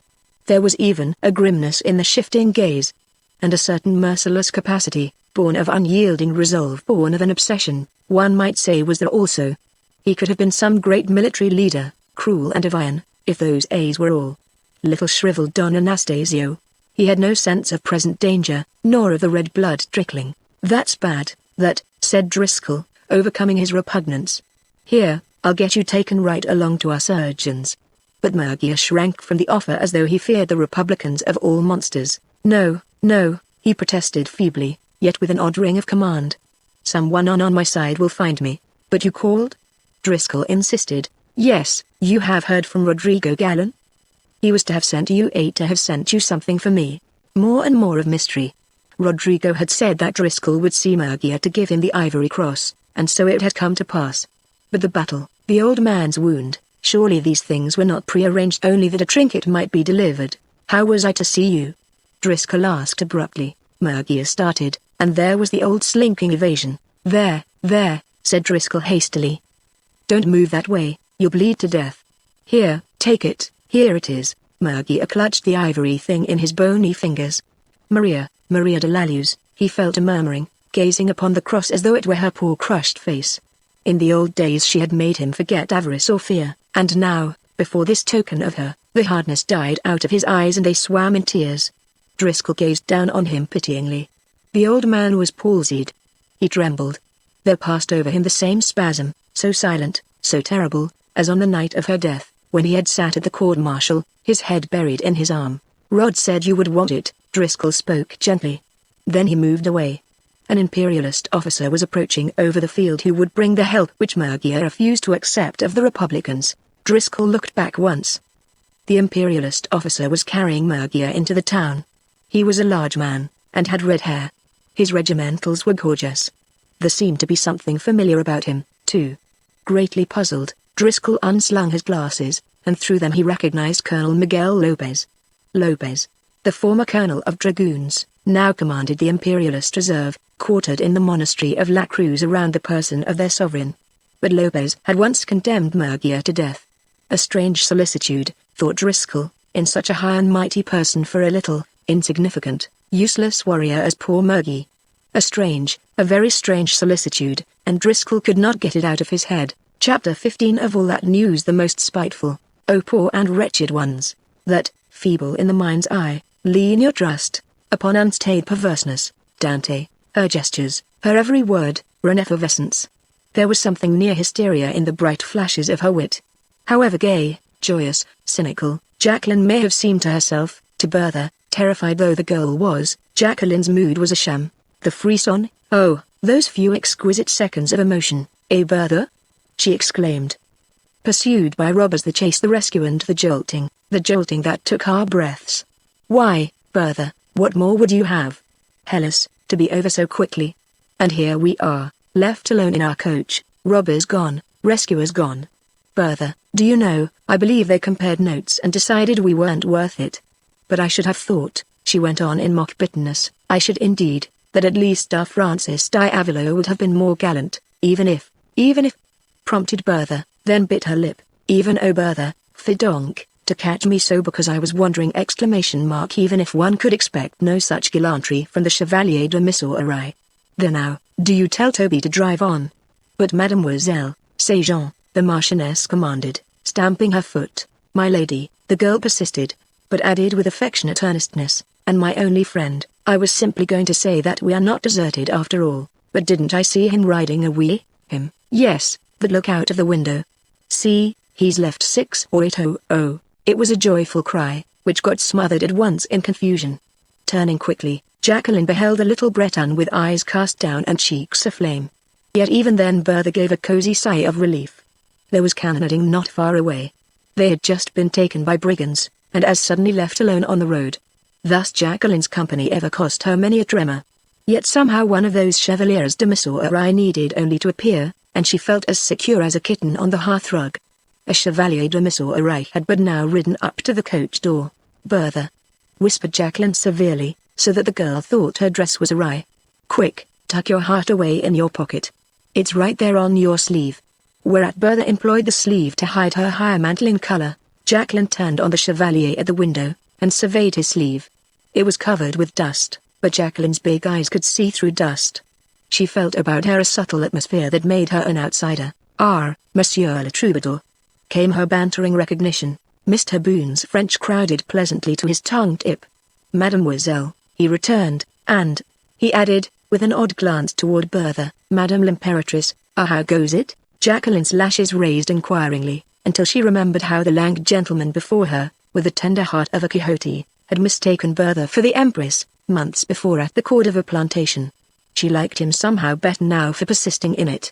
"Her Imperial Highness," she explained, very soberly, "may deign presently to observe that you are here, monsieur, though, as you see, her thoughts are far away.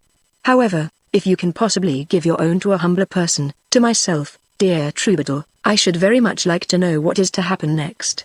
Use fine words, if you must, even put it into verse, only tell me." With an impulsive shove she flung open the door and stepped into the road. She could still see Driscoll's troop, or rather the cloud of dust, speeding toward Craterot, but her arm swept the horizon impersonally. "Only tell me," she demanded, "what's happening now, over yonder?"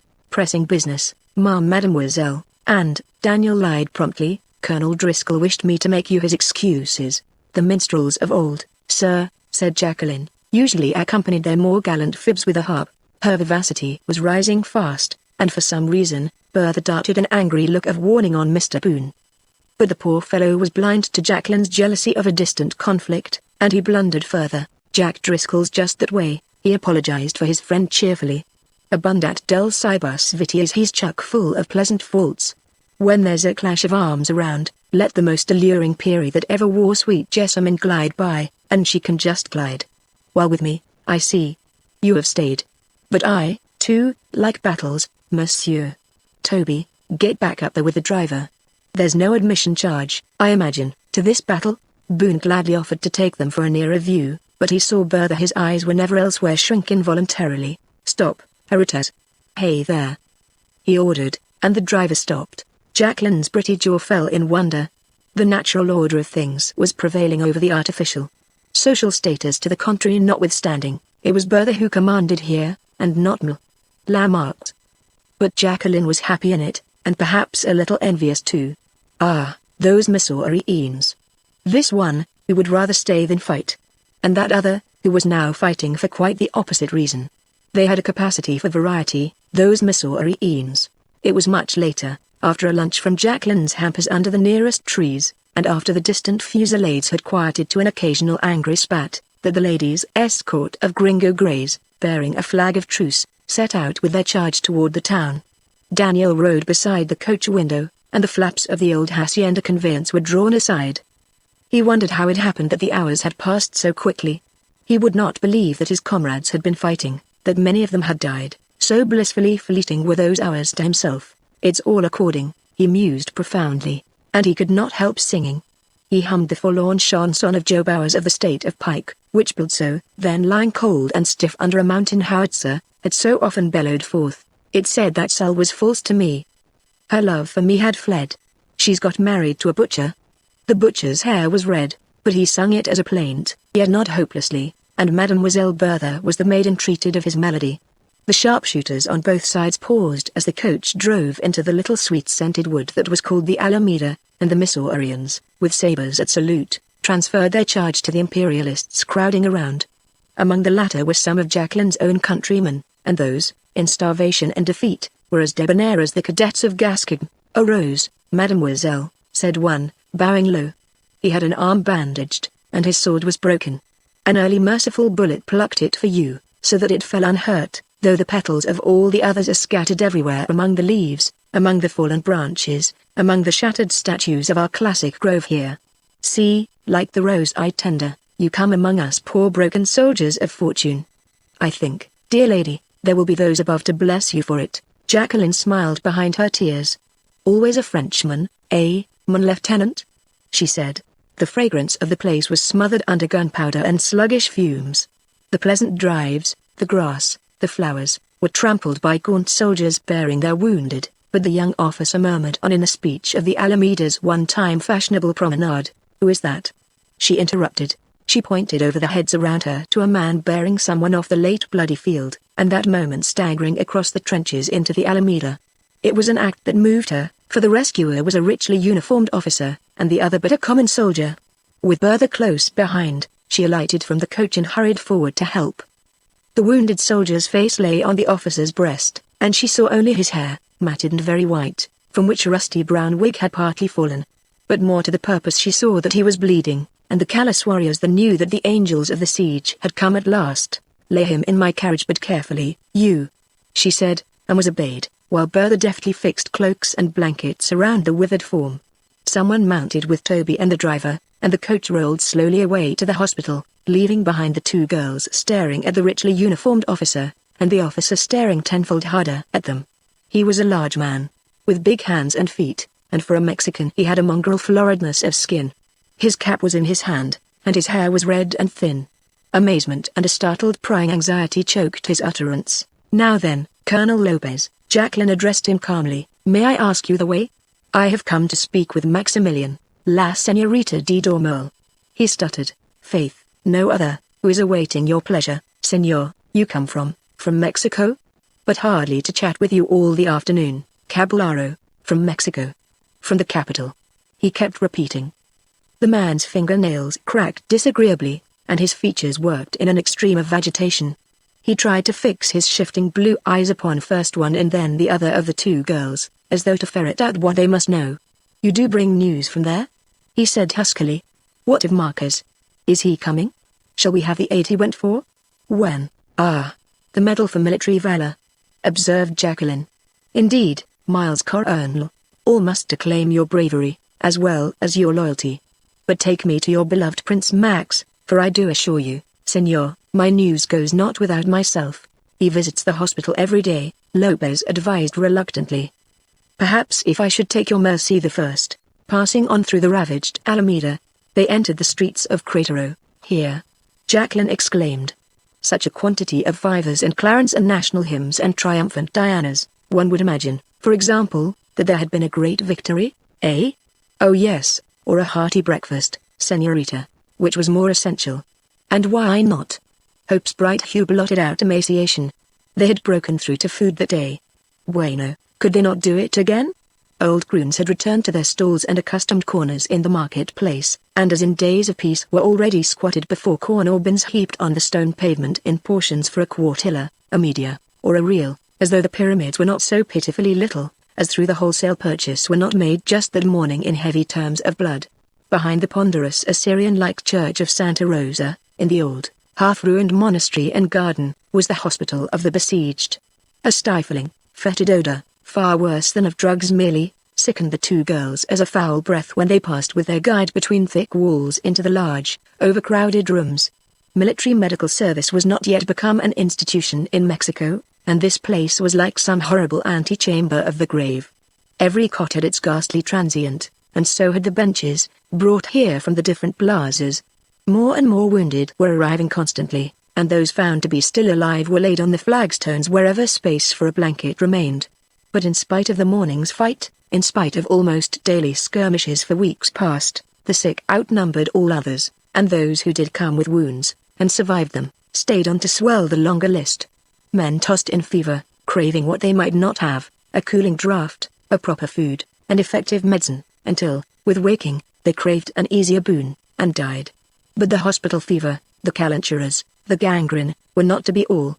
Out of the diseased air, mid the fumes of pious tapers, the spectre of epidemic was taking hideous shape over the many, many upturned faces. The spectre was the typho, a plague more dreaded in high altitudes than black vomit in the low. Jacqueline found Maximilian bending over a stricken cavalry officer. The emperor was far from a well man, and his fair skin more than ever contrasted as something foreign and lonely among the swarthy faces on every side. His ostentation was now simplicity, as befitted a monarch in camp. He wore neither sword nor star. His garb was plain charro, in which he often walked among citizens and soldiers, inquiring about rations, or requesting a light for his cigar, never minding if a shell burst and kicked dust over him, and always affable, always ready to smile and praise. It was a role that came naturally to his gentle soul. One would like to believe if one could, alas! That he had in mind no kingly precedent. Pausing unseen, Jacqueline noted tears in the blue eyes as he pinned some decoration on the officer's blood-stained shirt. A good heart, she thought, yet ever the prince. In his divine right was he even here, presuming to send a dying subject to the sovereign in heaven with a recommendation for service faithfully done. His hands trembled from haste, for he would have the soldier appear before that dread throne above as a caballero of the Mexican Eagle. In pity for them both, Jacqueline asked herself what precedents awaited the new caballero of the Mexican Eagle in a court, not imperial, but divine. Jacqueline had not journeyed her perilous way out of simple friendship for a desolate prince, but could she have foreseen how his eyes lighted with gladness to behold one friend who remembered? In sweet charity she would almost have come for that alone.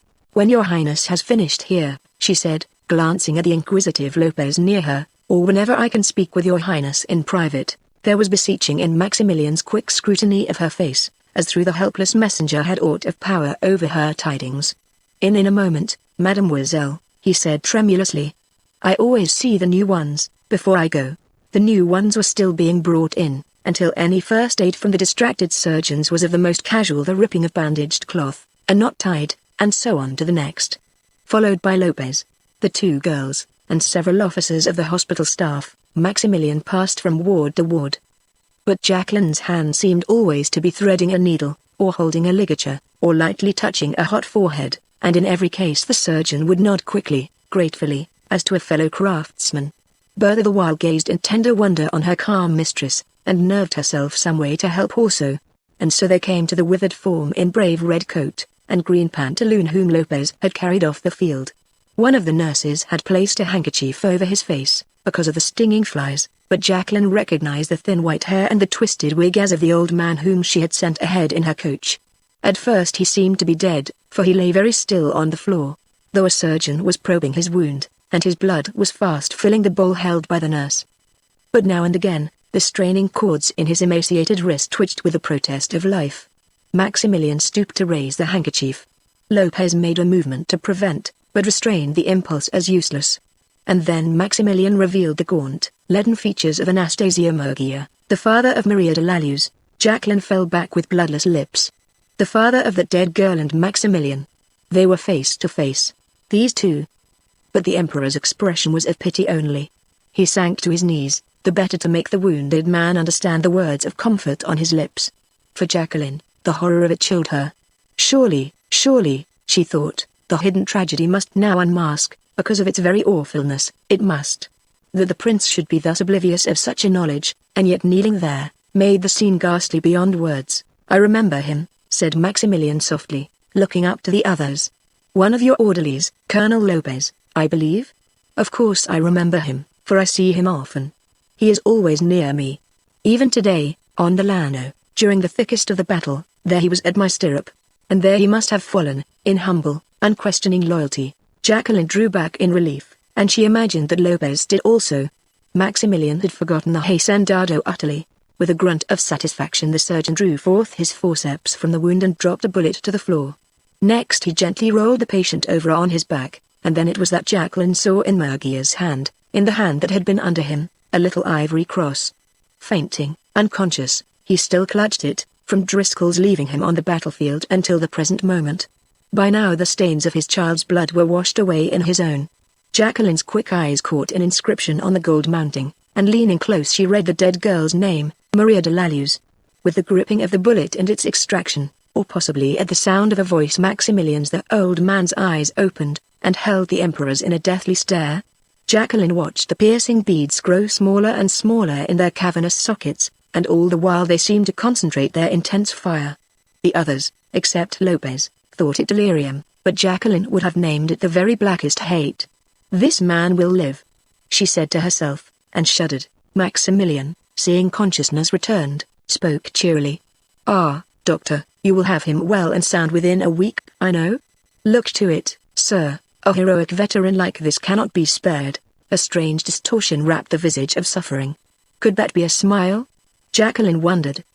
But the imperial party took its leave, and the tragedy lurking beneath was not revealed, as yet, through the throng waiting outside the hospital to acclaim him again as a prince victorious. Maximilian led the two girls to their coach, and went with them to the convent of Santa Clara, where he asked that they be received as guests by the sisters.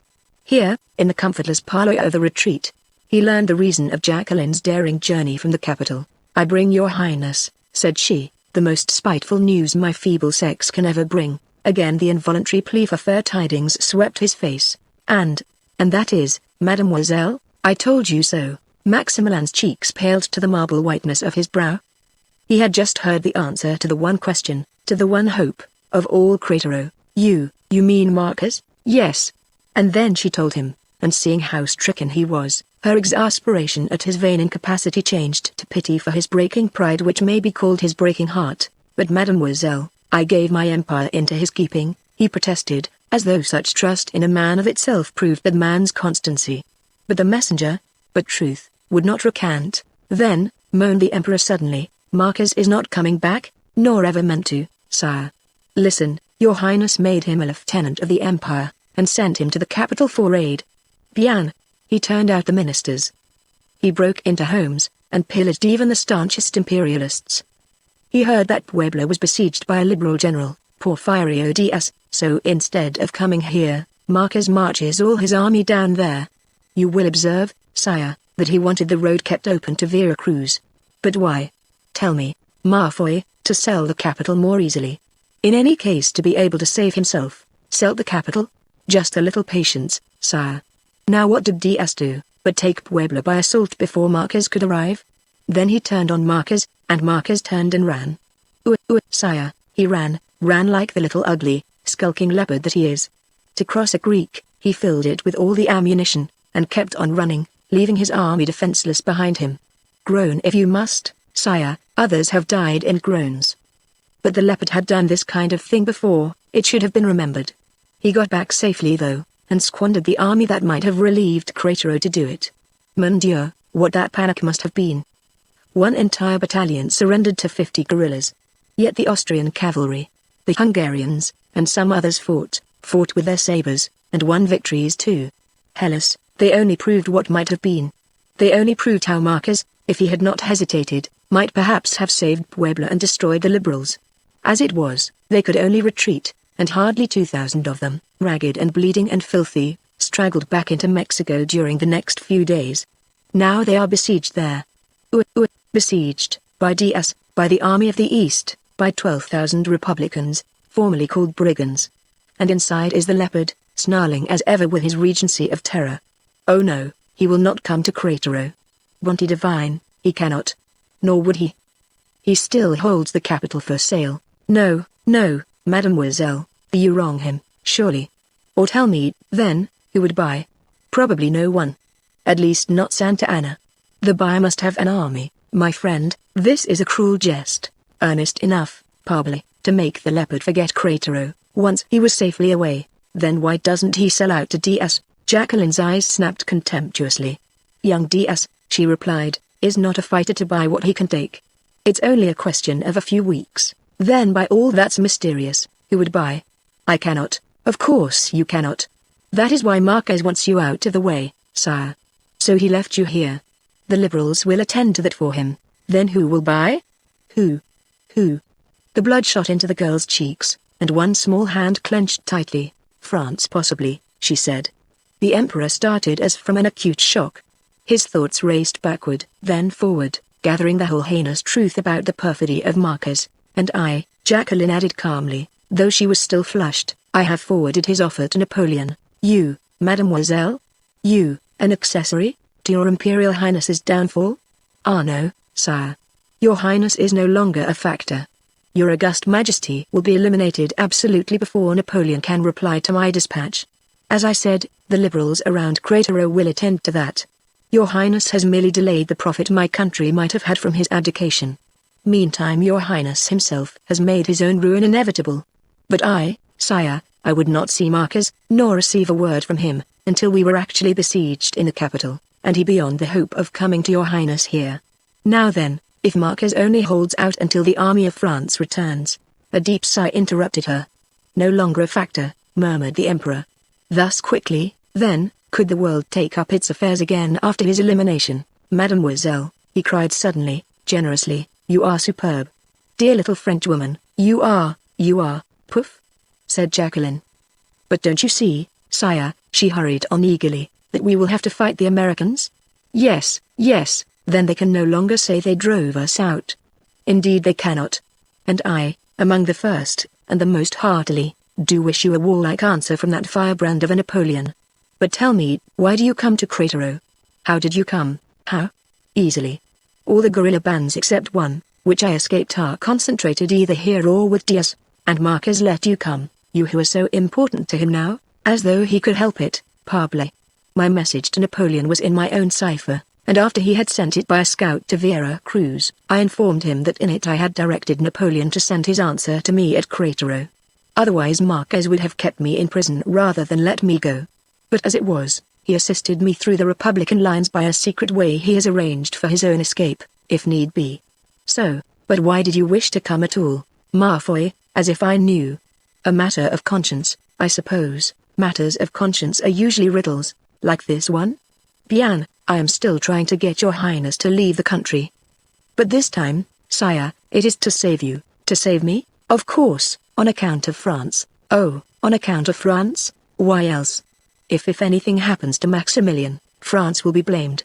Oh why did you not escape this morning, while the road was open? For the first time during the interview the fire of high resolve leapt into the prince's eyes. But could I, in honor? He demanded sternly. Think of the townspeople, abandoned to the liberal fury. Their emperor, mademoiselle, means to face the end with them, here, in Cratero. The dignity of his catastrophe was already beginning to appeal to him, to exalt him, even as the vision of a Habsburg winning his empire had so often done before. But, protested the girl, if they capture your highness, if they hold you for trial? She stopped, for Maximilian was laughing, and laughing heartily. The idea of hands laid on him, an Archduke of Austria, he was grateful to her. Its very absurdity had given him the first relaxation of a laugh in months. Nevertheless, persisted Jacqueline, whose heritage of a revolution was an obstinate bundle of these same absurdities, nevertheless, I had hoped to save your highness with my news, since it is news that leaves no hope. Why not, then, escape? Treat for terms, do anything, only save your followers and yourself, sire? But she found it impossible to sway him from this, his latest conceit. His new role, the more desperate it looked, only ensnared him as the more worthy. He contemplated the end serenely. As a military captain he was culling laurels against theatricots. His heroic loyalty to a lost cause, with perhaps a little martyrdom, of personal inconvenience, how these would count and be not denied when he should return to his destiny in Europe. His was even a mood to consort with lofty traits in others, and in a kind of poetic ecstasy he thought of Jacqueline's steadfast devotion to her country's glory. And he was moved again by the vague, chivalrous longing to bend the knee, to do her some knightly service. But yes, he seemed to remember, there was such a service to be done, yet no, he had forgotten. Then quite curiously, yet still without remembering, he dwelt in reverie on that man named Driscoll who had so filled the morning with valiant deeds. Chapter 16 Vendetta's half-sister, better born. When private men shall act with original views, the luster will be transferred from the actions of kings to those of gentlemen. Emerson. Just outside Driscoll's tent, under the stars, a fragrant steak was broiling. The colonel's mozo had learned the magic of the forked stick, and he manipulated his wand with a conscious pride, so that the low sizzling of flesh and flame was as the mystic voice in some witch's brew. There were many other tents on the plain, a blurred city of whitish shadows against the night, and there were many other glowing coals to mark where the earth lay under the stars, and the witching murmur, the tantalizing charm of each was supper. In this wise, and thinking themselves very patient, men were waiting for other men to starve to death. The besieged had tried, but they had not again cut through to food. In Driscoll's tent there was a galaxy of woolen-shirted warriors, a constellation of quiescent berserkers. For they were Missouri colonels, except one, who being a Kansan, required no title. They were tobacco-chewing giants, famous for expectoration. Except Meager Shanks, who tilted his inevitable black cigar now toward one eye, now toward the other. Except the storm center, who fondly closed his palm over his cob meerschaum and felt its warmth and seemed far away, a dangerous poet. Except old brothers and sisters, most austere of Wesleyans, who had neither pipe nor quid. He was cleaning his pistols. They were men hewn for mighty deeds, But cringe must we all before the irony that neither life nor romance may dodge. It was not a mighty deed which that night was to exact of them, which yet they were brave enough to do, though sorry the figures they thought they made. Politics was their theme, since men, though busy with war and death, must yet relieve their statesmen, especially after supper, and neatly arrange the tariff, resumption, or whatever else. Like oracles, the ex-Confederates held forth that the Yankees had only driven out the French to march in themselves, and so tutor the Mexicans in self-government. To which the Kansan ventured a minority opinion, though being thus a judge of the bench, as it were, he had no need of the oaths he took. Why, God help me and to thunder with you, the United States ain't aiming at any protectorate. You unreconstructed rebs simply ain't and won't see good faith in the federal government, carpetbags. Driscoll murmured sweetly. It was the majority opinion. Yes, sir, and Daniel took the cue as a bit in the mouth. There's blood on the face of the moon up there, Assurama proximorum, oh dear, by God, sir. Look at the troops at our elections. Look at the Drake test oath. Look at Mr. Boone was fast getting vitriolic, in heavy editorial fashion, when a famished face, a wolfish face, appeared between the flaps of the tent. Look at that. Politics vanished, war and death resumed their own, the whole mess stared. Sth underation, it's an imperialist. Lisped Crittenden of Node the way. He pointed at the newcomer's uniform, which was of the Battle del Emperador. Well, bring him on in, said Driscoll to the pickets gripping the man by either arm. He was trying to pass through our lines, one explained. And when we stopped him, he begged hard to be brought to the Coronel Gringo, that is, to you, senor. The mess turned curiously on Driscoll. Why a half-dead soldier of the Battle del Emperador should have a preference as to his jailer was beyond them. But they were yet more puzzled to hear Driscoll address the prisoner by name. See here, Murgy, he said, is this the occasion Rodrigo meant when he talked about my meeting you soon? Is it? Come, crawl out of the grass. Show us what you're up to. No, wait, feed first. There's plenty left, but the old man had not once glanced toward the table.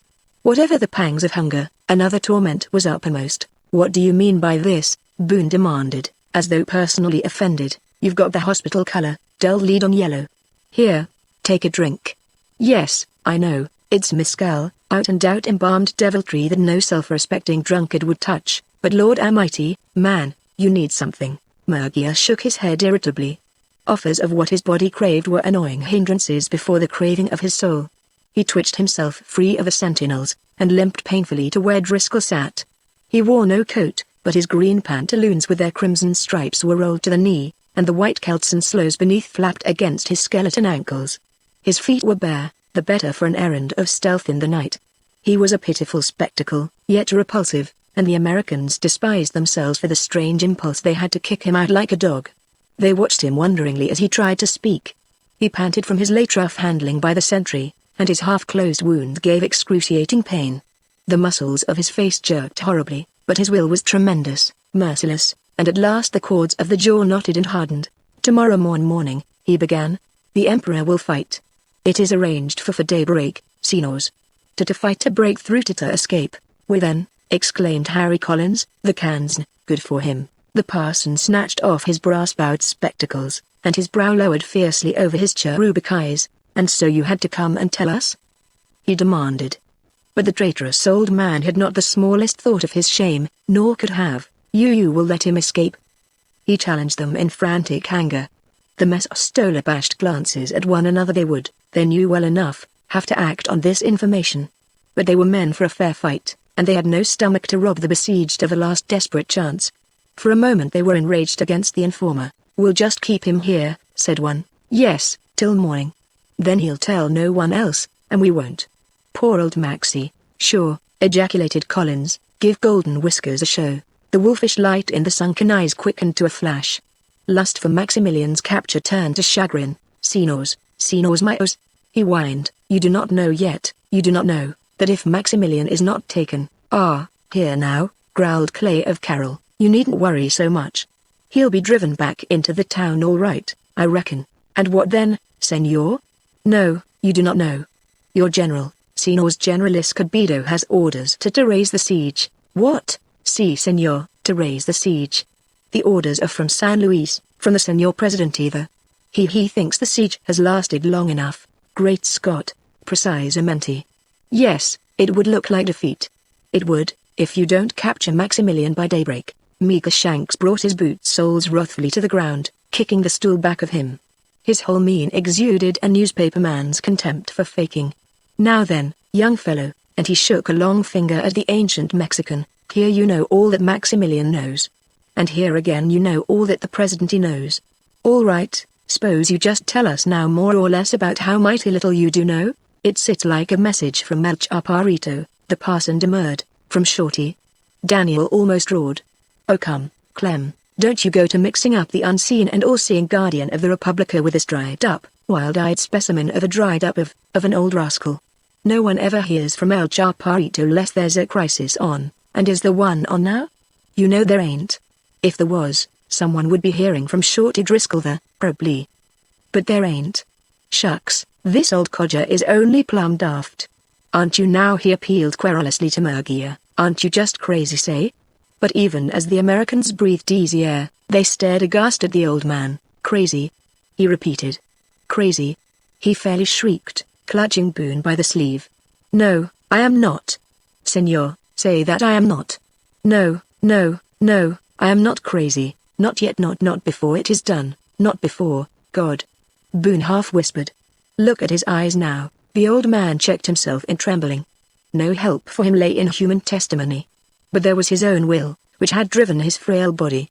Now as a demon it gripped his mind and held it from the brink. Go, out of here, all of you. He burst on them. Go, I have more to tell, more, do you understand? But I'll tell it to no one, unless to Mr. Driscoll, a raving maniac or not, canards or not, there might be in all this what was vital. The Americans stirred uneasily, in a kind of awe, and at a nod from Driscoll they left the tent. Murgia grew quieter at once. His faculties tightened on the effort before him. He was alone with a man who would understand, so he thought, who had the same reason to understand, so he thought. Driscoll had shared nothing of the late emotions. He had smoked impassively. His interest was of the coldest. Only his eyes, narrowed fixedly on the Mexican, betrayed the heed he gave. When the others were gone, he uncrossed his legs, and crossed them the other way, and thrust the corncob into his pocket. Sit down. Murgia dropped to the nearest camp stool. Now then, you with your dirty little affairs, why do you come to me? Murgia leaned forward over the table between them, his bony arms among candles and a litter of earthen plates. The odor of meat assailed his nostrils. But the hunger in his lair had no scent for food. This is the time I meant, senor, when Rodrigo told you that you would see me, about the Ivory Cross. But I gave you that a month ago, a month, wasted. How much sooner I would have come. Only another had to be persuaded first. Oh, had he? Then it's not about the cross? And this other? Suppose I guess? He was the red-haired puppy, my old friend the dragoon, who carried you off wounded that day. Humphrey, the very first guess, too. Murgia darted at him a look of uneasy admiration. I would have told your mercy. Anyway, he said, half cringing. Yes, he is Colonel Lopez, and you persuaded him? Events did. Since the siege began I've worked, to convince him that these same events would happen. Ugh! The dull fool, he had to wait for them. I can almost guess again, said Driscoll, as though it were some curious game, but if you'd just as soon explain. Listen. You remember 2 years ago at my hacienda, when Lopez sentenced you to death. But why did he sentence you to death? Why, senor? That's an easy one. It was because he didn't want my offer of Confederate aid to reach Maximilian. But why not? I will tell you. It was because he was trying even then to buy the Republic's goodwill, in case anything should happen. But he was afraid to change, the coward. He must first know which side would win. I am his orderly, he knows why I am, and I've tried to drive it into his thick wits that the Empire is damned and has been, but he still doubted, even when we were starving again, even when every crumb was gathered into the common store, even when it was useless to shoot men for not declaring hidden corn, even when forced loans were vain, since money could no longer buy. No, senor, even with proofs like these, Miguel Lopez was stubborn. I'd probably guess he was a loyal scoundrel, after all. More yet, he was fought bravely, making himself a marked man in the Republic's eyes. Then why? Because so long as the Empire had a chance, or he thought it had, he hoped for more coddling. You see, senor, he thought Marquez was coming back with relief. There was that Frenchwoman you know of who brought news from the capital. But Maximilian dared not make the news public. He forged a letter instead, a letter from Marquez, and he had its contents proclaimed. Marcus had been delayed, so all Cratero read, but he had at last destroyed the liberals in his path, and was then hurrying here with his victorious army.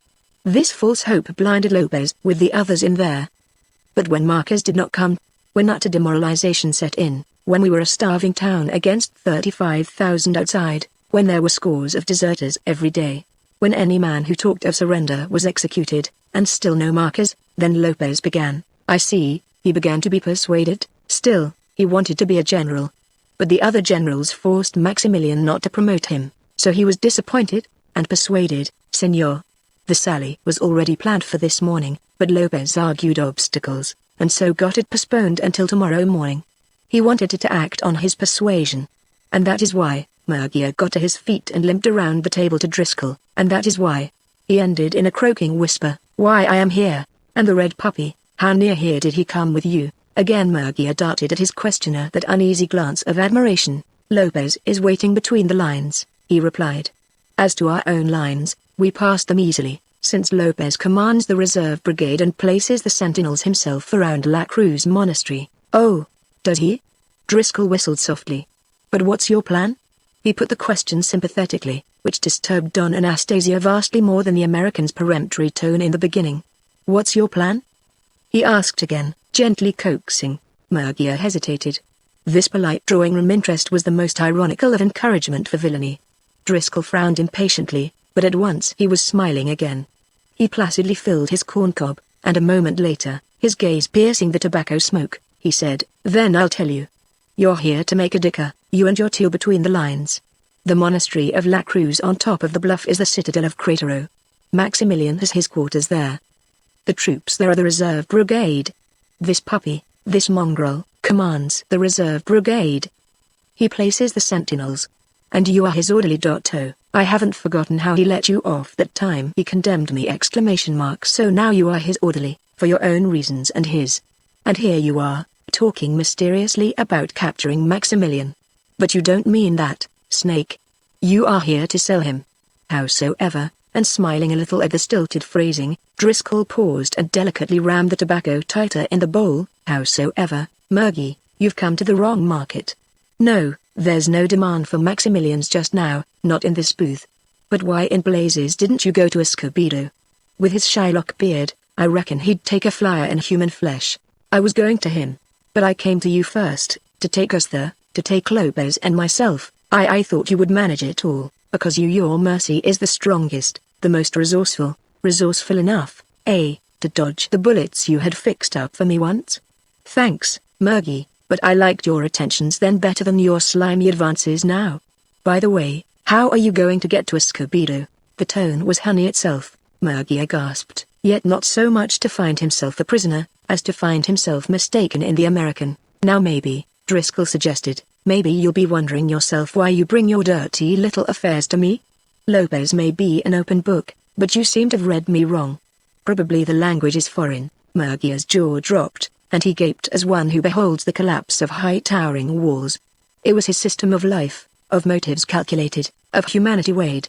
It was the whole fabric of hate and passions which quivered and crashed and flattened in a chaos of dust before his wildly staring eyes. You mean, senor, you mean you do not want as well, as I to bring to his end this libertine, this thief of girlhood, this prince who scatters death, who scatters shame, this, man alive, you're screaming.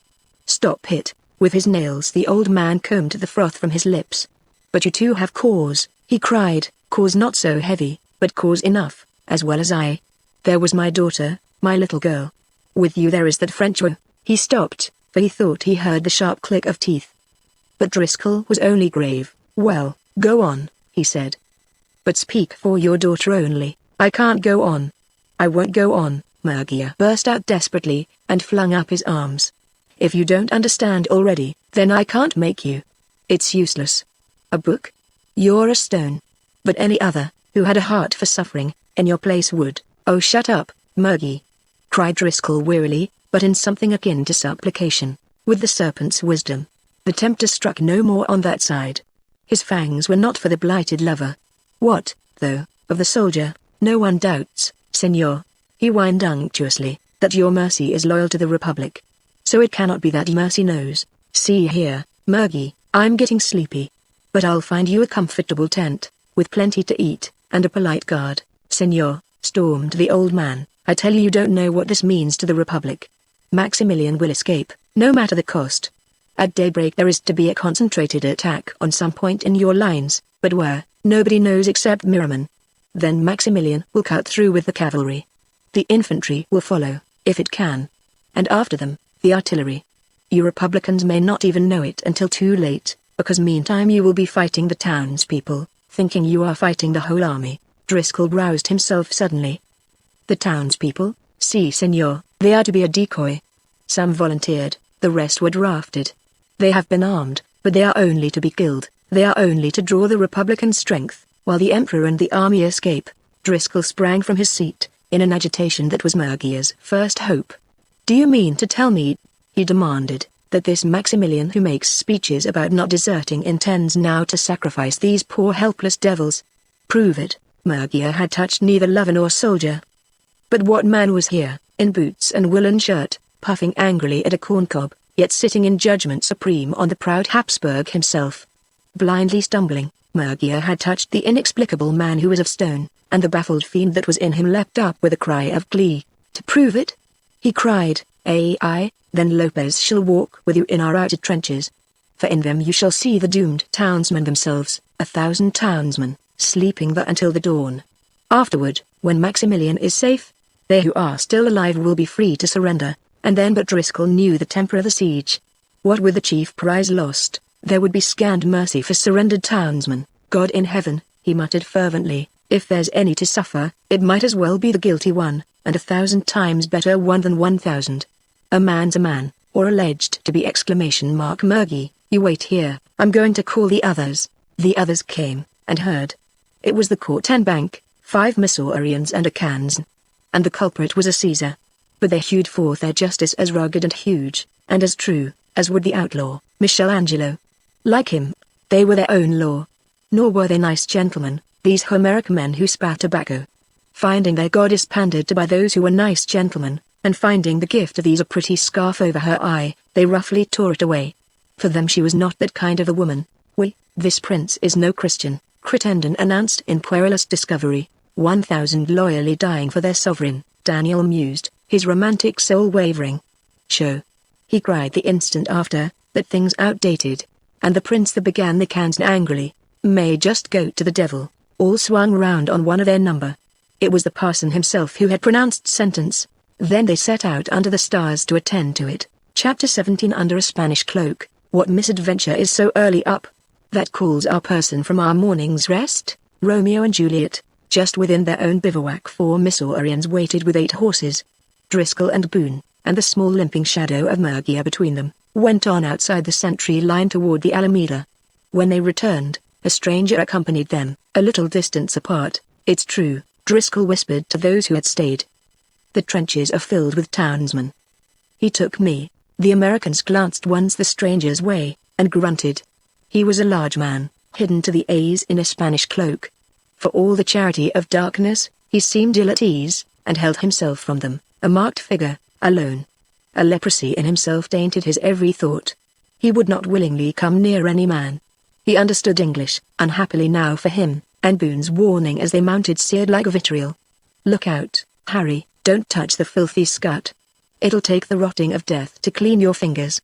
After that, even Magneon drew involuntarily away from the stranger. They circled the town widely, having only Republican challenges to quiet, and they dismounted under the trees which shade the valley to the northeast, between the Sangrel, or mound of La Cruz, and the besiegers' range of hills. Here, under La Cruz's steep bluff, the Republican general-in-chief had his quarters, and here he kept a hawk's jealous watch on the walls above, where slept his country's invader. Open battle is clear honor, so reckoned, but it takes a brave man to dive for a pearl in slime.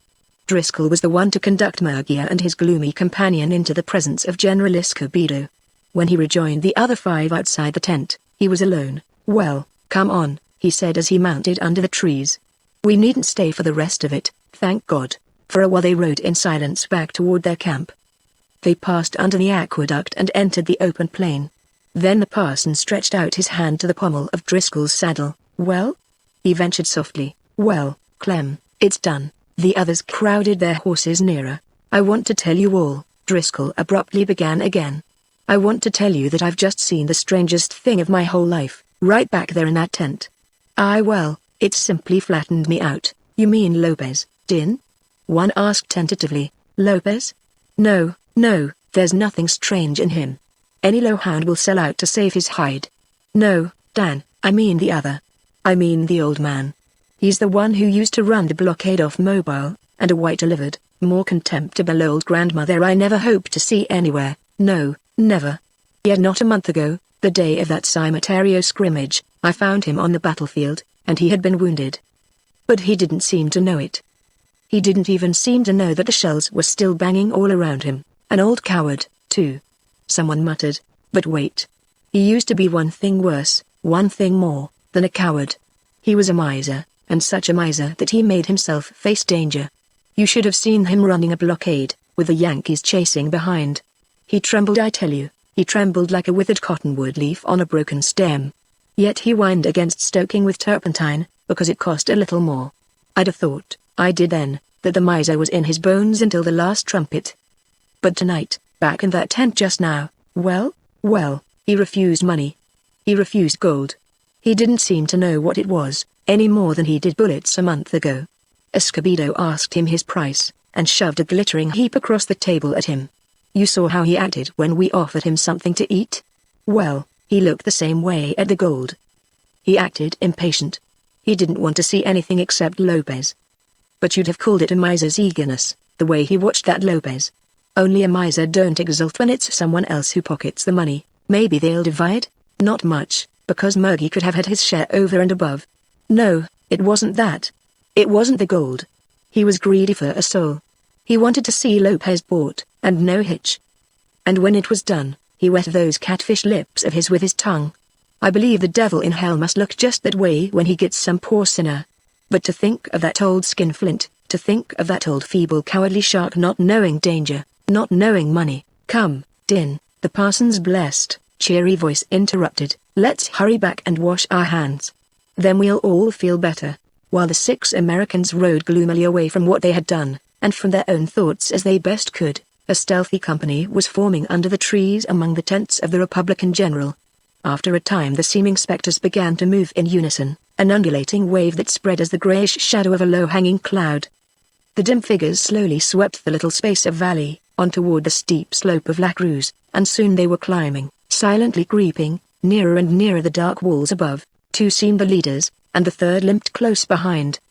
But one of the first 2 held a pistol ever near the heart of his companion, who was wrapped to the eyes in a Spanish cloak. "Who goes?" cried an imperialist sentry. "Your colonel, fool." He of the cloak stopped him short. "I, Miguel Lopez. I am changing the guard. Return now to your barracks and get what sleep you can before morning. One of these men with me will take your place." In like manner each later challenge was satisfied, and so on to a cannon-battered crevice in the wall. The specters passed through the gap there into a field of graves on the mound's level summit. The earth had an uncanny softness under their tread. The plots were mostly fresh, of slain imperialists still keeping their rank according to battalion.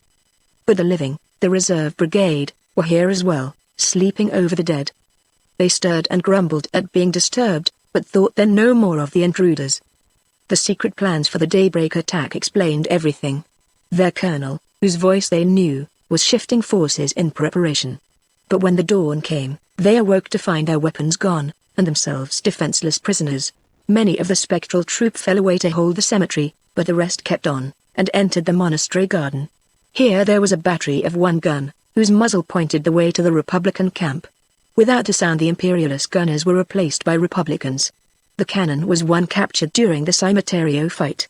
It was called La Tempestad, and bore an inscription, "The Last Argument of Nations." Its new possessors turned the muzzle squarely on the monastery, not 50 yards away, where Maximilian lay then asleep. The shadowy host did not linger in the monastery itself. They swept through hastily, in at the garden entrance, along the corridor, and out by the great portico door upon La Cruz Plaza. They had passed the citadel. The town lay before them. But in the plaza were more cannon, which had been taken from the trenches and massed for the supreme effort. They lay silent, under the silent bells of the church. They lay under the giant cross of the apparition, which was adorned by the inditos with garlands in vague memory of pagan rites on that very spot. They lay under the splendid Arabian palms. They lay among defenders. To take them was like prowling with a torch among broken casks of gunpowder. Not a shot must be fired until the thing was done. Otherwise, a quick second shot was to find the heart of Lopez. So Lopez was exceedingly cautious. However, he commanded here. He was the Emperor's favorite. Squad after squad, the drowsy imperialists moved off, letting the strangers relieve them. So the critical work was achieved, even as day appeared over the eastern hills. Then he who had kept so close to Lopez put his revolver away. "Your bargain is fulfilled, senor," he said.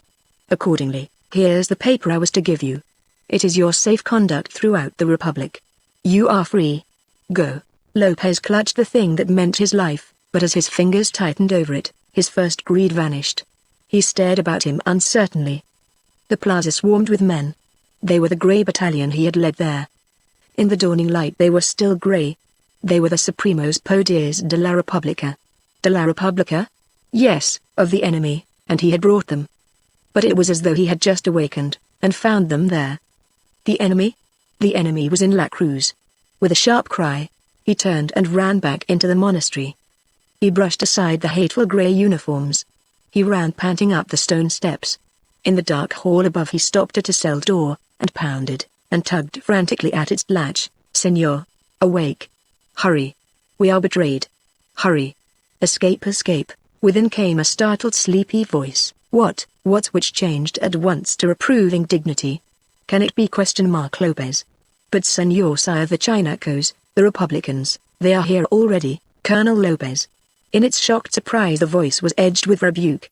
Man, where are your years of training near my person?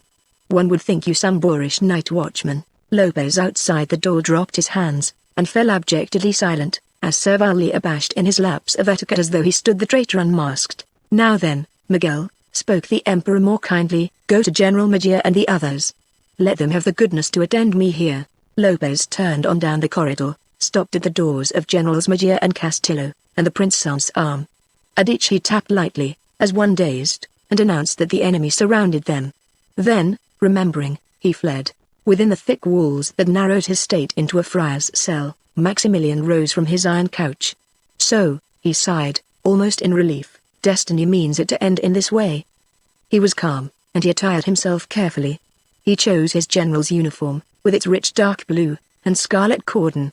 Nor did he forget the star of some royal order, which to common men seemed a cotillion favor. When he should step forth that morning, it was to play a world role. The prince must be serene in the moment of trial. The nations must know that destiny had him in hand.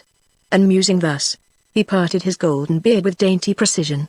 Within a month Europe would acclaim him reverently. He noted that his high boots glistened.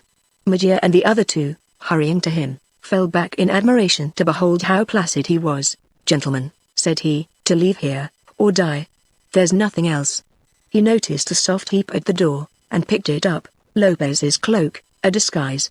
He exclaimed, "God bless the poor fellow, he left it for me." He wrapped the garment about him, took his pistols, and led the way. In the dark corridor downstairs a Republican sentry mistook the cool, commanding figure for one of his own generals, and presented arms. Maximilian gravely saluted, and with his 3 companions passed out. The plaza was a blurred scene of confusion. Men were awakening to find their arms gone, and themselves covered by muskets. Shots had been fired. Curses abounded. Entire companies were being marched away as prisoners. Republican officers either thought that Maximilian was Lopez, from his cloak and height, or were too distracted to notice. It is possible, too, that the victors would have had him escape, that they might not have the trouble of his disposal, and that they preferred that he should not thrust it on them. At any rate, he and the 3 behind pushed their way undisturbed through cannon and brown stolid men in grey, and reached the spot where the plaza narrows into a street that gently slopes down into the town. But here a guard was posted. "Hombre, they're civilians, let them pass." Maximilian turned on him who spoke, and beheld the blackmailer, scout, deserter, Don Tiburcio. He wore now the uniform of a Republican explorador. His crossed tie gleamed so humorously up at the Emperor, it might have been insolence, but it was only the proffered sharing of a jest. His matter-of-fact tone prevailed, and the guard stood aside. The 4 passed on down the street. In comical melancholy Don Tiburcio looked after them, and then he perceived that a fifth had slipped by the guard and was following closely behind. "The saints help us help him, it's Murgia," Tiburcio muttered in horror. He recalled the night when Maria de la Luz was found dead. The old man, coatless, barefoot, in his pantaloons of imperial green, limped desperately to keep pace with the great strides of the four ahead. The broad crimson stripe down each pant leg would break, straighten, break again, in bizarre accord, with every painful step. It was a lope, and he more like a starved wolf, a lean, persistent shadow, ever ready for the chance to spring. By hastening down into the town, Maximilian thought to rally what forces were there for a last stand, or, to be more exact, for a last tableau. The end of his empire must have éclat. He found the town panic-stricken, since all could see the Republic's standard over the towers of La Cruz. Dumbfounded officers had gotten to housetops, and were using their glasses. They beheld the enemy as busy as scurrying ants on the surrounding hills. Clouds of men from every point were sweeping across the Llano toward the town. The advance were already in the narrow streets. Killing, looting, had begun.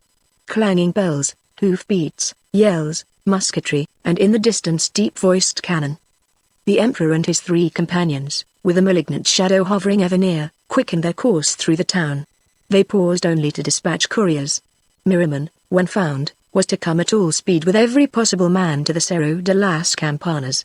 They gained the adobe suburbs on the western edge, leaving behind the fearsome rising tide of human sound. An officer forced the Emperor to mount his horse. Many joined their flight. They crossed broken fields, and reached the summit of the wedge-shaped rock called Las Campanas. Close behind, emerging from the town, were the first pursuers, who quickly grew to a thick black fringe around the hill. Shells were falling. The heavens seemed to flower vengefully, with the Campanas known as the one focus. The adobe stockade crowning the top was soon packed with fugitives, until those within, like shipwrecked creatures on a raft, barred out those still coming. The whisper spread that in the town Miriam had been taken shot through the cheek after shooting many others. The panic grew. Men knew themselves at bay. They recognized the death trap. On the outlying heights the cannon had their range. Grenades, bombs, grape, and canister fell as hail. The Emperor turned to General Mejia. "Could we cut our way out?" he asked. Mejia put down his glasses. He paused, then shook his head. Straightway an orderly with a white flag was sent down the hill. But the firing did not cease for that. Maximilian, seeing that he could make no terms for those around him, seeing them fall by scores instead, himself followed the orderly, and following him, was the ever-faithful shadow. From out the dark fringe a man on a white horse, a black-bearded man with monstrous flapping ears, General Escobedo, rode forth to meet the Habsburg. Then Maximilian forgot the eyes of the world, and thought of her who had suffered with him, who had suffered more than he, to hazard this, their dream. "It is our throne, Charlotte," he murmured, and gave up his sword. Chapter 18 El Chaparrito, meager were his looks. Sharp misery had worn him to the bones. Romeo and Juliet. A few days later Jacqueline and Bertha attended a performance at the Teatro de Iturbide. It was the first held there since the beginning of the siege, and to the place late foes were thronging eagerly in what seemed a most inordinate thirst for amusement. The playhouse was without a roof. Its metal covering had been widely sewn in the shape of bullets, and only a canvas overhead kept out the sun. But the broiling pit was filled, as well as circling tier over tier of logis, and in the street a great crowd jostled and surged, like people who stare at the dead walls of a jail because a man is being hanged inside. If the curious cannot have both time and space to their liking, then the more ghoulish will gorge themselves on the coincidence of time alone. Now, they whisper awesomely, his hands and feet are being strapped. What must he be thinking this very instant, and we standing here? So those outside the Teatro de Iturbide sweated patiently. In all evidence it was not an ordinary performance scheduled for that day. "Buzzards?" said Jacqueline, looking up and seeing their outspread wings shadowed on the canvas roof. "Fidonk, that effect is long since shabby." But it chilled her, nevertheless. The curtain was up. A drop, showing fields in green and a receding road in brown, filled the back. The actors seemed actors solely, and this idea persisted with the Frenchwoman, as with many another, throughout. 7 military characters arranged themselves in a kind of state on the unpainted, slanting stage. They might have been supernumeraries, like the senators in Othello. At least their severe demeanor became them awkwardly. They wore uniforms, but not of appalling rank. He who presided was only a lieutenant colonel, the other 6 were captains. Before them, each on a square stool, sat 2 generals, one with a bandaged cheek. There were legal gentlemen in plain black, while guards at stiff attention here and there completed the grouping. Beyond any doubt, it was a trial scene. And to confirm the surmise, one of the legal gentlemen, a very peaceable-appearing youth, arose and in the Republic's name demanded the lives of Miguel Miriam and Thomas Mejia. Here he indicated the two generals and with impressive cadence, also in the Republic's name, demanded likewise the life of Fernando Maximiliano de Habsburgo. The lieutenant colonel and the captains knitted their 7 tawny brows portentously, but they were not in the least astounded at such a very extraordinary request. There was no need of a theatrical production at all. Other imperialists had not been so unnecessarily distinguished, as for instance, General Menz, that ancient enemy of regulars and executioner of republicans under the Black Decree. Caught the day Cratero fell, he was shot in the back as a traitor. Yet he met a legal death. Taken in armed defiance of the Republic, identity established, the hollow square and shooting squad, such was the routine prescribed. But the lesser official relics of the Empire, 600 in all, escaped generally with a few months of prison. The rank and file of the betrayed army had already melted away. But for the 3 arch-culprits a trial was deemed requisite, and President Juarez, in San Luis Potosi, so ordered. Hence the stage setting as above described. Maximilian was at first surprised. He had said to Escobedo, "I am ready to go whenever you can favor me with an escort to the coast. But first I require assurance that my loyal followers shall not suffer." But the Republican chief had smiled oddly, and locked him up. Later, however, Maximilian had seemed content. A trial for his life, that would add the last needed glamour to the prestige of his return to Europe. So he affably humored his captors, and was rewarded with humiliation his judges could hardly be more obscure. So as he was genuinely sick abed, he got himself excused from playing his part in the Teatro Iturbide. The soidescent emperor had 4 conscientious defenders, chosen from Republican jurists, 2 of whom were then in San Luis to do what they might before Juarez. The other 2 spent eloquence and acumen on the court's 7 tawny brows. Their first point came from Maximilian himself. It was complacent, this point. The naivete of it was superb. "I am no longer emperor," so the defense ran, "nor was I during the siege, because, before leaving the capital, I drew up my abdication, which was then countersigned by my ministers. However, it was not to take effect until I should fall prisoner." When the Republic recovered her breath, she felt in her amusement a wounded pride. This prince must think her very simple. So, she was to recognize the usurper's abdication after she had fought and suffered to take the usurper? A captured thief draws from his pockets a quitclaim deed to the plunder he has stolen, and giving it to the court, would therefore go free. The tragedy changed for a spell to comic opera. And matters were not helped greatly when next were invoked the immunities and privileges which pertain under any and all circumstances to an Archduke of Austria. Though handicapped by their client's arrogance, counsel yet did their utmost. They argued law and humanity, with tremolo effects. They prayed that the greatest of victories be crowned by the greatest of pardons. But it was of no use. The bloodthirsty stripling persisted in the Republic's name. This Maximiliano was a Mexican. In many beautiful speeches the said Maximiliano had said so. Hence he could not evade responsibility to the laws of his adopted country. And there was, for instance, the law of 1862 concerning treason. Well, in a word, the 3 accused were straightway sentenced to death, and Escobedo, approving, named Sunday, June 16, for the execution. It might be mentioned of this Escobedo that on 2 former occasions, when the circumstances were exactly reversed, Mejia had each time saved his life. Since Cratero, there have been comments on the vigor of Escobedo's memory. "Poor pliant Prince Max," sighed Jacqueline. "He is still being influenced to stay in Mexico. Come, Bertha, we must make all speed to San Luis and see the Presidente." In a long hall of the Palacio Municipal at San Luis Potosi, before the old-fashioned desk there, sat an Indian. He was low and squat and pockmarked, and there was an ugly scar, livid against yellow, across the upper lip. He had a large mouth, high cheekbones, and swarthy skin with a copperish tinge. He was a pure-blooded Indian. At 12 he did not know a word of Spanish. His race, the Zapoticas of Oaxaca, had all but been extinguished by the conquest. Except for the ungainly black he wore excepting, too, his character he might have been a peon, or still the servant he once had been. But the homely, heavy features of his round head did not, in any sense, repel. On the contrary, the countenance was frank, though yet inscrutable. The piercing black eyes were good eyes, and indomitable, like his muscled jaw. The flat, square forehead made one aware of intellect, and of force. So short and thick, he looked a sluggish man, but it was the phlegm of the rock, the calmer strength, and whatever the peril, almost inanimate. His country called him Benemerito de America, a title the noblest and rarest in its Spartan hint of civic virtue. The Indian's desk was littered with messages from the princes of the earth. Like his expiring race, he had fought their order, and they had made of him a wandering fugitive. But now they were imploring him for one of their number, whose surrendered sword that moment lay across their petitions. 2 of the letters, but not from princes, he had read with deep consideration. One was from the President of the United States, the other from Victor Hugo.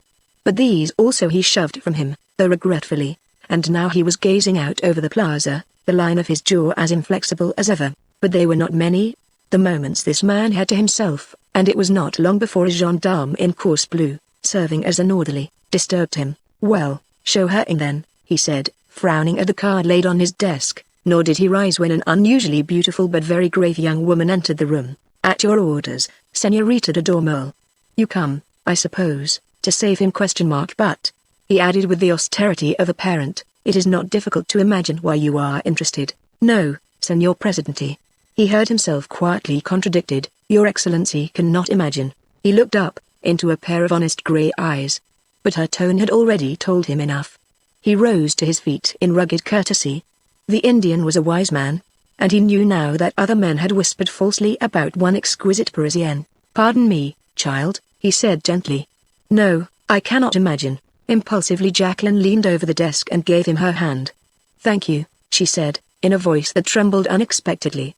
From that moment, too, she abandoned tactics. The wiles of courts would avail nothing against the primitive straightforwardness of the man before her. It seemed, moreover, good and homely, to cast them aside. She took a seat near the window, since he remained standing until she did, and waited. He should speak first, and afterward, she would accept. For there was nothing, she felt, that she could say. O rare tongue of woman, to so respect the leash of intuitions. As for Don Benito Juarez, he had not meant to speak at all. But knowing her now to be not what he had thought, he spoke as he had not to any plenipotentiary of any crowned head. "You're a French woman, Señorita," he began. "Tell me, your coming must be explained by that." "Now," said Jacqueline, smiling on him cordially, "Your Excellency's imagination is getting better, and you wish to save Maximilian," the President stated, rather than questioned, "because he is a victim of France, because he will be considered so." The old Roman smiled. "My dear young lady," he said, "an answer to France is the least of my obligations. Yet you expect it, and ask for clemency, though I deny all the great nations? Oh Señor, what's the use? Let him go." The keen black eyes regarded her quizzically. "Do you know," he said, "this is the second time I've heard that question today? One of our American officers had himself put in command of the escort for Maximilian's 2 lawyers here, and now I believe he did it simply because he too wanted to know, what's the use?" It was anticlimax, and a wet blanket over the fervid eloquence of the 2 lawyers. But nevertheless, he hit the one argument. Yes, in a word, why not brush aside our Archduke? He's harmless, now, he's insignificant? Why not take from him the only dignity left, that of dying? Of course, Señor Juarez. Of course, and at the same time win bright renown for ourselves, instead of what will be called harsh cruelty, surely. The smile vanished. The large mouth closed tightly. "No," spoke the judge of iron. "He dies. That is the truest mercy, a mercy to those who might otherwise follow him here. And we, Señorita, we have already suffered enough from Europe." "But the other 2? pleaded Jacqueline. "They are Mexicans. They are that, poor Dios, and they make me proud of my race. Miriam, Mejia, they are the leaven. They redeem Lopez, they redeem Marquez, they redeem the deserters who now so largely form my armies, who before had deserted me for the French invasion. By the signal example of these 2 men to die tomorrow, the world shall know that Mexicans are not all traitors. And as we grow, we Mexicans, we may grow beyond the empty loyalty of glowing Spanish words. Remembering such an example, we may come to be, in our very hearts, breathing things of honor. We have been shackled because of infamy during the last centuries. Can you wonder, then, that we use the treacherous weapon of the conquistadors? But that's apart. The loyalty of Miriam and Mejia has been loyalty to an invader, a wrong their country will not forgive. But our cultured gentleman of Europe, our vain fool who would regenerate the poor Indito, he will perhaps not feel so ashamed of us, Not when he has two such companions in death, and not when he learns, though painfully, that the rod of Mexican justice respects neither immunity nor privilege of birth. There, señorita, I've had to talk more about this one individual than about the hundreds of others who have been punished for much less than he. But it must be terrible to die, señor. And he doesn't realize, while a delay of only a few days would suffice for his escape. Jacqueline reddened guiltily. No, to prepare for his end, she said. The president smiled tolerantly. Never fear, he answered. First her confusion, our justice stands committed, and to wink at escape now would be cowardly. Yet, whether you meant it or not, you are right, and the execution stands postponed until the 19th. A doomed man may learn much in 3 days to comfort him on his way. But the criminal of all is lacking. Marquez, you mean? Him also. But I was thinking of Louis Napoleon, and his wife. The order of postponement, being openly telegraphed to Escobedo at Querétaro, was known at once in San Luis, and caused a fury of excitement. For none doubted but that it meant eventual pardon. The tender-hearted rejoiced. The rabid ones muttered. The wise shook dubious heads. And even as Jacqueline and Bertha were hurrying back to Querétaro in the canvas-covered coach, another caller was admitted roundly on the president's privacy, without so much as being announced. Juarez wondered if his orderly had gone crazy, for the newcomer thus obsequiously presented looked to be a species of ancient vagabond. Well, what is it? The president asked, frowning heavily. He was curiously irritated. Stay, he interposed, those dusty, muddy rags you have on, that green and red, that's not a Republican uniform? It's of the Battalion del Emperador, replied the stranger, unabashed. Bless me the saints. Well, I suppose you, too, want to save your Maximilian. But how does it happen that you're not under guard yourself? For answer the old man came nearer. He limped feebly, and the while he unbuttoned his coarse red jacket. Juarez watched him sluggishly, but with a hand upon a revolver under the papers on his desk. The stranger, however, drew forth nothing more sensational than 5 or 6 square bits of parchment. Yet these aroused the president more than a weapon could have done. They were blank, except at the bottom, and there the president read his own signature, Benito Juarez, Libertad y Reforma. Your Excellency remembers? How well? The admission came involuntarily. Juarez was laboring under an emotion that he could not at first control. He stared at his visitor in a new wonder. So gaunt, so hollow, so utterly insignificant. The president's wonder grew. You gained entrance here by one of these slips? He questioned sharply. The old man nodded. And it was countersigned by, Si senor, by El Chaparrito. The slip said, admit bearer at once. Then I cannot blame my orderly. But who are you? Anastasia Murguia, to serve your mercy. Bien, Senor Murguia, and now will you explain what no other messenger from our unknown friend has done? Who is El Chaparrito? But, like the wretched messengers who had gone before, Anastasia Murguia only shrugged his shoulders blankly. Your Excellency does not know El Chaparrito? He asked. And yet you trusted him, a stranger, with your signature? There was a crafty stress on his words. Senor, Juarez placidly inquired, what if a chief magistrate did not know when to trust? You are to be informed, then, that 1 year ago last October, at Chihuahua, I was saved from a French flying column by an Indito. The poor wretch had run across the desert with his warning. But he could prove nothing. He couldn't even tell who sent him, except that it was a short gentleman, a Senor Chaparro. Yet it was well for the Republic that I took his word and fled. Later, when I reached the Rio Grande, and he wanted my signature to some blank squares of parchment, which he was to take back to his Senor Chaparro, well, senor, I trusted again. That Indito in breech clout obtained my autograph some 20 times over. The president, however, might have added that every Republican officer was advised first to test any warning on any bit of parchment signed Benito Juarez. Yet, as a matter of fact, there came to be such magic in the name of El Chaparrito that the name of Juarez thereto was only needed as a guarantee that the lesser name was genuine. Now, then, Senor Emissary, said the president, what danger hangs over our republic this time? None, senor. I return the parchment squares left over. El Chaparrito has no more thoughts for the republic. He thinks, and Murguia ground his knuckles into the desktop. He thinks of no one except Maximilian. And he has never thought of aught else. The republic? Bah, the republic was only his tool, Senor Presidente. Only his tool, but the tool needed sharpening. They say that's the way with the guillotine, eh, Senor Presidente? But hombre no, our unseen friend of the Republic, our Chaparrito, would not ask for Maximilian's pardon? Pardon. It was fairly a cry of rage at you, Senor Presidente. You postponed the execution. You mean to pardon him, indeed? Yes, I think so. But you shall not, Senor Presidente. I come to, now that's curious.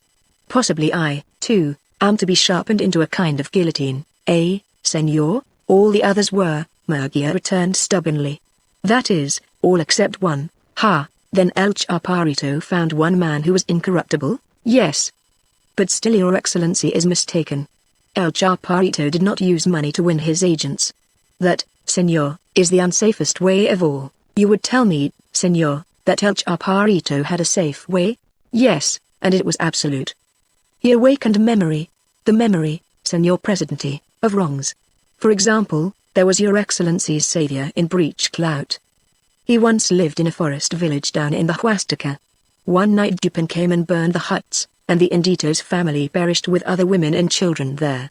That village alone gave the Chaparrito many another messenger or spy, but memories left by the Empire were plentiful enough everywhere, and cheap. The Chaparrito simply drafted them, that was all. But once his system failed. Yet well, the man in that case was an American, and they are liable to be exceptions to any rule, to any passion. But in the end he was safe enough too, though something else, that I can't understand, made him so. And what did he do, this American? He took me to Escobedo, and you? I took Lopez. That same night Cratero fell. You? Now to what particular wrong in your case, senor? Does the Republic stand thus indebted? Juarez put the question lightly, even patronizingly. But his steadfast gaze had not once left his gaunt and battered visitor. By design, too, he had not asked a second time who the Chaparrito was, because he saw, or felt, that the old man knew, though former emissaries from that mysterious source had not known. And Juarez meant to possess the secret. But with his casual irony he never looked for any such kindling of memory as then flashed deep in the cavernous sockets opposite him. The eyes of the aged man glowed and darkened, and seemed the very breathing of some famished beast. It was a thing to startle even Benito Juarez, who during many years had learned the meaning of civil war. The president leapt to his feet, pointing a finger. You are, he cried. Yes, you are the Chaparrito! No question mark. Yes. Ha, I've struck. He had indeed. The colossal guile and intellect and will, the giant whom men in awe called El Chaparrito, was only old, withered Anastasia Murgia.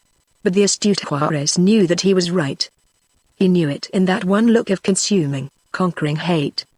He knew the giant in that hate. The feeble flesh, Anastasia Murgia, was an incident. Yet even so, only the president's tenacity held him to where his instinct had leapt. For under discovery Murgia was changed to a huddled, abject creature, stammering denial. Yet it must be true, it must. The strangest, the most weird of contrasts in the same soul and body, yet it was true, and Murgia. He might have asked for reward, and had it. But his was rankest despair. His work was not finished. His goal not attained. And now his most potent instrument of all, the Chaparrito, was miserably identified in his own self, was taken from him. Juarez rose and touched his shoulder. Come, he said, there's much too much tension here. Now then, sit down, so. Let me see, you said your name was yes, Murgia. But why, Dios mío, that's the Huasteca miser. Well, and so you are that rich old hacendado who never gave even a fainiga of corn to Republican French either, unless frightened into it. But hombre, we've had big sums from the Chaparrito, and all unasked. And yet must it still be true, yet must even this contrast accord. El Chaparrito had indeed given munificently. But in each case it was to bridge a crisis. As the shrewdest general he knew a vital campaign, and aided, if need be. But on a useless one the Republic's soldiers might starve, might freeze, might bleed and die, without ever the most niggardly solace ever reaching them from El Chaparrito. Economy was applied to vengeance, and made it unspeakably grim. Once though, Juarez pursued, you all but lost your Maximilian? I mean last fall when he started for the coast. He could have escaped to Europe, I know, said Murgia quietly, but I was near him. If he had not turned back, I would have done it myself. The justice which your excellency has just postponed 3 days, Dios mío, but our Chaparrito is a dangerous person. He'd have to be locked up if Maximilian were pardoned. But your excellency will not pardon him. To be sure, I had forgotten. I am to be given a memory. Well, your excellency remembers. He remembers Zakatkas, last February? Certainly I do. Miriman came, but a warning from El Chaparrito, from you, came first, and a last time I escaped. As it was, I was reported captured, and I sometimes wonder what Maximilian would have done had that report been true. If I should tell you, Senor, that is beyond even you, since Maximilian has never had the chance to decide my fate, but he did decide, Senor. He got word that you were taken at Zakatkas, and at once he sent orders to Miriman as to your treatment. But Miriman was already defeated, already fleeing to Cratero. And the orders from Maximilian, they never arrived. They were intercepted. Yes, here they are. But before reading them, will your excellency promise to imagine himself in Miriman's power? I would, naturally. Come, senor, hand them over. It made curious reading, that weather-blotched dispatch. For Don Benito Juarez it was reading as curious as a man may ever expect to come by. In the handwriting of his prisoner, he read his own death sentence. Your excellency sees? Murgia stammered hungrily.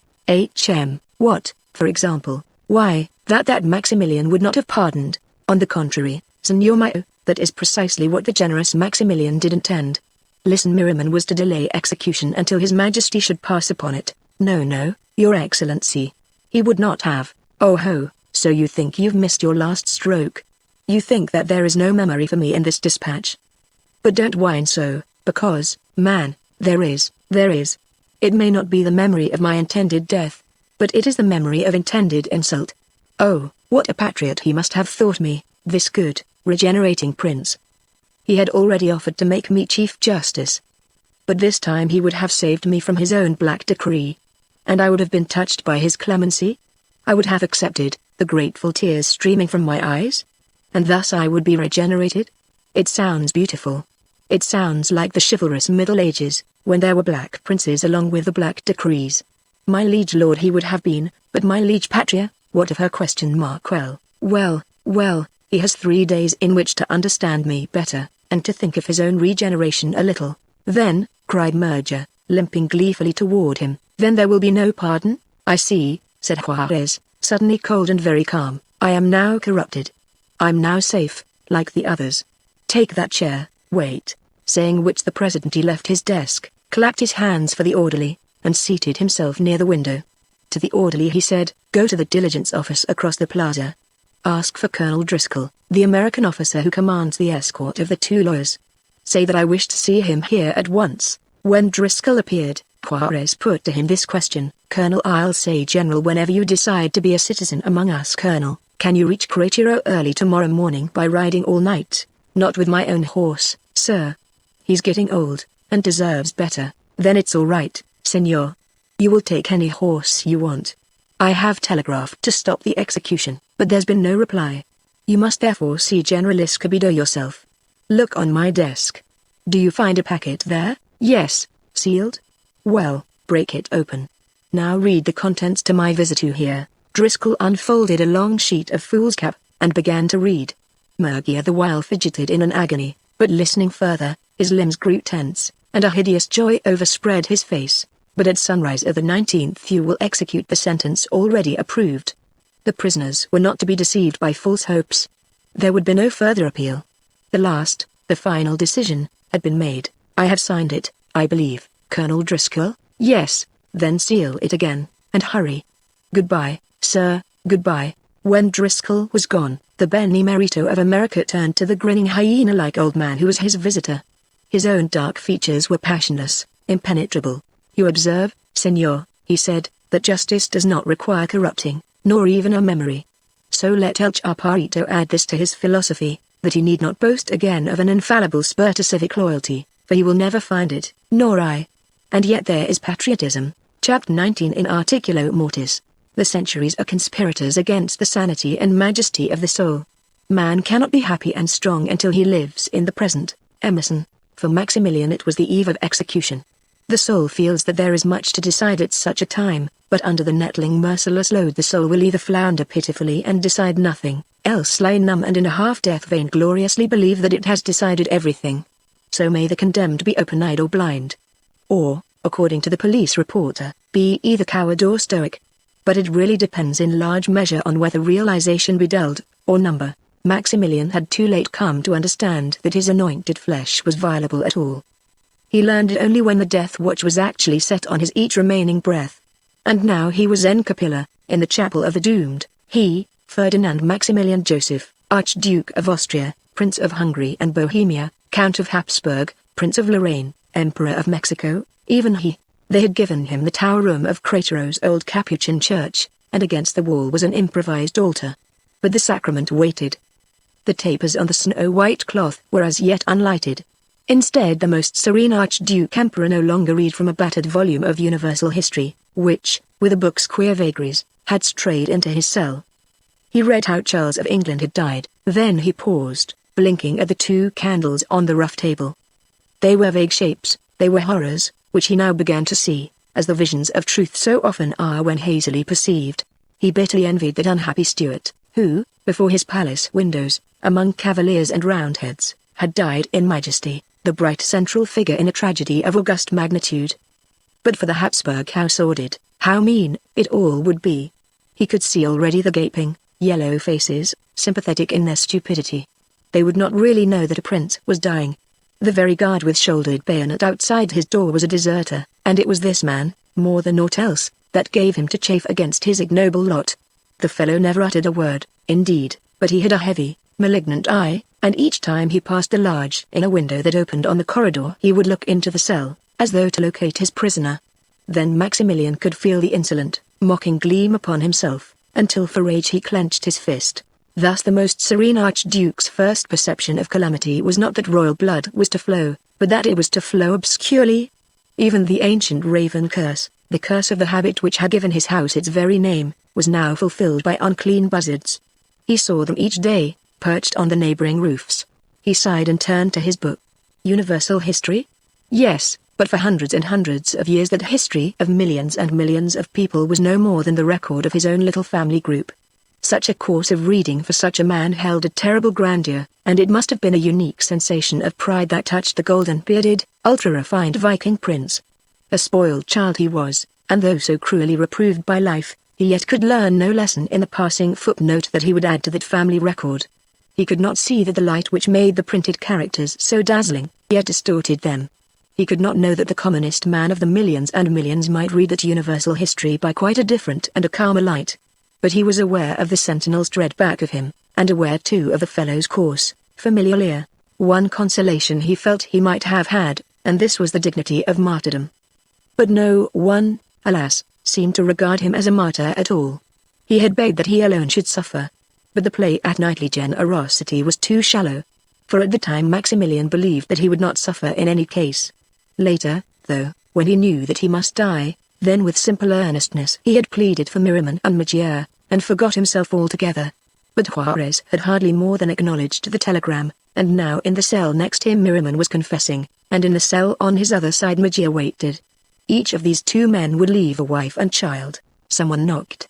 "No, father, not yet," Maximilian answered gently, although his mood was impatience. The confessor sighed in protest against the waste of precious time, but he did not move away, as he had already twice before during the night. Instead he came and stood at the corridor window. His lip trembled pityingly. "There was news," he said. Maximilian pushed back the book, and was on his feet.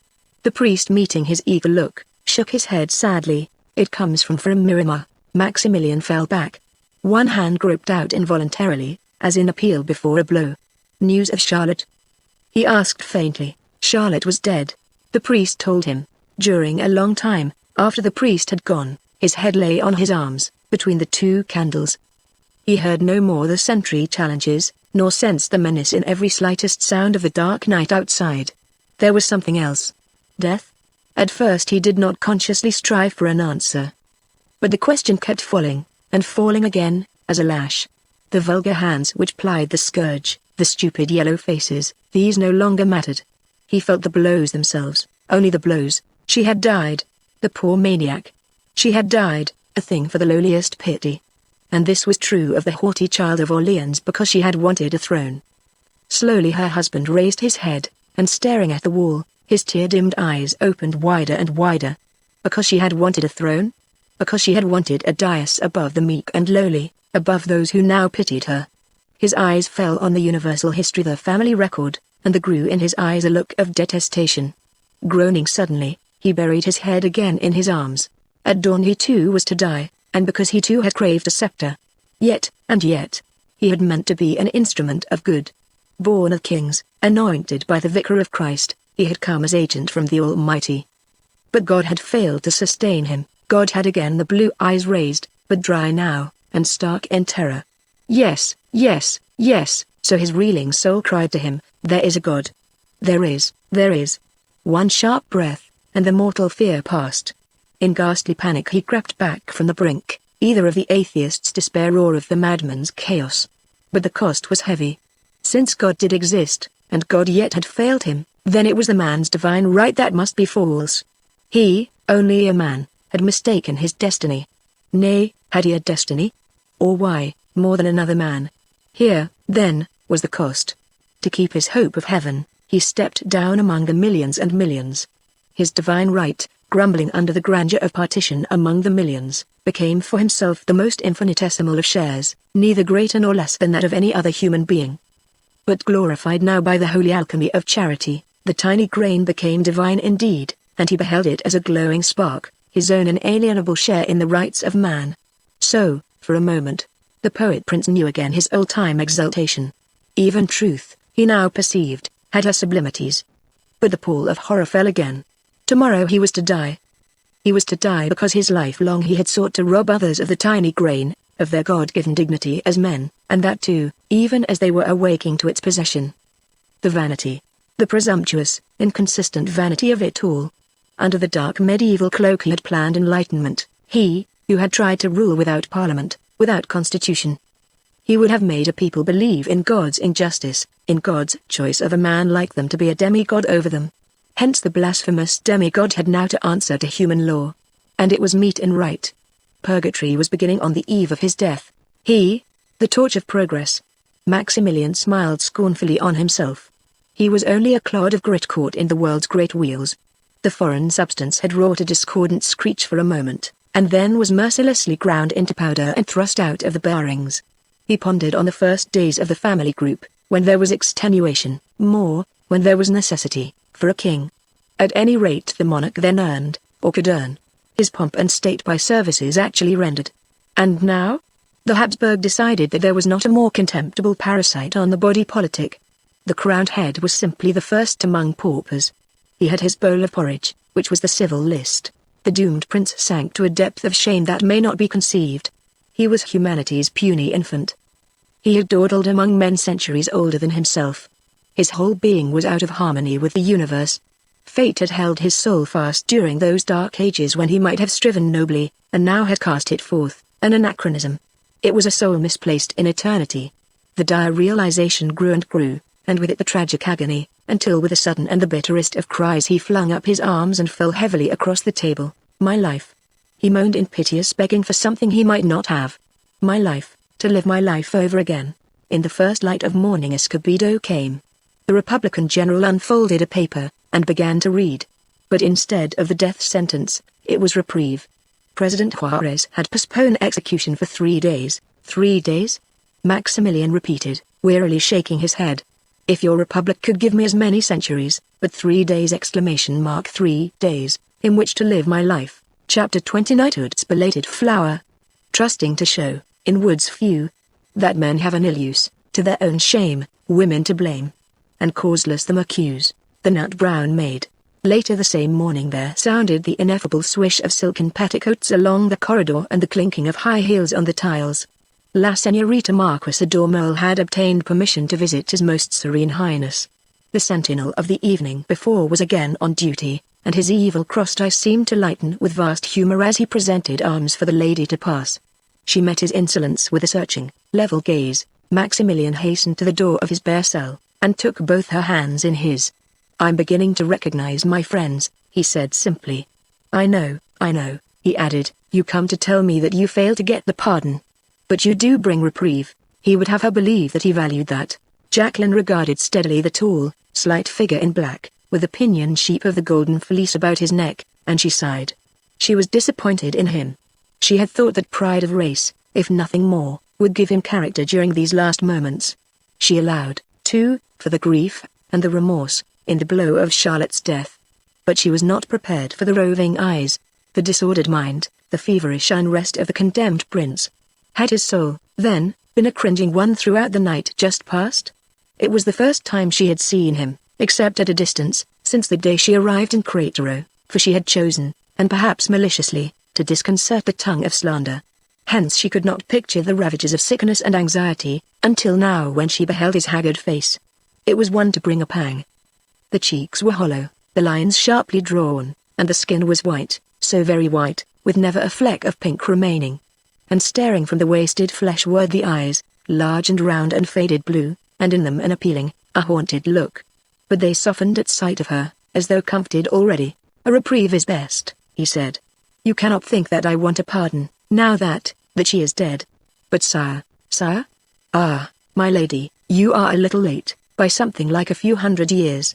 You see, our American was right after all, a letter no longer makes a king."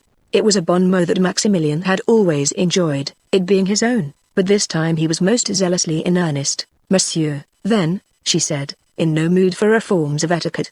"Only, let me talk. We have 3 days which are to be used. Your Highness must escape." But now she understood him less than before, for he only smiled wearily. It was, then, something else than fear that had broken him so. Escape? And that guard in the corridor? Passing, ever passing, the diabolical humorist seemed to chuckle inwardly, as though to stand death, which were the most exquisite of jokes. "That man?" whispered Jacqueline. "Why, that's Don Tiburcio.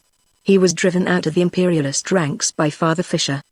But from his lips, this very night, your Highness will hear that the road is open to Vera Cruz. Sire, monsieur, we have been working, we others. There will be horses ready, there will be a long ride, and then, you will safely board an Austrian ship waiting for you." Maximilian slowly shook his head. "No," he said, "I am ready to die, as ready as I shall ever be, but the remaining years of your natural life, your Highness counts them as nothing. Yet you might live twice your present age, my life over again," he murmured dreamily. "Of course, why not? 1 year to redeem each year that has gone, years of destiny." She cried, thinking to touch him there. "No," he exclaimed, so harshly and quick that it startled her. "But for me they will be years of dearest mercy." "Wait, tell me first, Miriam and Magia." Yes, we will save them too. Only, the risk is greater, bien." He had almost accepted, but he smothered the word, and starting up, began to pace the room. At last he stopped. "The risk must be lessened, for them," he said. "I will remain." The girl ejaculated. "Hamlet declines? Then there will be no play at all, at all." Maximilian knew how stubborn she could be, and so, reluctantly, he joined the plot. "I have deserved Marquez and Fisher and Lopez," he sighed. "But why they should be friends, even now, that I cannot understand." Yet she told him bluntly why she wanted his safety. It was on France's account.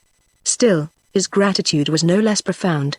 She who would give life to others, what was her life to be henceforth? The mellowing sorrow, which her vivacity could not hide, smote him again, as it had that evening in Mexico when he came to her for counsel. He remembered. Out of a useless ambition for her country she had squandered her name, blighted her future. He remembered how, looking on her saddened face, he had been exalted to a pure devotion, and had burned with nightly fervor to do her some impossible service. But what was the service? There his memory failed, and he despised the chivalrous ardor which could be quenched with feeding on itself. After the fearful vigil of the night before, he had found a suit of armor beside him. In a word, he had forgotten self. Simple compassion was enough. That service, if he could only remember. But he must. And in hot anger he strode back and forth, while Jacqueline sat and gazed in wonder. Once, turning from the corridor windows, he paused. The guard had stopped a man, who now was evidently waiting until the prisoner should be unoccupied. Unseen himself, Maximilian recognized in the man the American named Driscoll. And then he remembered. He remembered Jacqueline's secret, betrayed to him that evening in Mexico. He remembered that her happiness was lost in the loss of this man's respect. Here, at last, lay the impossible service. Maximilian glanced toward her stealthily. No, from where she sat she could not see the corridor, could not see the waiting American. A moment later Maximilian stood behind her, and when he spoke, she thought it odd that he should change from French to halting English. "Mr. Merle," he began, in distinctive nervous phrasing. "Yes, it was for France. All of which you have done. Therefore is it that you have come to this country, and here to Cratero, whatever is to the contrary said. De Grace," she laughed, rising abruptly. "There's enough to do today without discussing." But he intercepted her even as she opened the door. "Will your highness kindly let me pass? And I know, I alone, that never have you toward myself once felt, once shown, that which." A sharp, indignant cry escaped her. Following her gaze he saw the American pass on down the corridor and out of hearing. "Now who," exclaimed the chagrined prince, "would ever have imagined such delicacy of breeding? And don't ever again," cried Jacqueline furiously, "imagine that I stand in need of being righted." Wherewith she too was gone, leaving her clumsy knight staring blankly after her. A few moments later Driscoll knocked. It was the first meeting of these two men since the memorable afternoon at Cuernavaca, when Driscoll had surprised Jacqueline listening to royalty's shameless suit. Now he beheld fatality's retribution for that day's bitterness. Retribution, yes. But it was not restitution. The girl he loved had just passed him in the corridor with a slight casual nod, and he would not, could not, stretch forth a hand to stop her. Instead, the smile so ironical of fate had touched his lips. "I was sent by Senor Juarez, sir," he addressed the Archduke in the tone of military business. "The President is afraid your 3 days of reprieve will be misunderstood. He sent for me as I was leaving San Luis yesterday, and I was to tell you. You need not hesitate, Colonel. Well, that you must not hope for pardon, for the sentence will positively be carried out day after tomorrow. That I believe that is all." But Maximilian called, staying him. "Dios mio, such news merits a longer telling. It seems to me too, Senor Americano, that you should enjoy it the more, since it was partly you who brought me to this. I don't know as I'd thought of that." "How, you ask how? Do you forget how you took the traitor Lopez to Escobedo, the night I was betrayed?" Driscoll swung bluntly round on his questioner. "No I don't," he replied. "But you see, there was such a lot of bloodshed scheduled for the next day? Isn't that rather a curious reproof from a soldier? Loyal hearts would have bled, yes, and gladly. Noble fellows, they would have saved their emperor." Driscoll half snorted, and turned on his heel. But he stopped, his lips pressed to a clean, hard line. "What of those townsmen in the trenches?" he demanded. "It wasn't their fight." Maximilian's eyes opened very wide, and slowly his expression changed. The thick lower lip drooped and quivered. Suddenly he came nearer the American, a trembling hand outstretched. "I was saved that," he murmured earnestly. "They were," the grim trooper corrected him. "The townsmen, yes. But I was kept from murder. God in heaven, I would have murdered them. Senor, if I could put to my account a night's work such as yours, that night, when you used the traitor, I could almost thank Lopez. I do thank you." Still Driscoll failed to notice the proffered hand. He might have, had he seen his suppliant's face, and the tense anguish there, those innocent non-combatants. "Then," Maximilian went on, "so they counted more than a prince with you?" "Of course. There were 1,000 of them." The other's haggard look gave way to a smile, half sad, half amused, and taking the American by the shoulder in a grip almost affectionate, he said, "Colonel, did you ever happen to know of one Don Quixote of La Mancha? Well, lately I've begun to think that he was the truest of gentlemen, though now I believe I could name another who." "And," interrupted Driscoll, "did you ever try to locate the most dignified animal that walks, bipeds not excepted?" "Well, sir, it's the donkey. Take him impartially, and you'll say so too." The strain was over. Maximilian laughed. "If Don Quixote had only had your sanity," he began, "or rather," he added, charmed with the conceit, "if knighthood had had it, then the poor Don would never have been needed to be born at all." Ignoring the sincerity of the Habsburg's new philosophy, and how tragically it was grounded, Driscoll only smiled in a very peculiar way. Knighthood? The word was supercilious cant, and irritated him. During that very moment, while listening to chivalry's devotee, the young trooper thought of the little ivory cross in his pocket, a cross which was stained with a girl's blood. Murgia had given it to him, to give to Maximilian on the eve of execution. But Driscoll had not promised, and yet Murgia had implored him to take it, even without promising. The old man held faith in vengeance as a spring to drive all souls alike, and if Maximilian's last earthly moment could be embittered with sight of a cross, then, he firmly believed, the American needed only to be tempted with the means to do it. Moreover, in a sudden impulse, Driscoll had taken the holy symbol, to do with as he chose. There was no message, Magneon had explained. The Senor Emperador would read the graven name, Maria de la Luz, and that would suffice. Looking now on the cultured gentleman caressing his beard, Driscoll thought again how hellishly distorted was the sign of salvation then in his pocket. But he left it there. He, too, had a king's pride, incapable of low spite. Charity alone, though, would have held him, if he had but known that Maximilian was ignorant of the dead girl's fate. The Archduke for his part had been amiable and conciliatory, because there was a certain delicate question he wished to ask. "Oh, by the way, Miles Colonel," he said abruptly, "I must extend my excuses for keeping you waiting in the corridor just now. But there was another visitor here. And as we happen to be talking of a rather personal matter, not intended for outside ears, do not worry.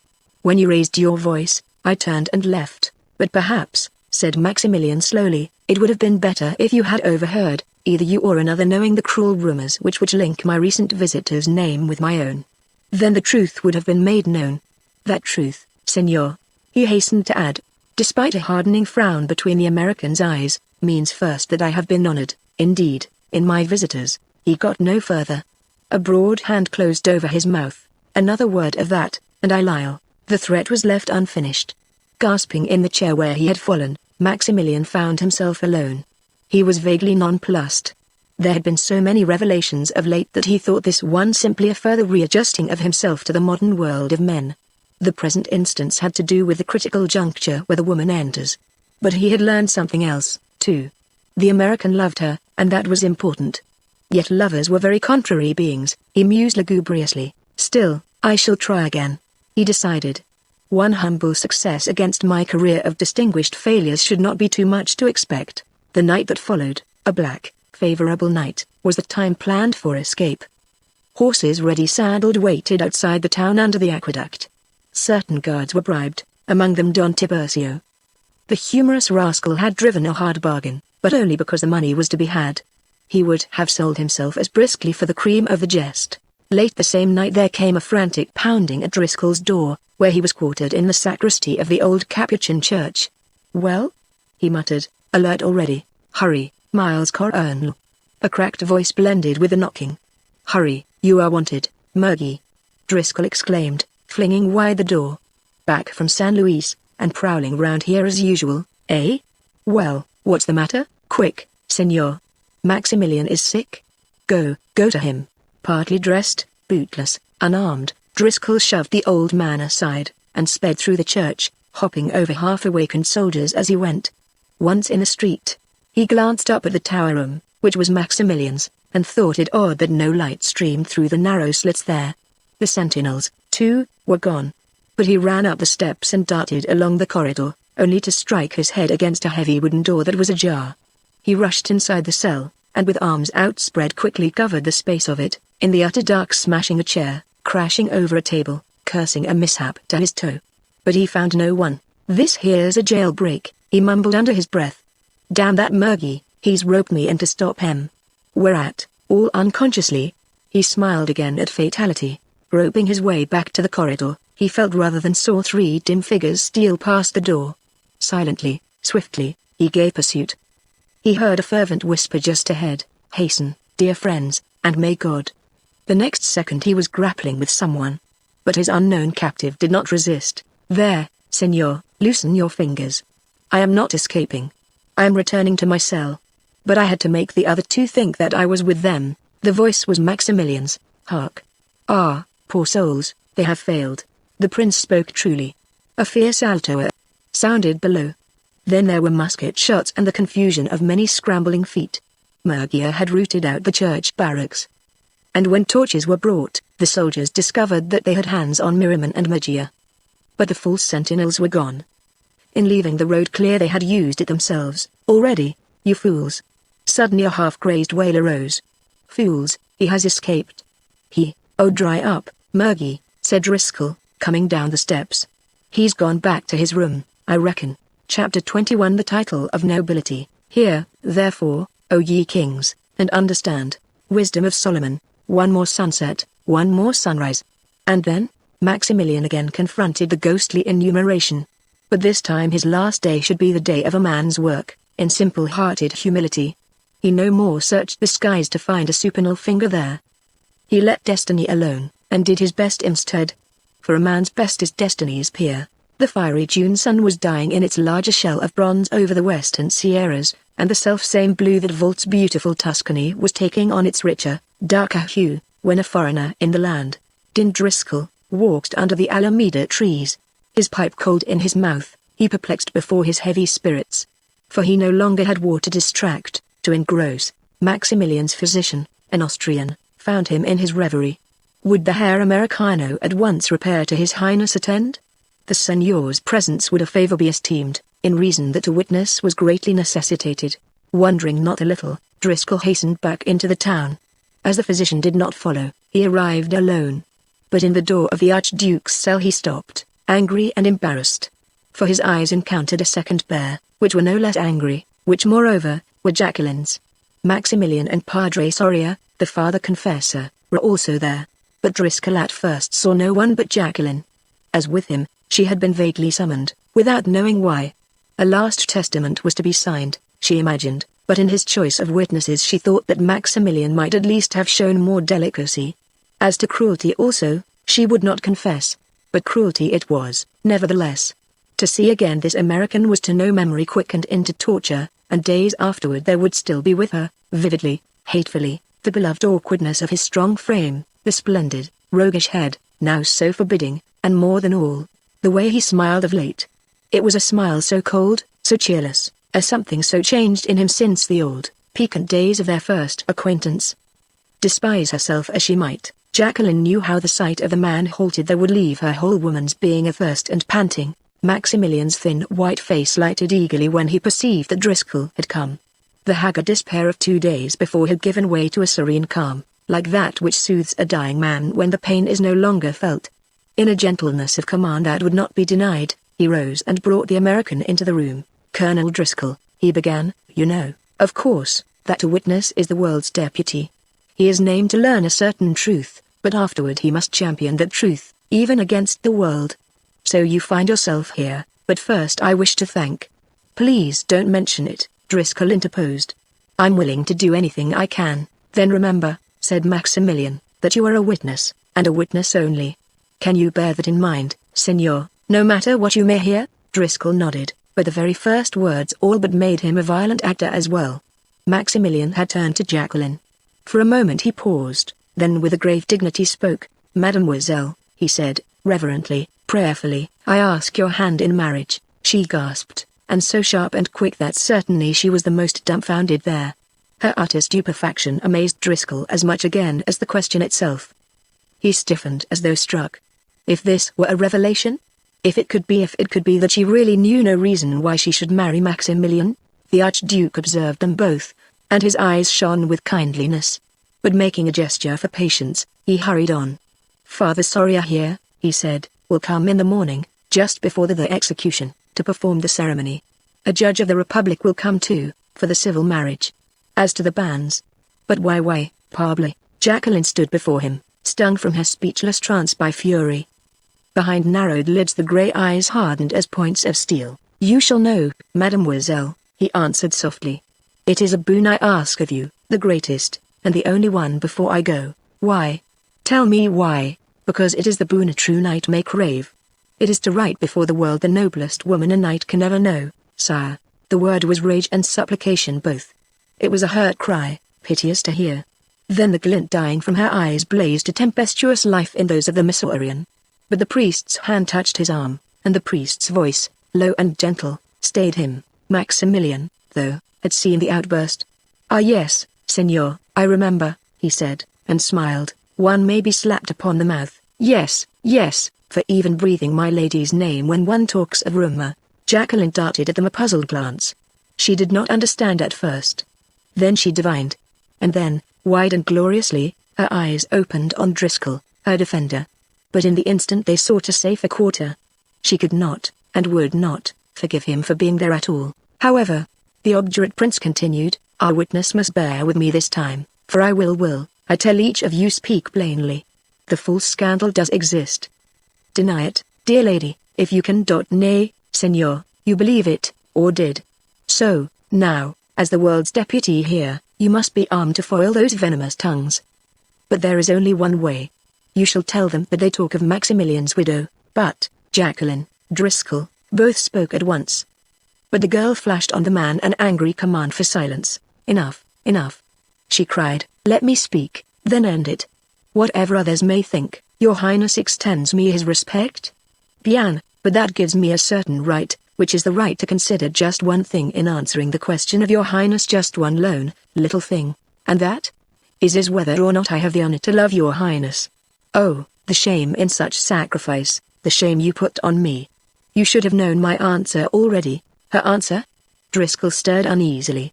What, indeed, was her answer? Yet later, mademoiselle, pursued her inflexible suitor, when others aspire to your hand, there might come one for whom your answer would be favorable. How then, if this suitor, when pausing to hear what the world says of you, he'd choke it down the world's throat?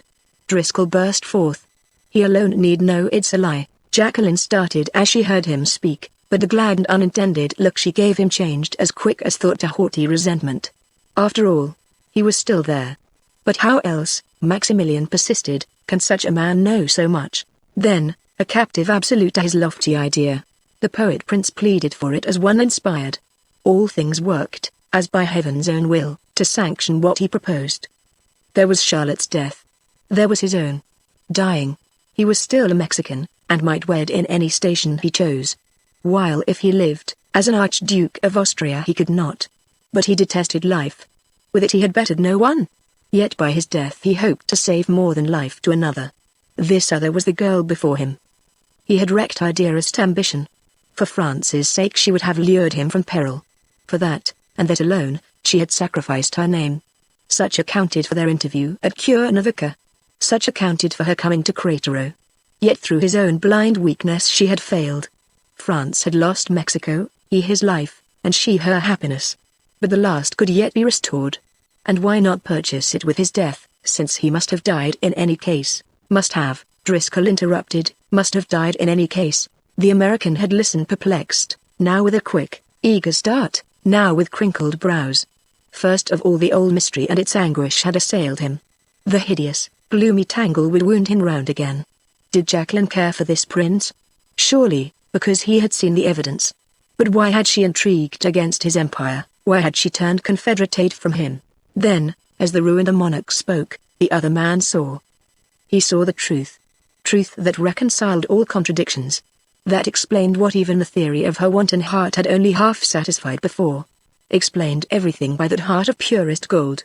The lover knew now why she had delivered him to Lopez and the tiger, 2 years ago, though with the act so perversely confessing her love for him. He knew why, at Boone's Cordova plantation, she had tempted him to hold her for his own, though even then she was returning to the capital, to Maximilian. No, it was not wanton sport. It was not contradiction. But it was conflict. In the contemplation of that conflict he stood unnerved. It was the conflict between a wild yet altogether French scheme of patriotic endeavor and her own good woman's love. His eyes wandered to her, half afraid, and the chill of months about his heart was gone, as some great berg of ice sinks in the warmth of sunny waters. From siren alluring flesh whose touch was woe, she was become a sceptred angel, far, far away, so tantalizingly far away. Thus Driscoll listened on, happy in his soul of a man, yet abashed as a boy. But listening, at the last he was perplexed anew, though for another reason. Must have died, sir? He repeated again. But that wasn't what you thought last night. No, sir, last night you thought you could escape. But just the same you turned back. You chose to die, His Highness, spoke the grey-haired priest, returned for the señorita's answer. My answer? Cried Jacqueline. You mean, father, for my sake? Yes. Driscoll started violently, perplexed no longer. By God, sir, he swore, and clapped Maximilian on the shoulder, but you are a man. The prince recoiled, his instincts of breeding in arms against the savage equality. But then, slowly, a smile that was almost beatific touched his lips, and without knowing it, he straightened proudly, as majesty would. A man? He murmured, breathing exultation. Then am I, at my last moment, come into harmony with God's own ordering of the universe? For he made man on the 6th day, not a Habsburg. Man, and after his own image. Oh, but that is the title the hardest of all to win. You don't think, senor, that you would like to take it back? Driscoll reddened inexplicably. Murgia's ivory cross was still in his pocket. "No," he blurted out with sudden defiance. "It's the truth." "Then," said Maximilian solemnly, "on your word I stake my faith. Tomorrow, at the judgment seat, I shall hope to hear myself called so." "Your Highness," questioned Jacqueline in a kind of daze, "Your Highness did not intend to escape last night?" "No, he did not," Driscoll answered for him. "He got Miriam and Magia started all right, and then, without knowing that your plot had failed, he turned back to this cell here, alone." "Your Highness, you did that for..." Her voice broke, and she stopped abruptly and went to the narrow window.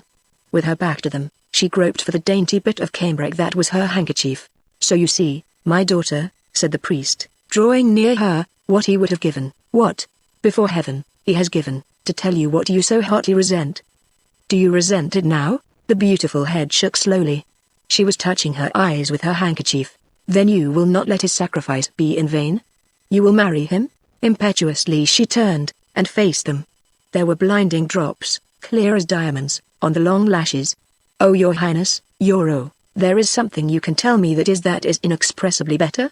Let me know what it is. It is if you can forgive me. Mon Dieu, why did you need to heap this terrible sacrifice on me? Why could you not remember that I tried to drive you from your empire? That I plotted against you? That, hush, you would have saved me. Oh, only incidentally, and you knew it. Yet you must, don't. There's nothing to forgive. But wait, we will grant that there really is, but only that I may exact my price of forgiveness." "The price? Name it." "That you will marry me, here, tomorrow morning, before I die." Jacqueline raised her head. "Has Your Highness," she demanded, smiling shyly behind her tears, "has he forgotten the woman's, rather my consideration, before such a question?" Driscoll straightened, squared his shoulders to take a blow. To his blindness her manner looked like awakening love for the other man and for the man himself, not for the prince. His sense of loss, his agony, were extreme. But of the old bitterness he now knew nothing. His rival was putting the question. "And according to that consideration, Mademoiselle?" Driscoll did not see her swift glance toward himself. He was hurrying out lest he might hear her answer. And she let him go till he reached the door. But there, like one frozen, he halted rigidly. "Hellas, I do not love you, sire," Jacqueline had answered, very quietly. Maximilian, however, did not seem heartbroken. His attention was all for the mere witness. He saw the effect on that witness. In Driscoll's glad face he read his own triumph, his own purpose achieved. Jacqueline was righted at last. "No," he agreed, "I could not hope for so much. But another might." Then apropos of nothing, he went and flung his arms about Driscoll. The astounded trooper could only grip his hand, just once, without a word. Then he was gone. Maximilian watched him go. The priest turned to Jacqueline. She, too, stood poised so long as his spurs rang through the corridor. At last silence fell on them. For a moment she hesitated. Then, trembling, her eyes moist, she held out her hand. "Goodbye," she whispered. But, impulsively, she raised her arm and touched the doomed man's forehead lightly with her fingertips, making a blurred sign of the cross. And, not daring an instant longer, she too fled. Maximilian was alone with the priest. The room was growing dark. It was the last night. "Now, Father, light the tapers, they're on the altar." "Yes, I'm ready." "Ready? Blessed Mother in heaven, it is more than I had thought to be." Chapter 22 The Abbey of Mount Regret. "Oh, here, will I set up my everlasting rest, and shake the yoke of inauspicious stars, from this world-wearied flesh." Romeo and Juliet. It is curious and humiliating, how nature does not vex herself in the least for the dying of a man. And yet, to the man, the event is so very important. Each breath of spaceless night, each twinkle from the firmament, though but the phantom of a ray quenched ages before, everything, he teases into anxious commentary on his own puny end. There could not be more ado if the universe were in the throes, writhing against a reconquering chaos. Harassed creature, what ails him is only the pathetic fallacy, which is a soothing melody and stimulating to mortal pride. But the lapses into healthier realization are very, very hard to bear. How cold it was, when Maximilian awoke. The chill seemed creeping nearer his heart, nearer the citadel. And how black the night, before the dawn. But where, now, were his matches? He had the same monotonous trouble of any other morning in getting one to light. Then the two candles guttered fitfully, sordidly, just as they had always done. The white cloths of the last communion seemed a ghostly intrusion on what was of every day. Maximilian drew his cloak about him. The chill was simply of the plateau, of the night, not the portent of death. The world without was dark and desolate, but that had no reference to the tomb. The world was merely taking its normal sleep. The heavy cloak ought to answer, but it did not. He took up the snuffers, coaxing the yellow flames to brighter promise, then set the candles before him on the table. A piece of dripping tallow fell upon his hand, and the hand jerked back. The man pondered. So, even his flesh was part of nature too, and heeded trivial pain, with no thought of the bullets to drive through it shortly. He wrote 2 or 3 letters yet remaining, to friends, to his brother, the Emperor of Austria. He penned words of farewell, yet even as the tears welled in his eyes, he needed to stop and make sure that he had indeed not more than 3 hours yet to live. It was difficult, though, with the candles spluttering there, in the ordinary, everyday fashion. He signed the last letter, to his mother. He gazed at the signature, of characters squarely formed. He might have written it yesterday, or the year before. It looked the same. But the pen he had just dropped had dropped forever. No, no, that should not be. And he snatched it up again, and wrote, scribbled, covered paper, fearing to stop. But at last he did stop, with a shivering laugh. He must face this thing, he decided. And over again he told himself, I have written my last. Yes, my last. And steadfastly resisted the taunting, airy quill lying there. So, what was harder than farewell to loved ones? He nerved himself to end the small actions of his daily existence. Maximilian had his life long been a dreamer, ever gazing wide-eyed as a child on the wonderful fantasies that came, whether entrancing or dreadful. But the child's fantasies are kindred with man's philosophies. Often, as he lay awaiting sleep, there was one particular thought that would bring him quickly, stark, staring awake. And this thought was, how certain things always came to pass. No matter how far away, nor how very slow their approach, making vague the hope or horror of them, yet the actual, present hour of their happening always struck at last. There was the eve of the day when he should be of age. Oh, but he had longed for that day. He had longed until he craftily suspected it never would arrive. And yet, despite those leaden-footed oxen, the minutes, arrive it did, in very fact. The eve of that day was a happy bedtime, but over his ardent reveries, over the vista of future achievements, there suddenly, darkly loomed another thought, a foretoken and clammy shroud, which smote the young prince with trembling. For would not the day of his death, however far away also, sometime be the present, passing moment, as surely, just as surely, as this anniversary of his birth? Here was a terrifying glimpse of mortality. When, not 15 years later, Maximilian opened his eyes in the black capuchin cell, and comprehension grew on him of the present day's meaning, he recalled how the fantasy of a morning of death had first come to him. He was a boy, and he was to go on a voyage.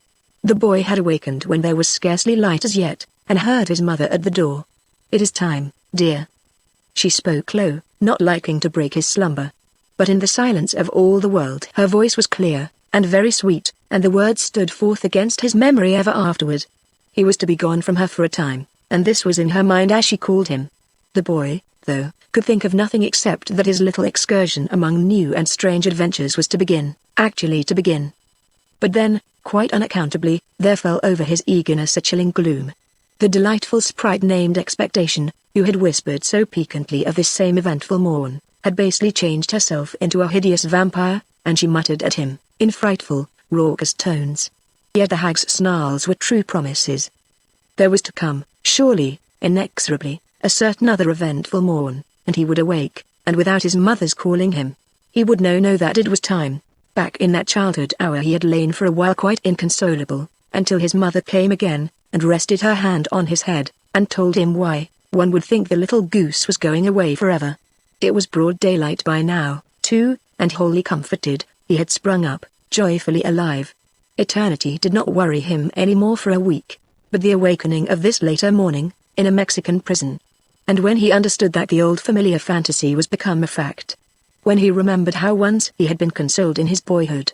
For a moment the sense of loss and of helplessness was stifling, and he yearned frantically, as he never had as a boy, for the touch of his mother's hand, for her voice, so low and sweet. The horrid cruelty he could not, during that moment, bear. He felt that he must cry out for her, like a very child.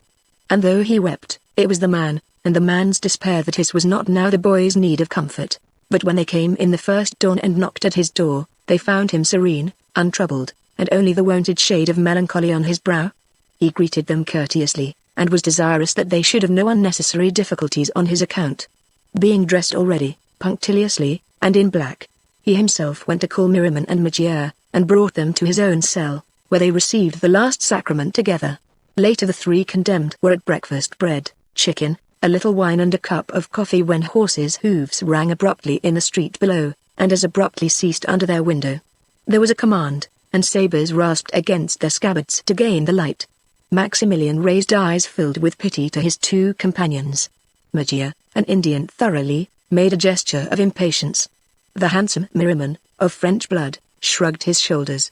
Then both glanced timidly in their turn at Maximilian, and each finding a hand stretched forth, grasped it silently. But the priests of the condemned, who were waiting apart, felt their blood turn to icy beads. For them the quick metallic gust of strident life down in the street had the merciless quality of hammering upon a coffin lid. Troops filed up the stairs, and along the corridor. They halted, faced the door, grounded arms. An officer stepped out, fumbled with a document, and read the death sentence. Maximilian gently released himself from one and another of those present, and turning to the Austrian physician, handed him his wedding ring. "You will give it to my mother," he said. Father Soria's eyes filled with tears, one plump fist clenched pathetically. Maximilian passed an arm over the good man's shoulder, and with him walked out among the soldiers. He nodded to them encouragingly, and so started on his little journey. 3 ramshackle public hacks, set high over wobbling wheels, and drawn by mules, waited at the door. Maximilian smiled an apology as he motioned Father Soria to precede him into the first. The troops used their spurs. A whip cracked. The springs jolted. Everywhere, on the curbs, in windows, on housetops, there were people. The Archduke had the impression of breath tensely held, and of eyes strained, curious, and awed, like those of children who witness suffering and cannot understand. Passing the convent of Santa Clara, Maximilian peered upward at the windows, and, as he hoped, he saw Jacqueline. She was leaning far out, and tremulously poised. Tender compassion was in every line of her tense body, but as their gaze met she tried to smile, bravely and cheerfully, and until the hack swung round the corner, there was her hand waving him farewell. The little journey might have been a fate, and somehow, he was comforted. "I wonder," he mused, "if I've done very much for her, after all. Or for that American, named Driscoll? Will she?" He shook his head, and sighed. "No, she is not the last to have him, not after my little scene of last night. But, the choice does rest with her, now. And for a girl, that is everything. Alas, poor young man." His rueful prophecies were that moment interrupted by a woman's scream. It rose piercingly over the clatter of their march. Maximilian put out his head and looked back. The woman was running beside Magia's hack, panting, stumbling through the dust, her black hair streaming. She held the babe in her rebosa, but with her free hand she clutched weakly at the spokes. To the clumsy, pitying soldiers who would force her away, she cried again, "Mercy! Mercy! Mercy!" A low murmuring grew on every side. Maximilian flung open his cab door. But the same instant it was slammed against him. He sank to his seat, with a stare of dumb pain in his eyes that the priest beside him never afterward forgot. The woman back there was Magia's wife. And Maximilian had had one glimpse of the husband's face. It was a face stretched to agony, deadened to the color of lead. May I pay for this?" moaned the one-time emperor. "O God, grant thou that I do pay for this, hereafter." Beyond the last hovels of the suburbs, at the foot of the Cerro de las Campanas, the condemned were told to alight.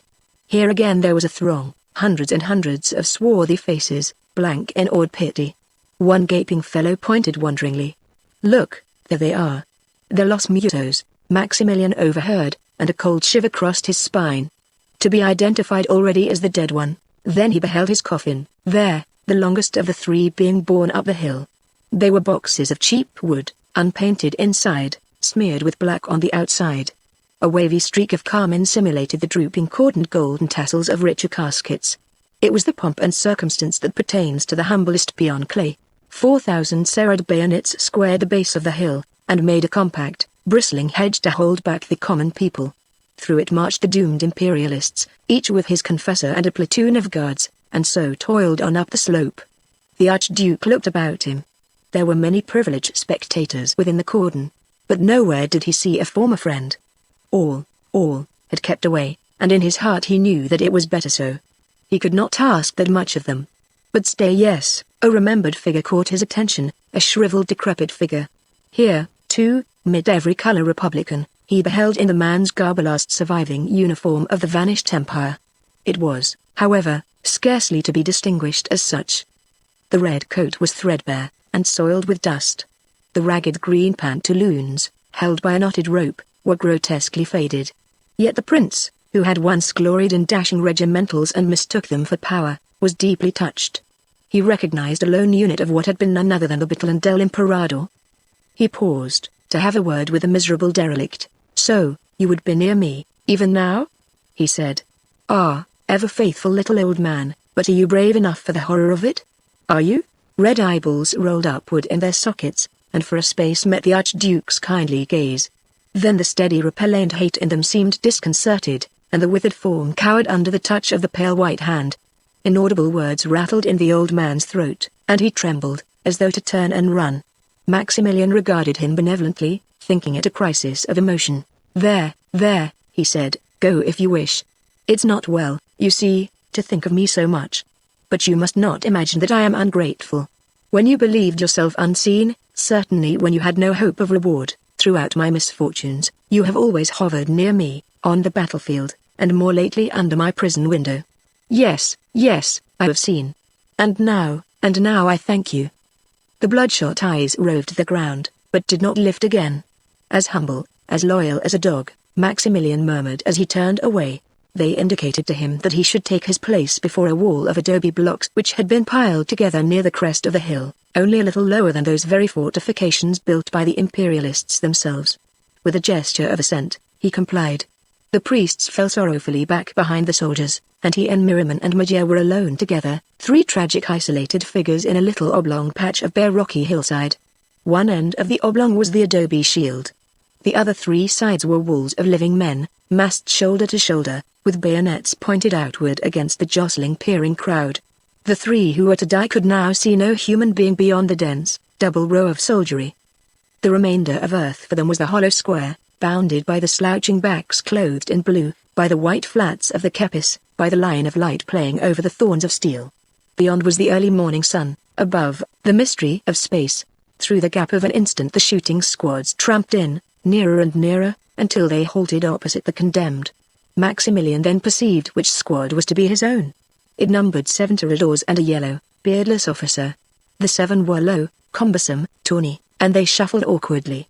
Their stripling chief thrust out his stomach, and he handled his large sword with an unaccustomed flourish. The pompous severity was, after all, only insolence. He had need to keep guard on his importance. He did not wish to hear the pounding of his heart. Yet his muscles twitched unbecomingly, which jerked his mouth, and sometimes his head. Maximilian stepped forward and addressed them. To each he gave a gold piece bearing his effigy. It was his last expenditure in that coin. He requested them earnestly, gently, to aim at his body, not at his head. He was thinking of his mother. He would not have her see him with mangled features. Then with a final reassuring word, he turned back to the wall. They were going to place him between the other two, but with a smile and shake of the head. He would not have it so. His last act was for precedence. Affectionately he drew Miriam to the place of honor, so that Magia was on the right, and himself on the left. Then the fiscal of the Republic appeared, and read the military law. For any who should ask the lives of the condemned, death was prescribed. But if there was anything the condemned themselves wished to say, Maximilian removed his hat. "Mexicans," he said, "may my blood be the last to be spilled for this country's welfare. Long live independence. Long live Mexico." He spoke the words calmly, gravely, and having concluded, he carefully adjusted a large handkerchief, so that his beard might not be burned by the powder. Then he crossed his arms on his breast, and gazed steadily into the barrels of the leveled muskets, waiting. A wave of motion, of tendons stiffening, passed along the thick wall of flesh. Against it the tide without swelled higher, stronger. Tension strained upward to the supreme crash. The quiet of a multitude is pain, but the other two imperialists had not spoken yet. Magia shook his head passionately. He saw only his young wife with her babe, panting, stumbling through the dust. He held a crucifix, and would not take it from his lips. Miriam, however, raised his voice to protest against the charge of treason. Of that crime he died innocent. But he pardoned, as he hoped for pardon. Then he cried, "Long live Mexico! Long live the Emperor!" Maximilian started. These were the words that he thought he should like to hear. But now they grated. They recalled the mistake he had lived, the anachronism of his life. They were scorpions. They stung like the needle in an ulcer. He turned sharply, in tearful reproach. But a sword flashed, the volley came, and the three men fell, as under a crushing rock, one against the wall, his head broken over upon his breast. The pert young officer pointed his blade at three convulsive bodies, and through each a last bullet sped, burying itself in the earth beneath. The crowd pressed, surged, stood on tiptoe. There was one other among the spectators, but keeping himself hidden, who Maximilian would have been concerned to see there. He was Driscoll. He came to watch the shriveled derelict, Murgia. He came to stand guard over a soul, Maximilian's. What peace that soul had found should not be destroyed. And so he screened himself in the crowd, holding ready to crush a viper whose fangs were heavy with poison. When Maximilian paused and spoke to the old man, Driscoll was very near, near enough to hear, and to strike. But the old man had only wheezed and mumbled. Though why that old man did not utter a first word, though why he could not, will never be explained. But this much is true, that the ambushed soul, moving so calmly toward eternity, then stepping so near the coiled serpent, was yet its own guardian, unwittingly. Until the very end Driscoll stayed there alert. The old man, baffled, insatiate, might yet cry out what he knew. Driscoll's gaze never relaxed. He felt as though he watched a murderer while the murder was being done.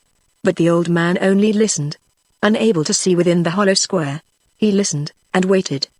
His lower jaw hung open, and over his lip a white froth grew and grew, until it broke and trickled down his chin. The red eyeballs gleamed ravenously, as still he waited. When this is over, Driscoll said to himself, he'll plump down in a fit and blow out. Else he'll go raving crazy. Lord, that look. When it was over, Driscoll went to him. He had but to reach forth a hand and fasten on his shoulder. He held him against a scurrying of spectators, whom the tragedies close had that instant brought to life. "Here, Murgy, here's something that belongs to you," he said. "Well, what's the matter?" "Take it." "I don't want it." The old man looked up.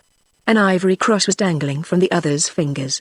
The cross still showed bloodstains, no later flowing of blood had washed them away. But the father of Maria de la Luz stared vacantly at the trinket.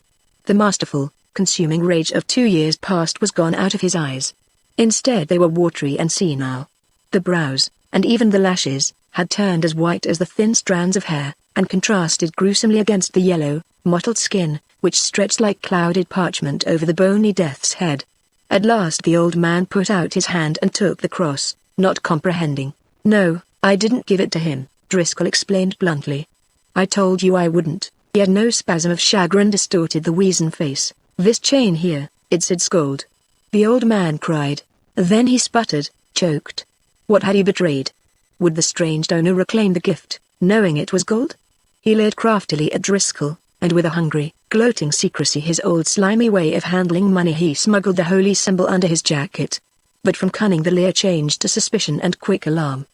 He delved into his pockets, one after another. He searched greedily, wildly, until the last coin on him lay in his palm. Quaking in every feeble bone, he counted his poor wealth again and again. There was very little left. He glared at Driscoll. He glared at townsmen, officers, blanketed in ditos, all swarming past to gaze on the three corpses. He cried thief. First at one unheeding passerby, then at another. "I had more than this," he whined. More than this. There was my hacienda, my peons, my cotton, my mills, my canvas bags. There was my blockade runner. She was Clyde built, she was named Laluz, she cost 20,000 English gold pieces. Who has taken these things from me? Who, where, curse you, do you know? Dissipating his hoards, sacrificing his last chattel, all that was now a blank. But his hoards, his chattels, were all that were now worthwhile, and the miser clamored for them, and them only. Vengeance, however, is an ironical bargainer. Vengeance kept her pay, and abhorred Styx, the flood of deadly hate, had dried and left a stranded soul, parched by avarice. Driscoll was moved by a pity half ashamed. "Look here, Murgy," he threatened terribly, "do you say I stole your by the great horn spoon?" He flung his hand to his revolver. The counter-irritant had instant effect.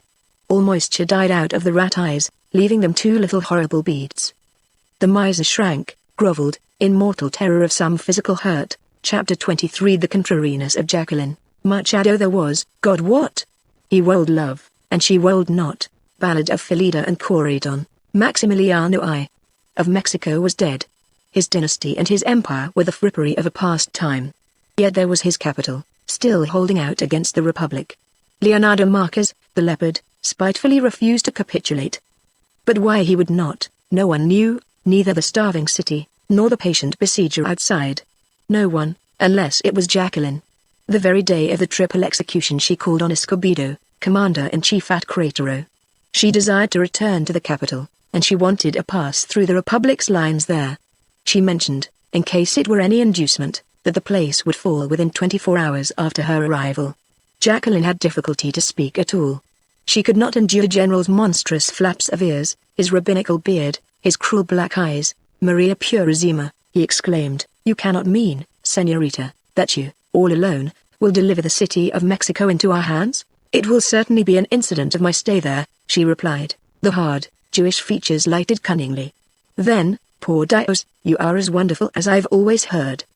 But may one be allowed a little curiosity, I might say, and Jacqueline forthwith said it, that I have just had a cipher telegram from Louis Napoleon, which, breathlessly demanded the other, will interest Marquez, eh? Will disappoint him? Will cause him to surrender? Your Excellency is of course entitled to his own conjectures, but the Commander-in-Chief was satisfied. We must hasten your going by every means, he declared. You shall have an escort. You, then I choose the grey troop because, she added carefully, they're the best. Now, why, by all that's feminine, was she surprised next morning when the great troop gathered round her coach, as though that were a coincidence. At least she arched her brows, and lifted one shoulder petulantly, and unmistakably showed that she expected a tedious time of it. The sunburned colonel of the Greys beamed so with happiness too, as he drew rein to report to her. They met for the first time since Maximilian's embarrassing little scene for their express benefit. Driscoll noted her disdain, and it is likely that he only grinned. He did that because he knew how helpless he was, and how merciless she could be.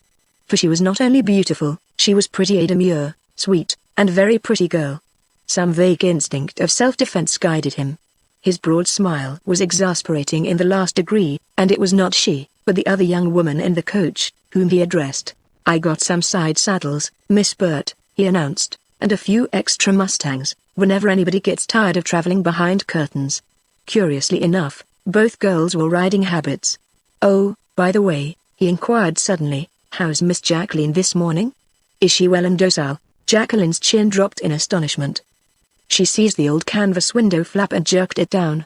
But at once she raised it again, and thoughtfully contemplated the trooper. I wonder, she mused aloud, in that quaint accenting of the English which cannot be described, when is it that you are going to grow up, ever? I did start to, Driscoll informed her soberly, but it got tiresome as all creation, and I reckon I've backslided just since a world of earnestness came into his lowered voice.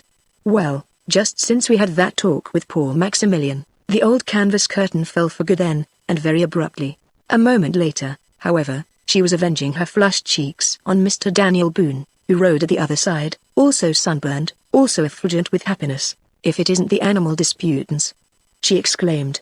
Looks Bertha, and rejoice, are sighing Monsieur le Troubadour. Driscoll hovered near a moment, then reluctantly rode ahead of his battered dusty warriors.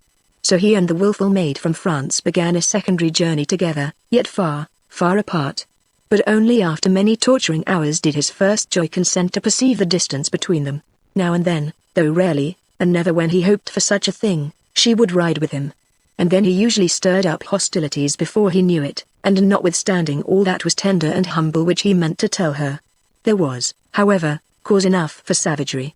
She made him the least of the troop, though he arranged each detail of speed and comfort, laid out tempting noonday spreads, improvised cheer in the cheerless hostelries, and all with a forethought showing pathetically how his every thought was of her. But if she divined the inwardness of this, which of course she did, outwardly she contrived to be oblivious. She thanked him sincerely and simply, the while that he craved repayment, as the heart repays. He yearned for only a chance to speak his mind, and to force hers. But now craftily she would bring the others flocking round, to decide for her if they did not think Monsieur absurdly mistaken in this or that. The same instant she would conjure up the most trivial of arguments, and be vastly shocked over the ridiculous contentions which she herself assigned to Driscoll. She grew honestly fond of the other Missouri colonels, with their ranger uniforms, and brawn scarred by weather and battle, and they and the Marchioness became great friends.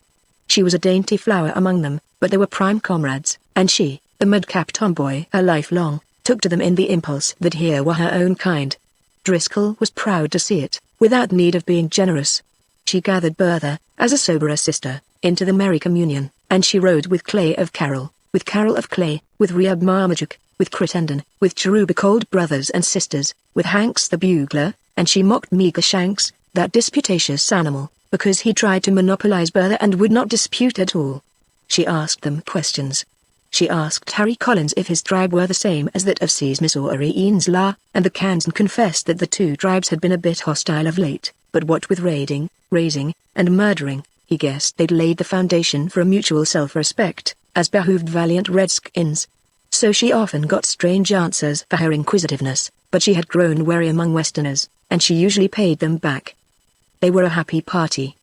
But Driscoll wanted a more definite focusing of the joy. And at times, indeed, yielding to temptation herself, she permitted him to lose his heart deliciously over again. Shadows were lifted now, and she was just a lovable girl, just sweet Jacqueline. And he loved her with the boy's young strength of adoration and diffident awe. Precisely in which state she made him suffer exquisitely. No one could be more contrary and capricious than the lovable girl of a moment before. Whereat storms brewed within him. There was one of the rare times when the Missourian and the maid rode up and down the winding white ribbon of a Mexican highway, and for a while both were quiet. This once they dared the risk she did, rather which lurks in the silence that requires no words. For him it brought the old time, and the rides of that time, when he wondered what was the matter with him, and she knew all along. And he thought how during the hard winter in the Michoacan mountains and swamps, he had caught himself almost crying aloud, that he wanted her, wanted again the subtle comradeship of those silences which require no words. And here, at last, here she was, riding beside him. He looked at her furtively. She was in profile. He looked again, to be sure that it was not memory, but the breathing girl herself. Yes, for a fact, it was the girl herself. And here was her own queenly head, here its regal poise, here the superb line of the neck to the shoulder. Reverence grew on admiration, for as he gazed he beheld her character revealed, of lines as stately, as womanly, and withal as flexible, too, before the cheery glow of each moment's life. He stirred, and was vaguely restive, and perhaps a little frightened also, because of the deep mystery of something within himself which he could not understand. The classic outline of her features was softened now in the warmth of flesh. Her vivacity was off guard, in the forgetfulness of reverie. The pure white of the little tip of the ear was tinged with pink. Her eyes were lowered to the saddle horn. They were melting. They were almost blue, Jacqueline. He burst out fervently, before he thought, with an arm half lifted toward her. The drooping lashes raised. The eyes were grey again. She regarded him for a while without speaking. "Why don't you quarrel?" she asked finally. The spell was broken. Her pounding heart had vent in a nervous laugh of raillery. She touched her horse with the riding crop in her gauntleted hand. Somehow she would not leave the dumb brute, the horse, in peace. Driscoll's old demijohn, however, was used to the game by now. He pointed his ears, and checkmated that last move by bringing his master once more to the lady's side. "You used to," she went on, as though there had been no interruption, nicely. "You were of an interest then. In fact, I reckon I know no one that I had rather have quarreled with." But still he would not, though that reckon from her lips was most alluring. She stole a mischievous glance at his face, but the fixed look that made her lift her hand toward him. Perhaps, if he had seen and had spoken then, but he did see. "Eh bien, since monsieur won't fight, won't, she cried, "then it's more fun to, evidently to seek livelier company." For she wheeled the mustang, swerved from a grasp at her bridle, and went galloping back to the coach. He twisted in his saddle, pushed his sombrero higher on his head, and dubiously watched her flying from him, a lithe, trim figure in snug Hungarian jacket, the burnished tendrils fluttering on the nape of her neck, the soft white veil trailing like a fleecy cloud from her black Amazona hat. He bent a perplexed gaze to the road. "It's way beyond me," he told himself. Then he grew aware of a sense of warmth on his forearm. Yes, he remembered. For an instant she had laid a hand on his sleeve, and he had thrilled to the ineffable token of nestling. He was never immune from her tantalizing contradictions. He felt this one yet. Hooves pounded behind, and Mr. Boone drew up alongside. "She came back, and made me get away from the coach," he announced. Probably she wanted to cry some, she looked it. Yet another of her contradictions. "Then why in the nation," Driscoll demanded, "do you keep hanging round that coach for? Look here, Shanks, you make me plumb weary.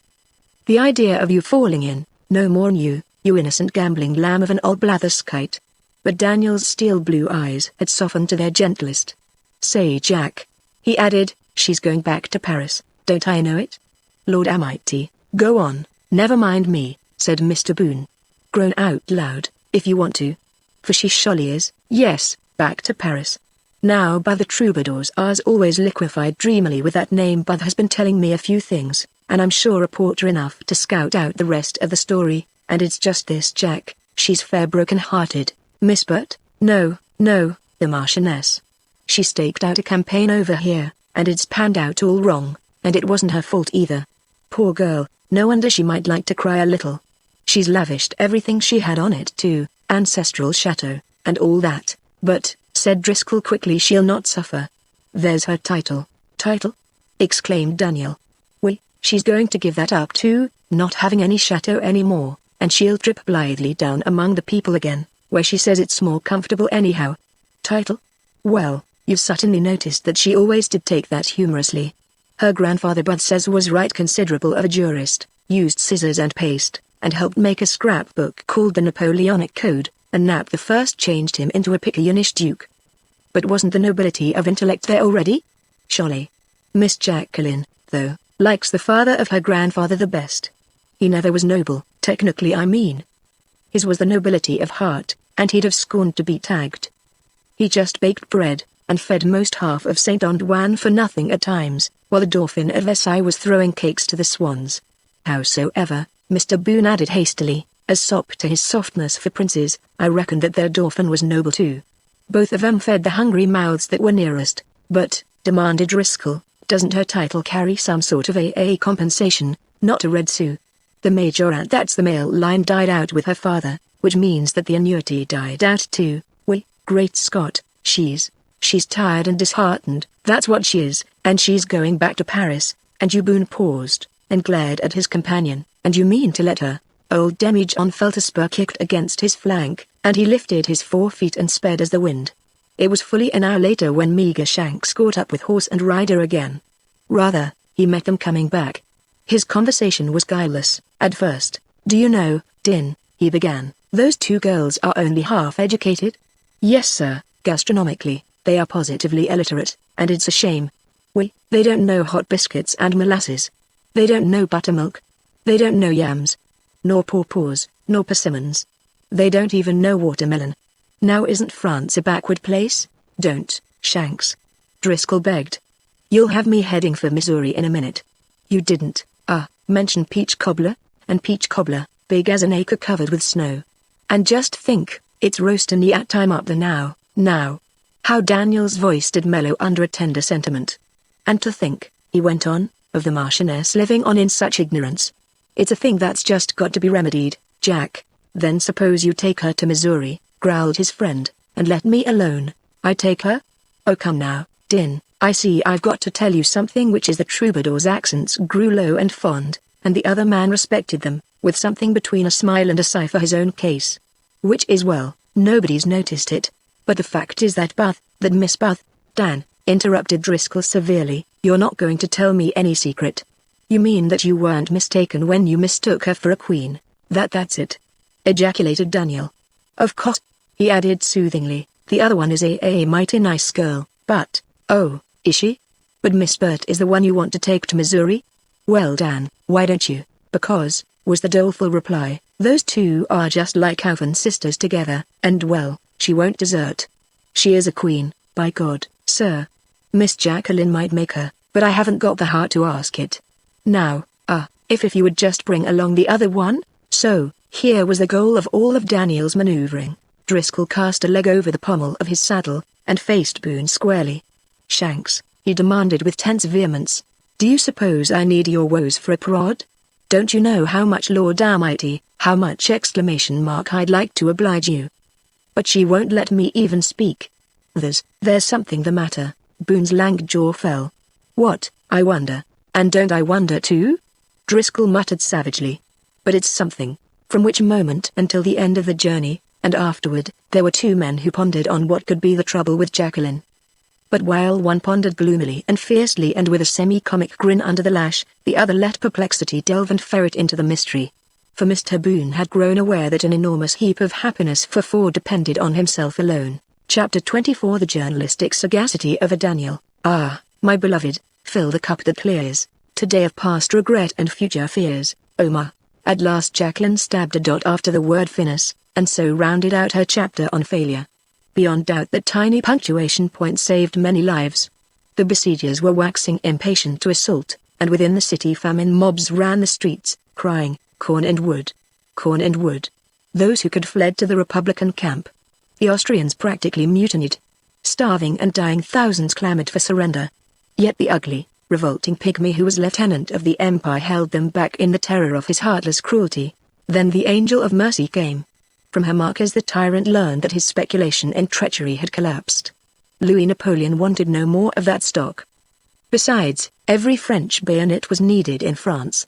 The rabid leopard herd, and that night meanly crept away to save his own loathsome pelt. Bombs had begun to fall into the city, when a Mexican general worthier of the name took upon himself the heroic shame of unconditional surrender. The Mexicans outside marched in, led by their young chief, Porfirio Diaz, and they fed the people, and of traitors shot only a moderate few. Renovation became the order of the days that followed. The President of the Republic was to be welcomed back to his capital. The stubborn old patriot's heart must be gladdened by every contrast to the dreary, rainy night years before when he fled into exile. Mexico would honor herself in honoring the Benemerito of America.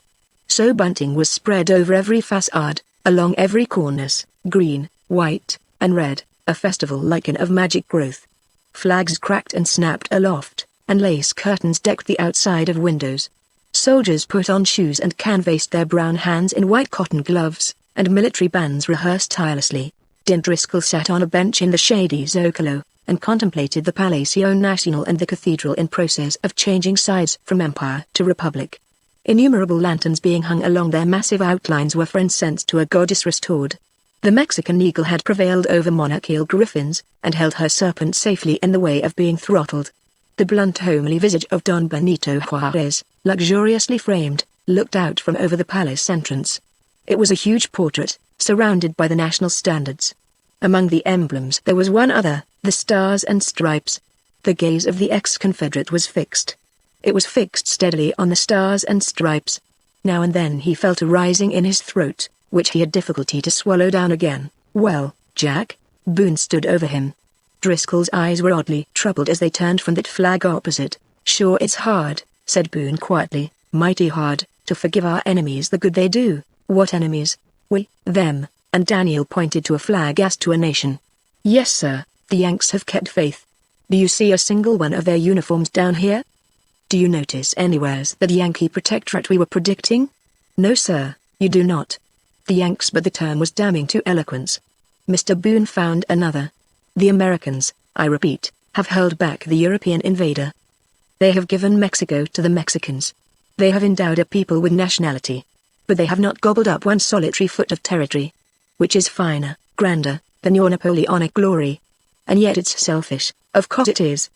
But listen here, there'll never be any utopia, Altruria, millennium, or what not, that don't coincide with self-interest.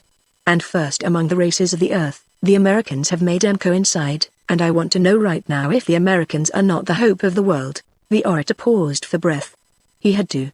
And then surprise the most lugubrious unexpectedly clouded his lank features.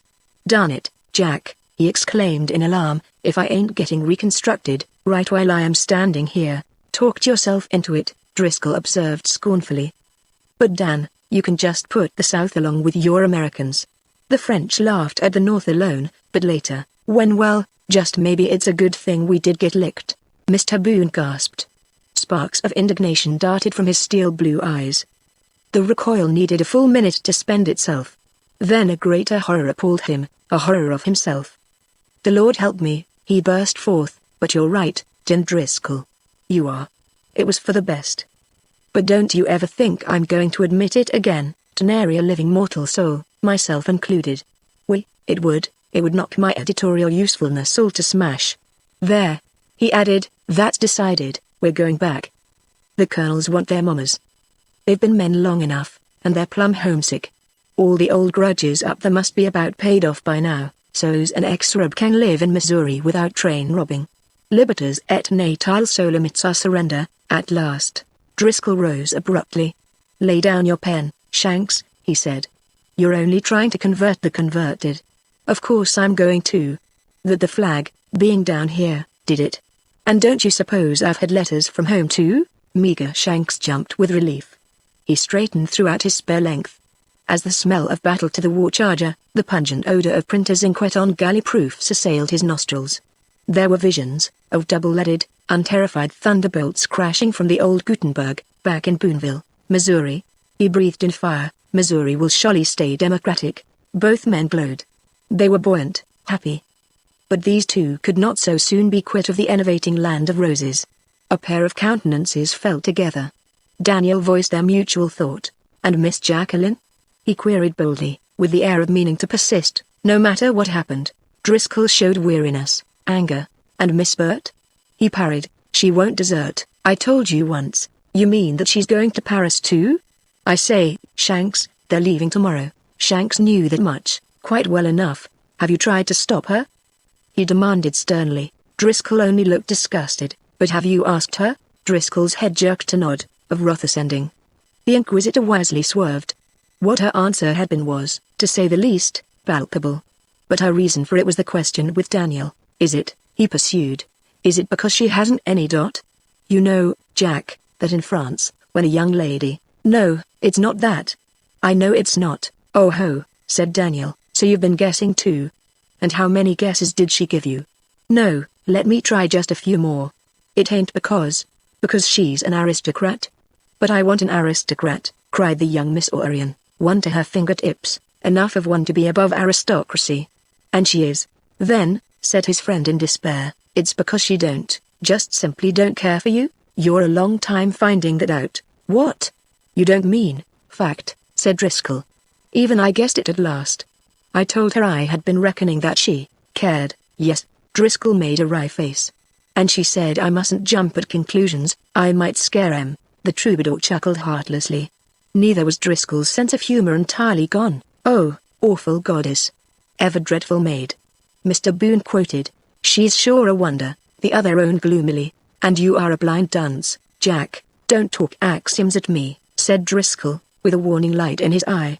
"I don't need 'em." "Well, now," drawled Mr. Boone, "I can't help it if I associate with you any longer, so I'll just mosey round to the flower market. As they leave tomorrow, they'll be wanting some violets." And he went, and Driscoll sat down again and hated him. Daniel wended his way slowly, an attenuated ranger in grey mid-carriages and blanketed forms. "Show," he mused, "that girl's heart is fair bleeding for him, can't I see? Her eyelashes, they're wet, every now and then. And whatever the matter with her is, it's nothing. But nothing is the very darndest thing to overcome in a girl. There's got to be strong measures. It's got to be jolted out of her. Archi Magnifico, there's the point." Mr. Boone drew out a black cigar, and mangled it between his teeth. He pondered and pondered, absent-mindedly kicking at natives he bumped into. "Kidnap 'em," he cried at length. "No," he reflected, "they go in the public stage, and what with the escort, somebody'd get hurt. We don't want any dead men at this wedding. Old brothers and sisters would balk anyhow, and our ecclesiastical officiator is the boy we do need. Now what the everlasting—" He meant what salutary jolt he could invent, barring hold-ups, but in the same breath he meant also a most startling scene which revealed itself as he turned the corner. A deafening crash of musketry was the first thing, and he looked up. He had come into a small plaza before a church, and against the church's blank wall a scene was taking place before an awe-stricken throng. He understood. Another proscribed traitor had just been caught, and executed, naturally. But no, not executed. For as the officer of the shooting squad approached to give the stroke of mercy, the prostrate victim raised himself by one hand and knocked aside the pistol at his head. Then he laughed in the officer's face, the most diabolical and unearthly mirth any there had ever heard. There was not a stain of blood on him. He had dropped in the breath of eternity before the bullets spattered past. but his uplifted face, with chin tilted back, was swollen, black, distorted, corded by pulsing veins, and one of the eyes a crossed eye bulged round and purple out of its socket, and gleamed. The demon of pain was tearing at the man's tissue of life, but by grip of will unspeakable the agony in that grimace changed to a smile. Yes, poison. Vitriol. He chattered at them hideously. Adios, imbeciles. It's my last jest, whereat he fell, writhing as the acid burned to his soul. Before the astounded officer could shoot, he had grown entirely quiet. Boone strained and pushed against the crowd until he reached the spot. The cadaver was in tight charro garb of raw leather. His sombrero lay near, on which was worked a Roman sword, meaning woe to the conquered. Boone turned inquiringly to the officer. The man, who was pallid, touched his thumb to his cap, recognizing the uniform of the Greys. You should know him, Miles Coronel, he explained. His name was Tiburcio. He deserted from the Imperialistas at Cratero, but afterward he joined the plot for Maximilian's escape. We had his description, and I found him. He wanted to take me to Marquez and Fisher, whom we would also like to find. He said that he risked himself here, to spy on them, and that he knew where they had fled. The leopard disguised in the padre's cloak. But of course I paid no attention. I did not delay even to tie his hands. As your mercy observes, I had the honor to do my duty, at once. I see, replied Boone dryly.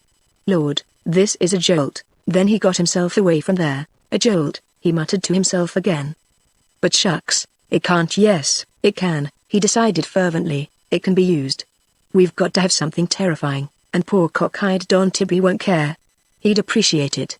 And anyhow, I don't seem to be able to stir up inspirations today, and this is the only thing. He was as pallid as the shooting squad he had just left. No matter, he reflected, I'll need just this ghastly state of mind. But here, goodness gracious, I've got to be in a sweat, with which he began to run, a lank knight in grey dented armor. Worse luck, his thought pounded along with him, this here's the first time I've ever faked. And it's a heap the hottest story I've ever handled, too. Our little Parisienne will get a frisson all right, and such a one she'll not be wanting any of again very soon. Dixieland, I mustn't smoke, I'm to be too excited. He came into the Zocalo, and drew up before Driscoll, who was still there and still ruminating. Listen here, Boone panted, here's your cue. In 10 minutes to the second arrive knock at her door appear, with violets? Inquired Driscoll. Oh shut up! Quit, don't stop me, I'm getting cooled off! Only do what I say. In just 10 minutes, that is if you want the girl. And Daniel was off again, with high and haughty steps towering along. That meager Shanks, there, isn't a fool, Driscoll mentally recorded, and he took out his watch. The two girls were stopping at a hotel in Platerose Street, for Jacqueline had returned to find her beautiful residence, salon and all, ruthlessly dismantled, looted, robbed by Marquez while she was in Cratero, which was a manner of levying contributions not unfamiliar to the lieutenant of the Empire. In the balcony room of their hotel suite the two girls strove valiantly. Crisp gowns and dainty allied mysteries lay spread over the upholstery. They were vanishing into cavernous trunks, with crushing indifference if Jacqueline seized on a garment, but gently when Bertha rescued it, which she always did. Through the double glass doors of the balcony the street sounds below rose to their ears, clarion notes and vivas, hurrying feet and prancing hoofs, and the national hymn a few blocks away in the Zocalo. Suddenly a grim apparition loomed before the glass doors on the balcony. Bertha half screamed, in dismay clutching at ruffles and laces to hide them, when into the sweet-scented confusion strode Mr. Daniel Boone. He was the grim apparition. Jacqueline withheld her opinion, but she had won. The intruder's spurs were iconoclastic of carpeting, his abrupt presence of feminine sensibilities. But the lean, perspiring face drove away all thought of the conventions. Jacqueline snatched up a fleecy bank of petticoats, making room for him on the sofa. Daniel stared vacantly. The two girls looked very pretty. They were just flurried enough, and they wore white lawn, with sleeves short to the elbow. His fingers groped, and soon they closed over a small, instinctive hand. He kept hold upon that hand for strength, at the same time collapsing on the sofa. Now, if you please, said Jacqueline calmly. What? Oh Lord! Boone gulped, fighting for breath. It don't matter much maybe to you all. But oh Lord, I got to tell somebody. Tell us, cried she of the captured hand. Daniel had sufficient presence of mind to retain it. You know that poor devil Tiburcio? He gasped. Yes. But what anticlimax was here? Well, he's dead. I saw him. Lord. Oh. It was a little cry of relief, but some were killed taking him. Boone noted Jacqueline's intake of breath, her first tremor of alarm. He fought like a wildcat. He had a knife and a machete and a pistol and he was killed. Monsieur, oh, mon Dieu, what can you have to tell me? Daniel almost repented. There was that in her grey eyes. Among them was he nerved himself to it, some way my best friend, that peerless, who? Her command was imperious, her white teeth were set. Driscoll. The man blurted it out like a whipped schoolboy.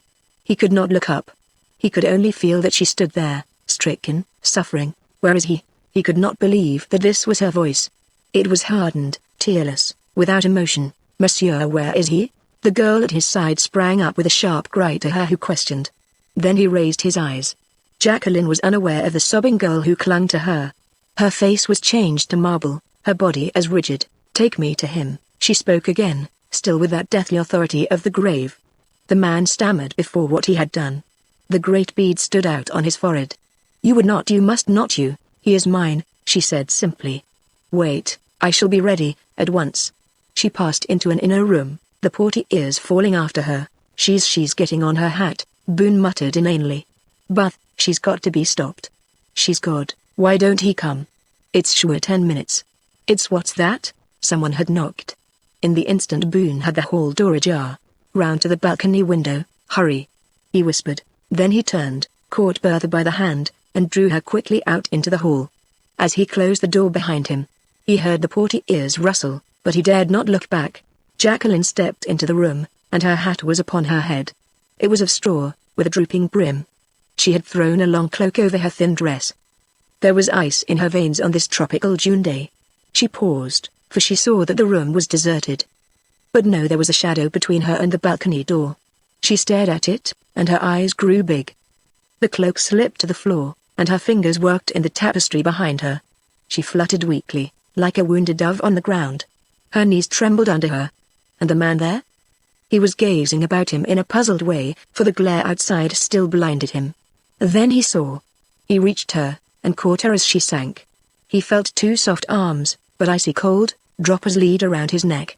The white form he held was rigid, and he thought of shrouds and the chill death sweat. With savage despair he crushed her to him.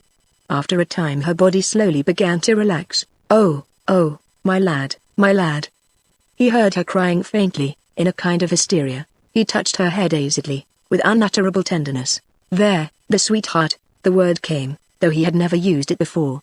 Blood awoke, and coursed, sluggishly at first, through her being, until her heart tripped and throbbed and pounded against his own. Her head lay on his breast, the hat hanging by its ribbons over her back, and with the pulsing life the head and her whole body nestled closer. The soft arms grew warm against his neck, and tightened fiercely, to hold and keep him. Gently he forced up her chin, and her eyes, wet with hottest tears, opened under his. He bent and kissed the long lashes.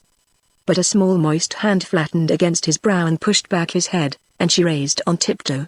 He understood, and their lips met. To say, she murmured deliriously nothing but her own dear French would answer now to say, K.O., mon cœur, que I'm. The oddest contrasts fall over life's most sacred moments. The tone of her words thrilled him, set every fiber tingling, yet he thought of dry conjugations and declensions, conned over and over again in school, and he was conscious of vague wonderment that those things really, actually, had a meaning. Meaning? He believed now that no words in English could tell so much. He did not have to understand them. They bore the flesh and blood, the passion and the soul, of a woman who told him that she loved him. With a hesitant gentleness which bespoke the deep and reverent awe in his yearning, he pressed her head back against its resting place. A man can do without words of any kind. She grew very quiet there. The tense quivering ceased, and she crept closer, and at last she sighed, purringly, contentedly. But of course there was more which she simply had to say. And this time, when she raised her eyes, they were calm and earnest, and her beautiful forehead was white and very grave. Do you know, dear, she said, I should not care to live, I would not have lived, if what he said were but the eyes filled with tears, and angry with herself, she planted her fists against him to be free, and as impulsively crying, oh, my own dear lad. She flung her arms about his neck again. Oh, she moaned, he said that you were dead. For the first time it dawned on Driscoll that all this must have had a cause, and for the first time since entering the room he remembered Boone. He told you he... But Driscoll did not finish. Putting her from him, he sprang to the door and flung it open. There he waited. Boone was outside, and Boone walked expectantly in. Without a word, Driscoll raised his fist, drew it back, his cruel arm muscle to kill. Jacqueline saw his anger for her, terrible in murder. She threw herself upon him, got hold of the knotted fist, got it to her lips. Another woman, too, had darted between him and the other man, and she faced him. The gentle Bertha was become a little tigress. Not that, not that. It was Jacqueline's voice. Listen, Mancherry, I thank him. Au contraire, I do. And you must, too. Driscoll stared at all three, first at one, then at another. He floundered, stupefied. Here was this loving girl, clinging to him as though he might vanish, and he had left her that morning a disdainful beauty. Then here was this meager Shanks with his mysterious 10 minutes, and here was this dumbfounding product of those 10 minutes. Driscoll put forth an open hand. Dan, he muttered incoherently, you're a wonder, too. Boone clenched the proffered hand in his own. I never once thought, Jack, he said earnestly, contritely, never once, that she cared so everlastingly much. Well, said Driscoll, don't do it again. Not unless, ventured Boone, not unless she should ever want a little antidote for ennui. By the way, mademoiselle, do you thank me for the quaver of emotion, for the frisson? Frisson? She repeated scornfully, with loathing. For once she had been unaware of the prized knife-like tremor. In the fear of losing one dear she had lost consciousness of self. She had lived the tremor, the agony, and it was too dreadful. No, monsieur, she said, I want no more of art. I want to live. You needed something, though, said Bertha, to make you find it out. Driscoll looked curiously at the two girls. Yes, Jacqueline, how quaintly awkward he was, trying her old tomboy nickname without the miss. Yes, what was the matter with you, anyhow? Parbleu, I forgot, cried Jacqueline in dismay. I was not to have, monsieur, no. And Jacqueline's chin, tilting back with elaborate hauteur, was meant to indicate that she was in her first mind about it. Bertha laughed outright, and softly clapped her hands. Show, declared Mr. Boone. The matter was nothing, nothing at all. But before feminine caprices and scruples it is wiser to bow low into the dust. Jacqueline turned on the editorial personage with vast indignation. You leave the room, Seigneur Troubadour, she commanded, and Bertha, you march with him. Haste, both of you. They went, meekly. Their attempt to hide content over the dismissal together was extreme, but transparent. What was it? Driscoll insisted, when he and Jacqueline were alone once more. You mean, she exclaimed, that you are going to quarrel now, Jacqueline? What was it? I reckon, she observed demurely, that the animal disputants was right, after all. It was nothing, I reckon, he noted mockery, defiance. There was much too much independence after her late surrender. He went up to her and deliberately reassumed the mastery. He held her, by force. Mon chevalier, she murmured softly. So she confessed his strength. Tell me, he said. And you did not guess? You, oh, how I hated you. How I never wanted to see you, never again. Not after, mon Dieu, you were two exasperating idiots, you and poor Prince Max. He virtually threw me into your arms. But I, monsieur, am not a person to be thrown. That is, unless I do it myself, which I did, Hellas. The trooper's grip tightened on her arms. Then you, he said earnestly, would have let me lose you? She laughed merrily at him. And would not you have followed after me? We, little girl, I reckon I certainly would have. Don't, she gasped. Let me come closer. Oh dear, how can the bon Dieu let people be so happy,